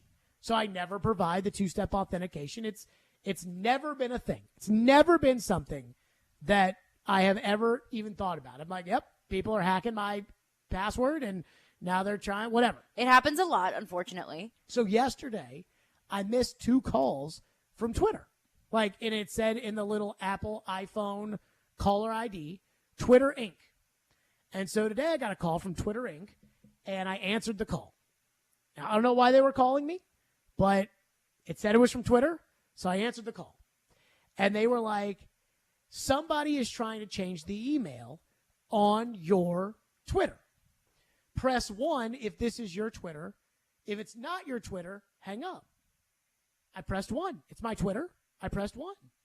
They said, okay, we're sending a two-step authentication to you right now. Mm-hmm. Enter in those authentication codes. Okay? I entered in, again, it said Twitter in the caller ID. Of course, you can make caller ID say anything. Just Google caller ID changer. I know. You got totally bamboozled. Now, I got sacked. But the number that showed up was the number for Twitter. That was the number when you put in Twitter support. I'm pretty sure that, on these little things, if you just Google them, you can just make it whatever number I saw Home Alone 3. I know how this works. Yeah, I can call anyone from Jared Stillman.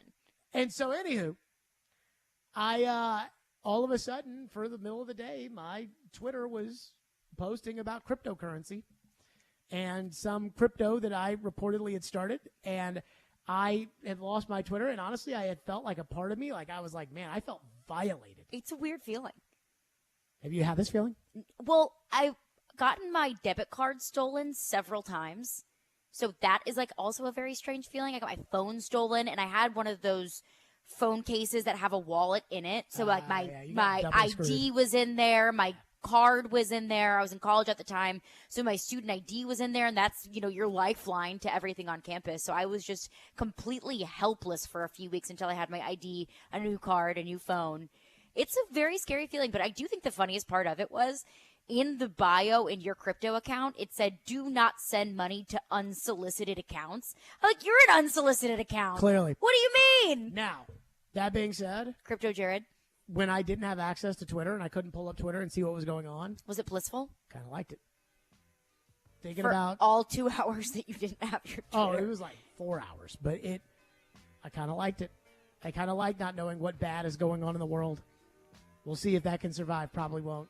I'm kind of addicted to seeing the bad in the world. And that's the way it is. True. The Eddie George Show is coming up next. Stillman and Company.